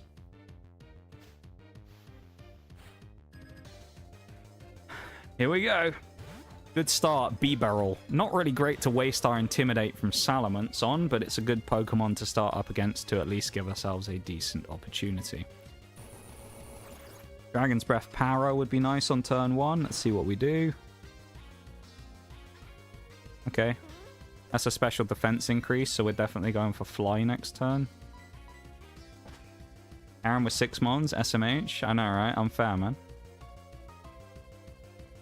Yeah, all of them have 6, because we have it set up where all of the Elite Four are like maxed out on team members to make it as challenging as possible. Critical hit. That's our, I believe it or not, I think that's our first critical hit of the entire Elite Four, and that's the 4th member that we're fighting now. We really don't have anything for Mag Cargo either. Oh, we have Snorlax.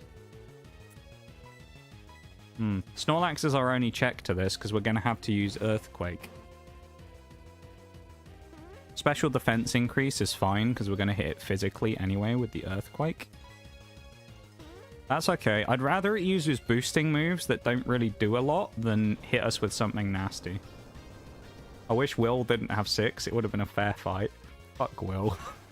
I don't want to see that name in my chat ever again. I don't want to ever see that guy ever again. Will the... Oh, hello. Procrastinator versus Procrastinator. He outspeeds me and I'm 5 levels higher. He's got, like, Jolly Snorlax. He's actually using Jolly Snorlax. This is a fight for the ages. Why is his Snorlax basically more powerful than mine?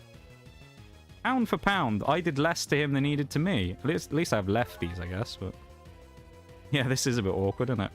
Not even a speed tie. He straight up just... That's a bit of a waste. Alright. It's like a truck. Yeah, so both Snorlaxes are physically weak, but specially offensive. Or especially defensive. That's big. Now we get the advantage. We can actually hit a... We're ahead of him now on the speeds, which is good. If they full restore again, it's annoying, but... Crit? Here goes for power. Thank you for the lurk, Zazuma. I appreciate it. Thank you. Crit. Oh, Karen. Karen, I hope you suffer a... Oh.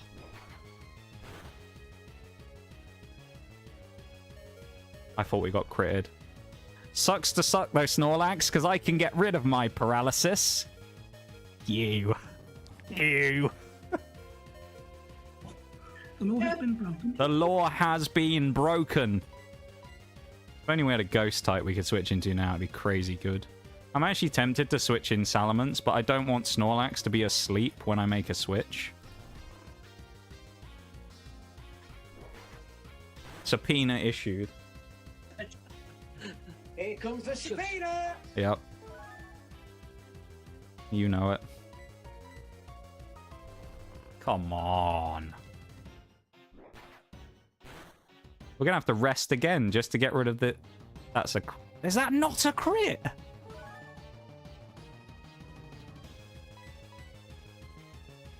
least we got rid of him. At least we got rid of him. We need an offensively weak... We need, like, Magikarp to come in next where we can rest again and heal. That's what we need. Magikarp, Magikarp, Magikarp, Magikarp. Everyone will it into existence. Magikarp. Okay, actually, Tangrowth kind of works. Not... Oh, he's knocked my lefties off. That's going to do big damage because of the... No, okay, that's fine. Tangrowth is actually not that... He's not very offensively strong. He's kind of like us again. He's very wall heavy. He's not going to do that much damage, probably.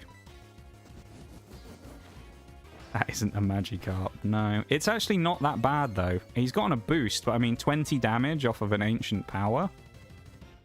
He already outspeeds, so I'm not that worried about that. And then physically, he is quite bulky. But we do have Salamence. Oh, Salamence might get ancient. We need to waste 5 ancient powers, and then Salamence can come in. Otherwise, he'll get hit by the rock move. The leftovers would have actually been really useful, though. The less amount of boost this thing gets, the better as well. Para? Para will be huge here, actually.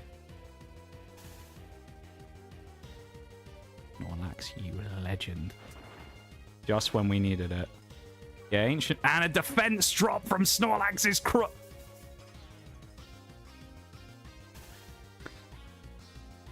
Come in real quick there, Karen. Let me have a word with Karen.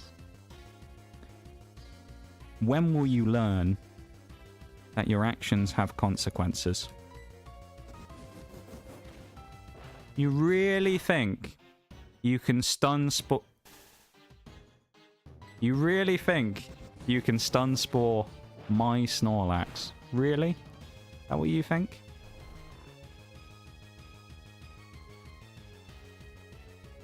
Oh, Karen. Fuck off. Fuck off. Back up your shit. Fuck off. Karen doesn't know that you simply do not status Snorlax. Why did that do so much more damage? Oh, because of the boosts. That's why. Never mind. Oh, fuck off. Yeah. Yeah, eat paralysis, bitch. Fuck you, Karen. You are a Karen. That's all you are. You're right, though, Shags. It does only have 5 hits, Ancient Power. Oh, what's that? You're parried? Well, guess what, Karen? I'm not. Because I have rest. And rest cancels out other statuses. Suck it. Snorlax is going to eat you next. He's going to swallow you whole. Deoxys. Really? Deoxys? That's the best you've got now? You're resorting to bringing out legendaries. You think that's going to help you? Snorlax is a special wall, and he's going to eat that shit like it's nothing. Alright, that did more damage than I wanted it to. But Snorlax is actually might one-shot this, because regular Deoxys is not that bulky. Oh! Minus D. Might be a Forest Ore. No, okay. We have to hope this doesn't crit. Snorlax, you chad! He goes again and knocks out the Deoxys! Snorlax, the absolute unit! Raichu comes in. That's actually annoying, though. Although... can be walled by Roserade. T-Bolt comes in, is resisted. Probably you want it to do, like, less than 30 or 40. That's huge! You know what? I'm not even that worried about the paralysis. All we need to do is get the Leech Seed up, and then we're okay. Because then I'm going to switch into Electivire, who... This could be insane from Electivire if he has Motor Drive. If he has Motor Drive, this fight's over. Because he won't be able to hit us with an electric move, and it's going to boost our speed to the absolute max. And with Choice Scarf. Does he have Motor Drive? He does! Electivire's going to be the savior! If this thing has Earthquake or something, I'm going to lose my mind. There's the Motor Drive speed boost. Right, we are Choice Scarfed, so we're locked into whatever move we use. So I think we're actually going to go for Strength here, because it's not resisted. Let's do it, man. That leech seed is pretty big, though, for the recovery. I don't even care that this is going to do not that much damage. He can't attack us with an electric type move. He can hit a tail whip. Let's hope we don't have brick break or something in the back, because otherwise we're in trouble, but let's go. The next fight is Lance, so this one, I mean, you've got to say realistically, this fight is probably over now. I mean, yeah, you know, even if he gets lucky crits here and stuff, it's over. So it's all aboard against Lance. And he loses to Leech Seed. Come on. One more fight. One more match. One more match. One more match. You absolute fucking legends. These four, dude. Gastrodon and Togekiss were big losses. These four have absolutely stepped up in these fights. Man, these four have been insane. This is why I chose this team, part of. Because, yeah, we had some really good Pokemon in it as well that we didn't choose. And we had a lot of great Pokemon that we lost. Like Venusaur and things like that.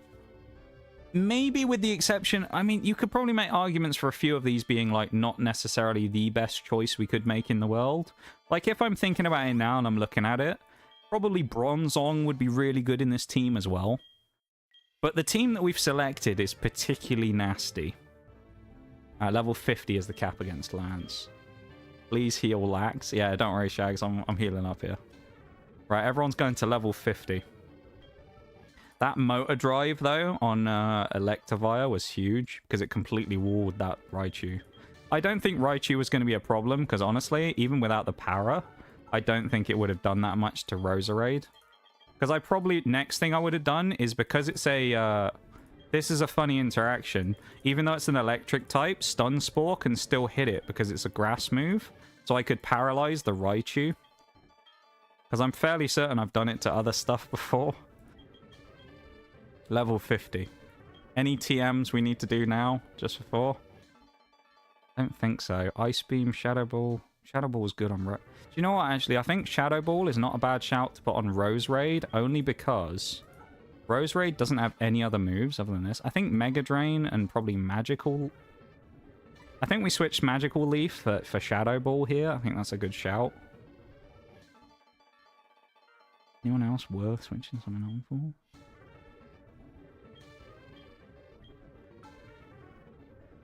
No, they're not.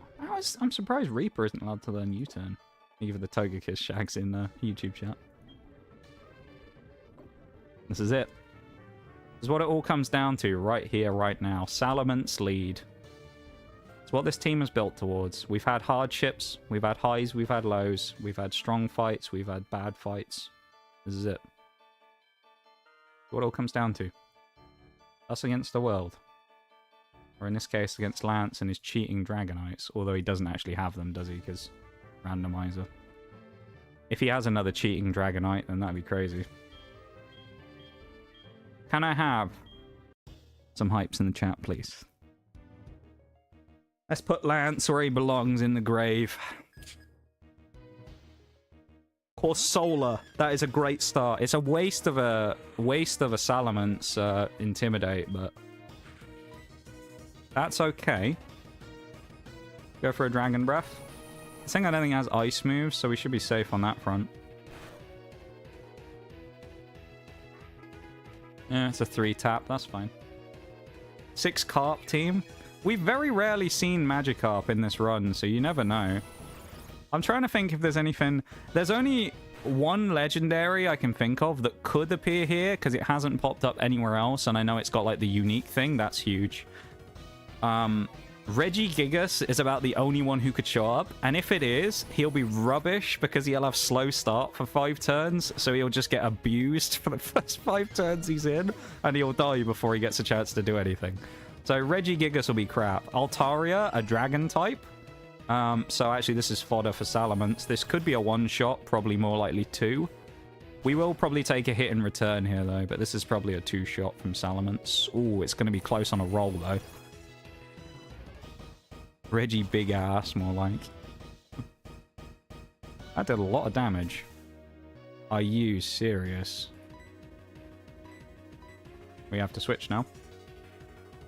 Okay, we have to switch. Electivire, we switching on the Choice Scarf. That's... Ah, dude. Salamence taking that hit is bad. Here's the thing I would normally say, though, right?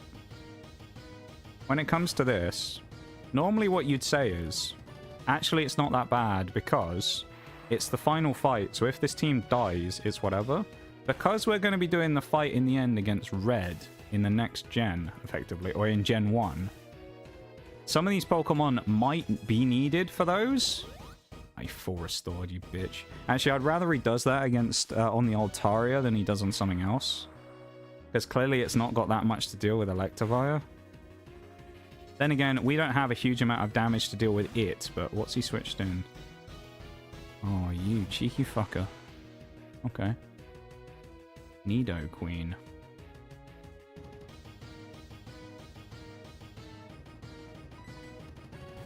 Mostly a defensive Pokemon, but... Oh. Should have gone into Salamence, shouldn't I? That's a mistake. The Spadef drop there is actually terrible.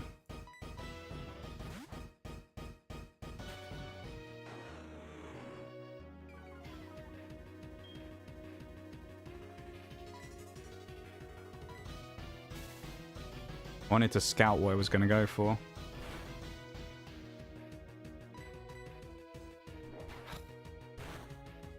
The Salamence speed. Oh my god.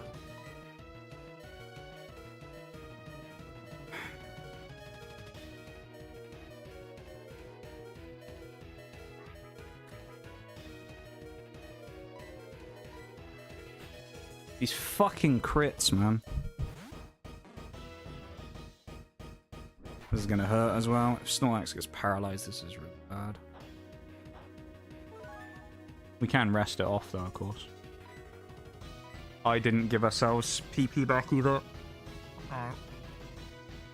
We should actually tank that quite well because we're especially bulky. We also know that, what is it, Pokemon number... The Altaria's already taken at least a bit of damage. So he has a Pokemon in his pocket that's pretty weak already.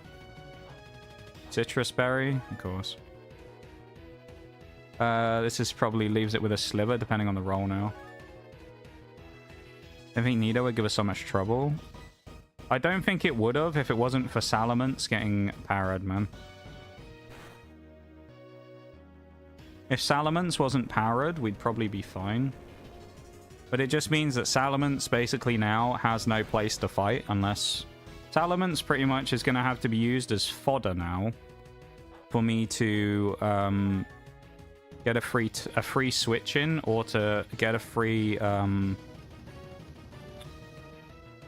attack knockdown on someone. With the Intimidate, that's basically all I can do.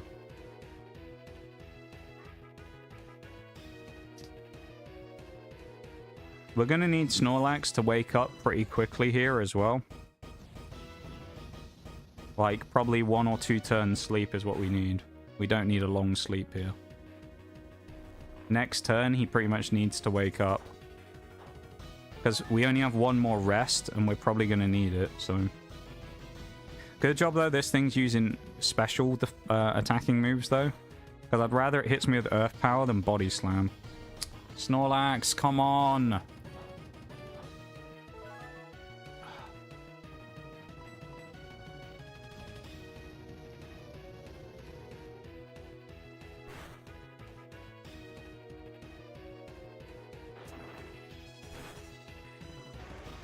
That's 2 Mons down, and 1 is also taking a battering.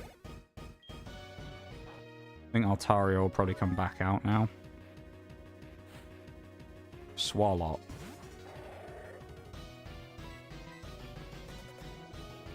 Okay.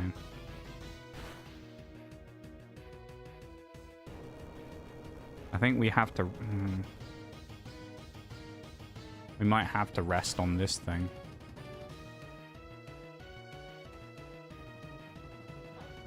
I think this might be the best chance of us resting for the rest of this fight.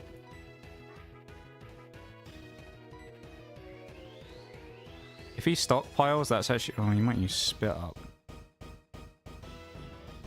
I think this has to be the way we play this now with the rest. If we're This is a misplay from me because I should have restocked PP before the fight.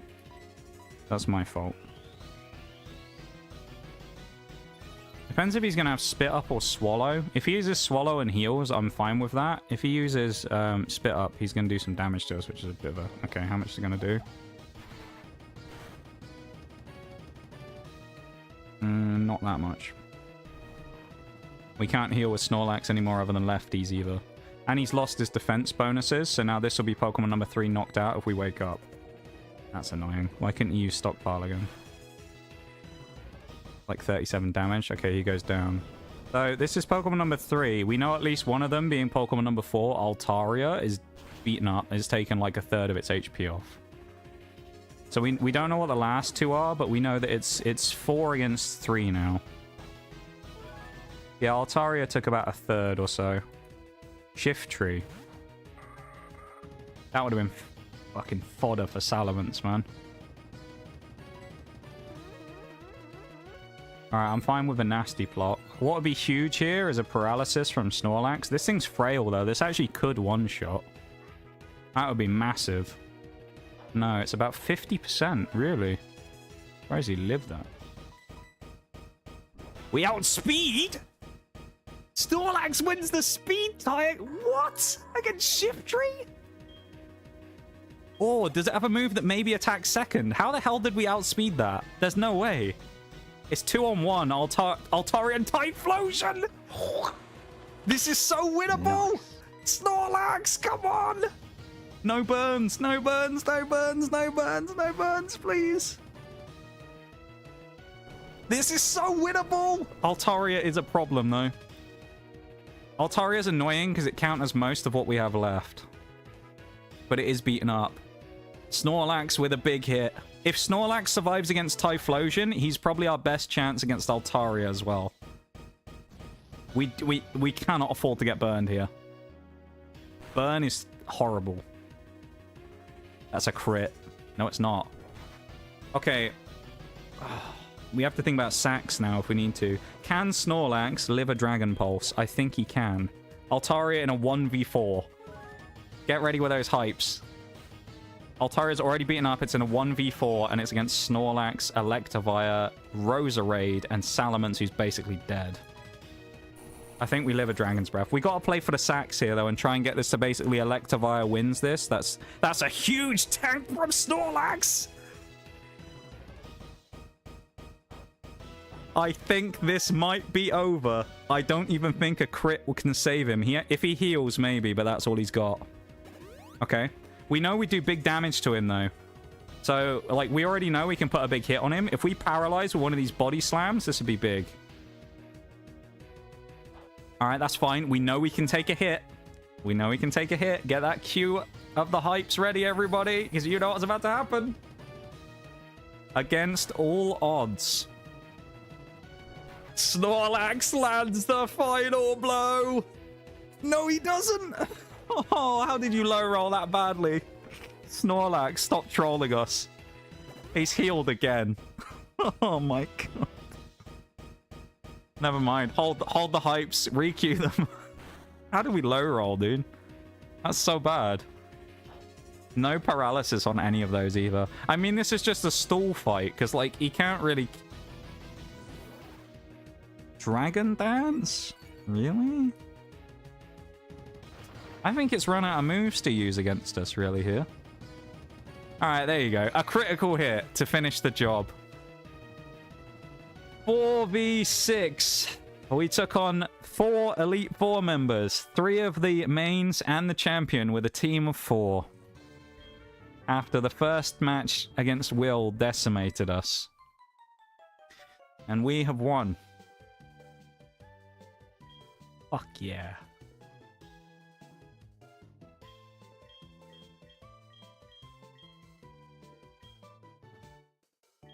I'm so hyped. It's so, like, contained within me right now, though. I want to yell and just be like, this is insane. I'm so hyped on the inside.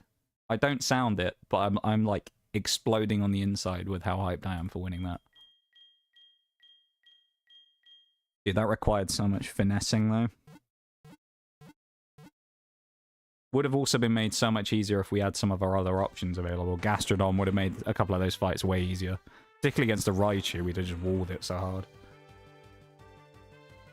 You don't sound sad enough, streamer. Our starter made it to the end as well, the Roserade. Eat cocks in hell, Will.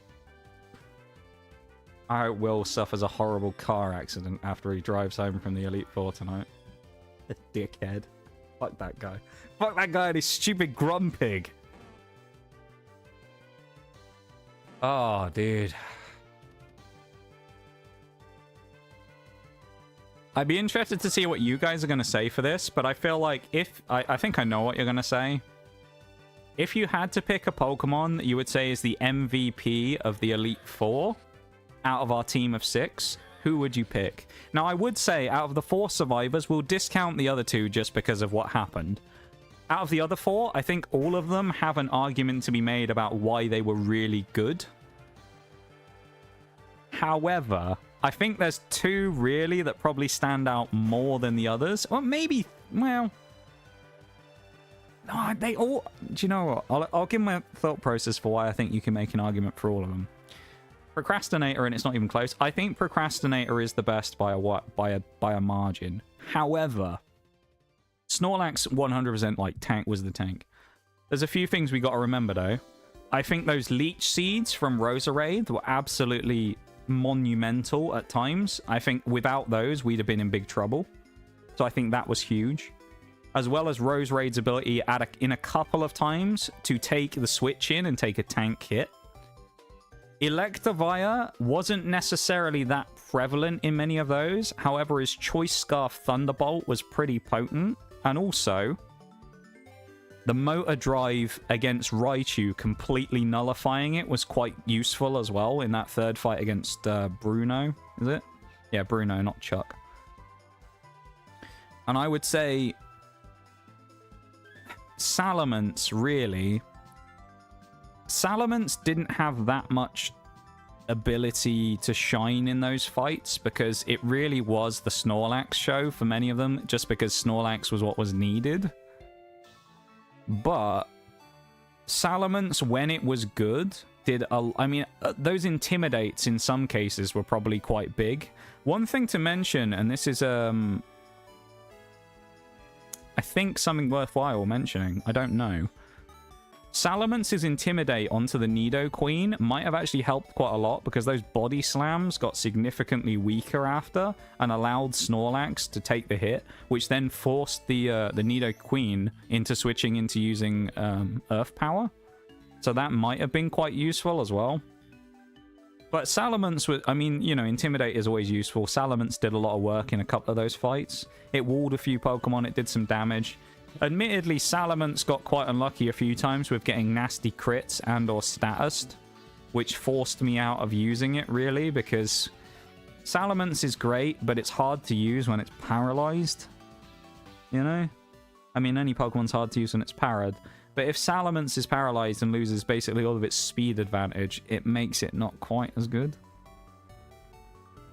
I do think if we had the full team of 6...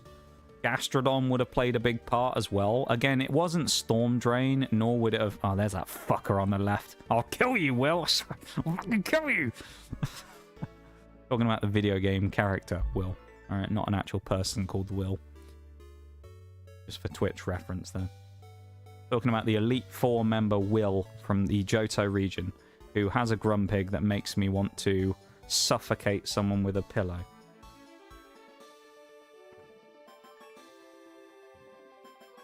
Bread in the oven. Let's go.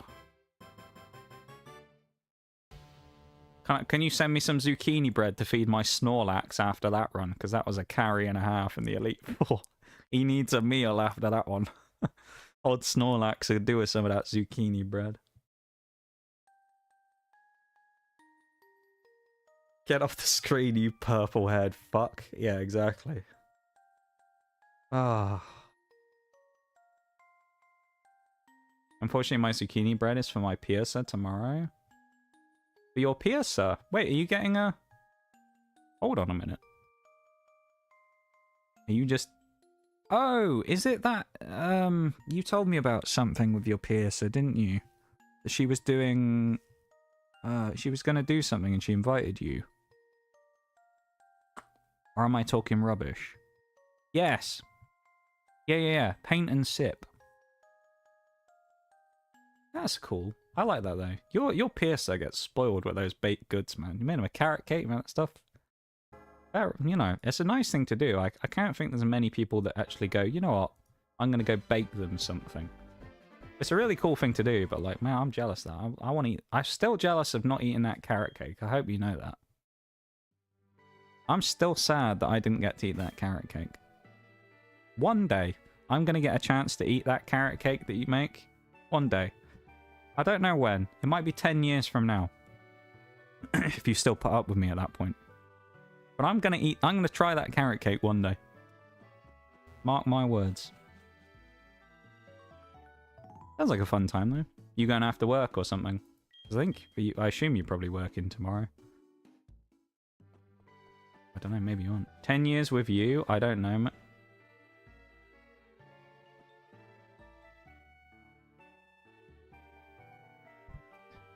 Do you want to find yourself in the same predicament as Will of the Elite Four, getting suffocated by a fucking pillow?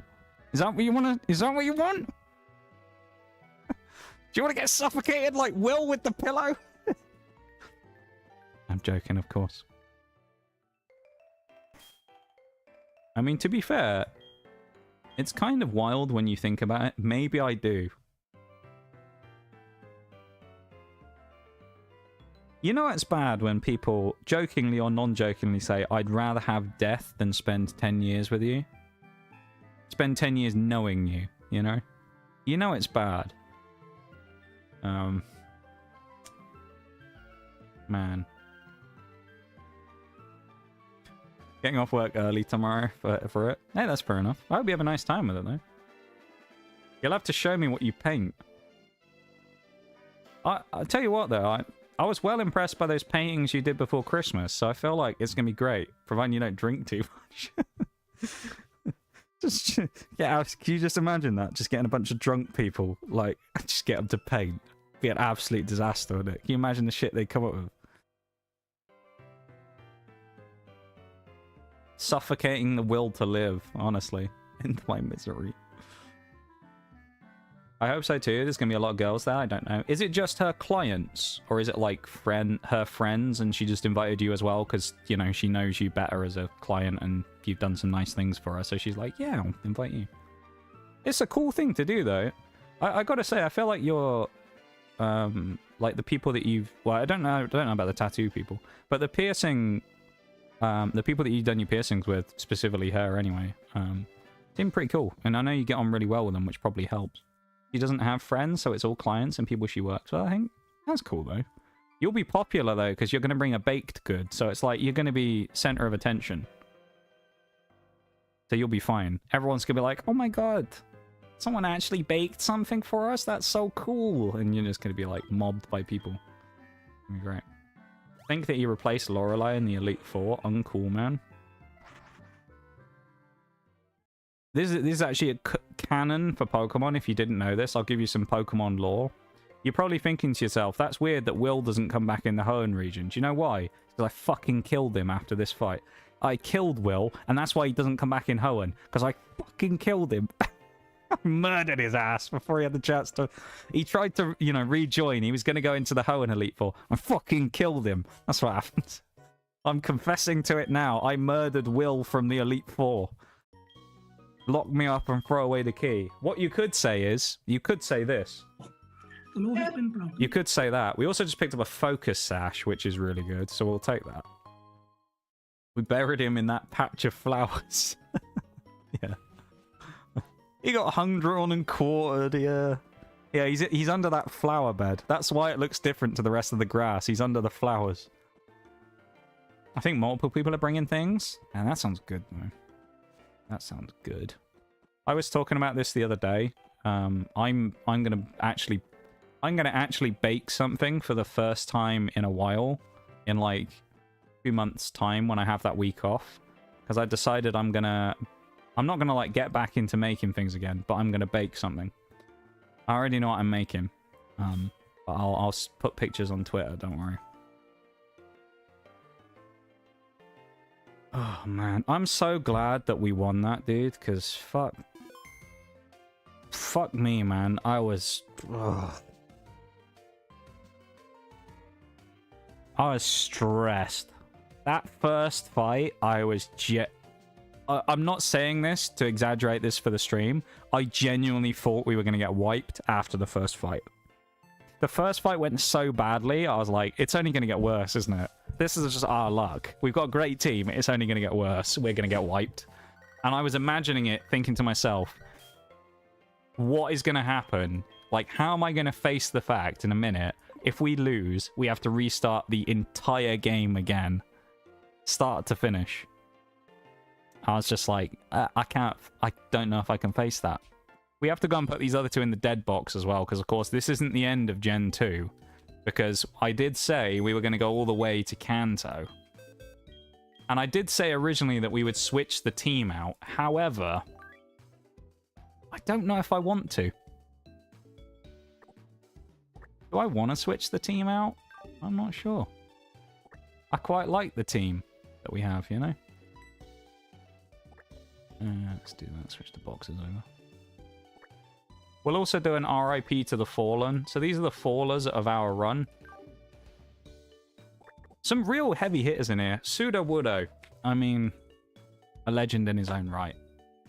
Vespiquen. Shags was glad about that one, but Vespiquen did a lot of work for us early on. Ivysaur, a great Pokemon for us, got sadly critical hitted by self-destruct. Didn't even know that was a thing, but it happened. Miss Magius, one-shotted by a crunch from an Exploud. I think it may have been a critical hit. I can't remember. Either way, it sucked. Yeah. Togekiss. I'm not going to say... I don't want to spoil it in case you didn't see the Will fight, but yep. And then Gastrodon would have always been better. I've always said this if it was Storm Drain, but you know what? It fronted up and it did pretty well. It's a shame we lost it, though. Now, for the two Pokemon that are going to come into this team, I think there's a very obvious choice. It's not Jirachi, alright? I think we'd be a fool if we didn't bring Bronzong. Because it's that good.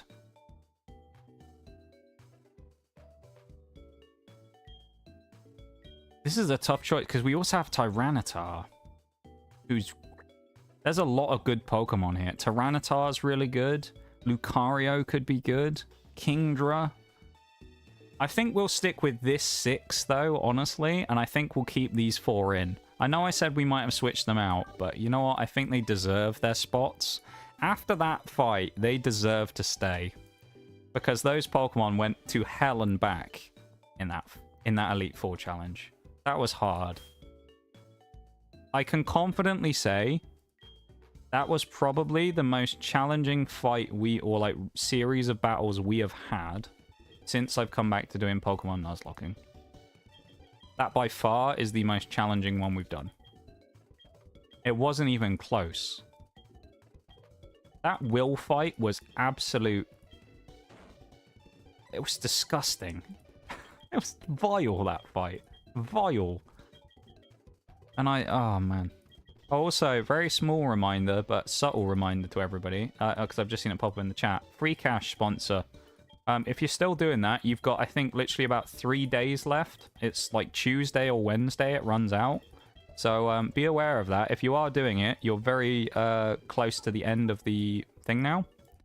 So if you're trying to do those last-minute pushes to get a cash out, you got to do it now or never, because you've basically got no time left. So get it in while you can if you're doing it. If not, and no one, and you don't make it in time, I still very much appreciate the contributions, and I hope it was worth it for yourselves. And thank you so much for contributing towards the sponsor. I do appreciate it very much. That being said, I think after when I come back from... Well, depends. Maybe when I get back in, like, April.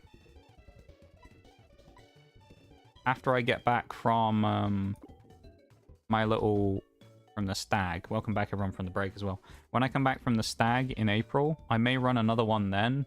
If not, the next one will be start of June probably. Because we probably do need to run another one, because I will say, you know, and this is no slight towards anybody, but it didn't really do as well as I was hoping it would. Yeah, when I come back from Stab. I was hoping it would do fairly well. If we had to compare it to other sponsors I've done in the past, it flopped really badly. So, yeah. I'm going to double save just for luck. But yeah, so we'll see what happens. When I come back from the stag, though, we'll see. Dude.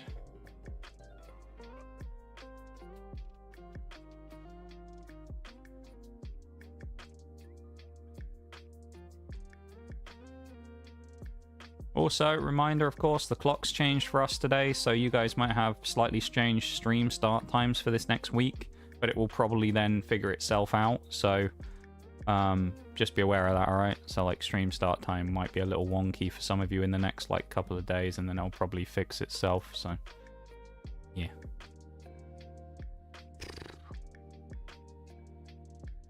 That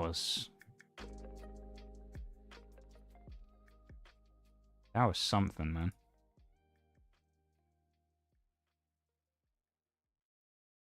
And also, congratulations to Nitty on making it to the end of the stream.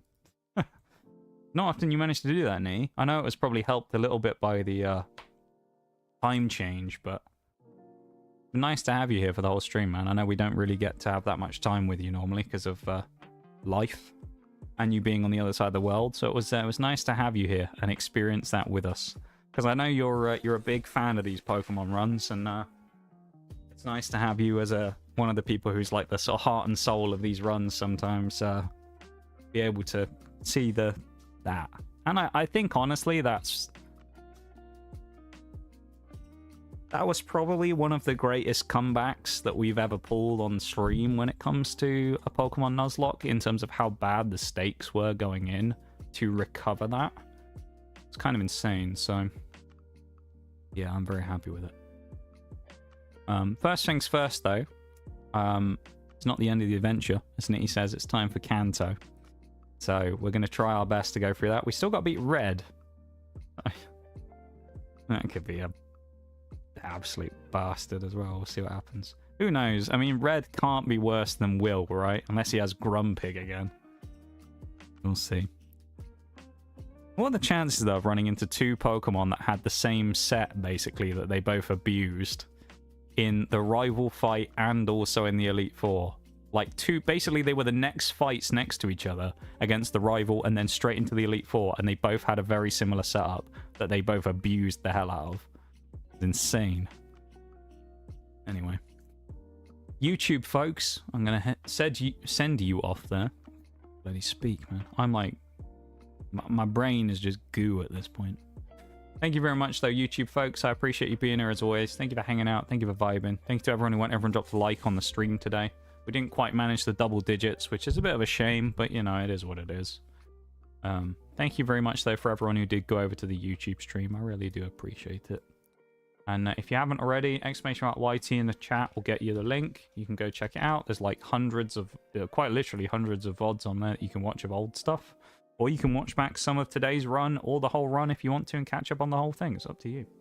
But thank you, everyone, for being over there and going and checking out the YouTube. I do appreciate it, as always. And I'll be back on Tuesday with Middle-earth Shadow of War over there. And then, of course, Wednesday we'll be back with more Pokemon, because alternating schedule. So, yeah. Anyway, you guys all take care on YouTube, and I'll see you in a couple of days. Okay?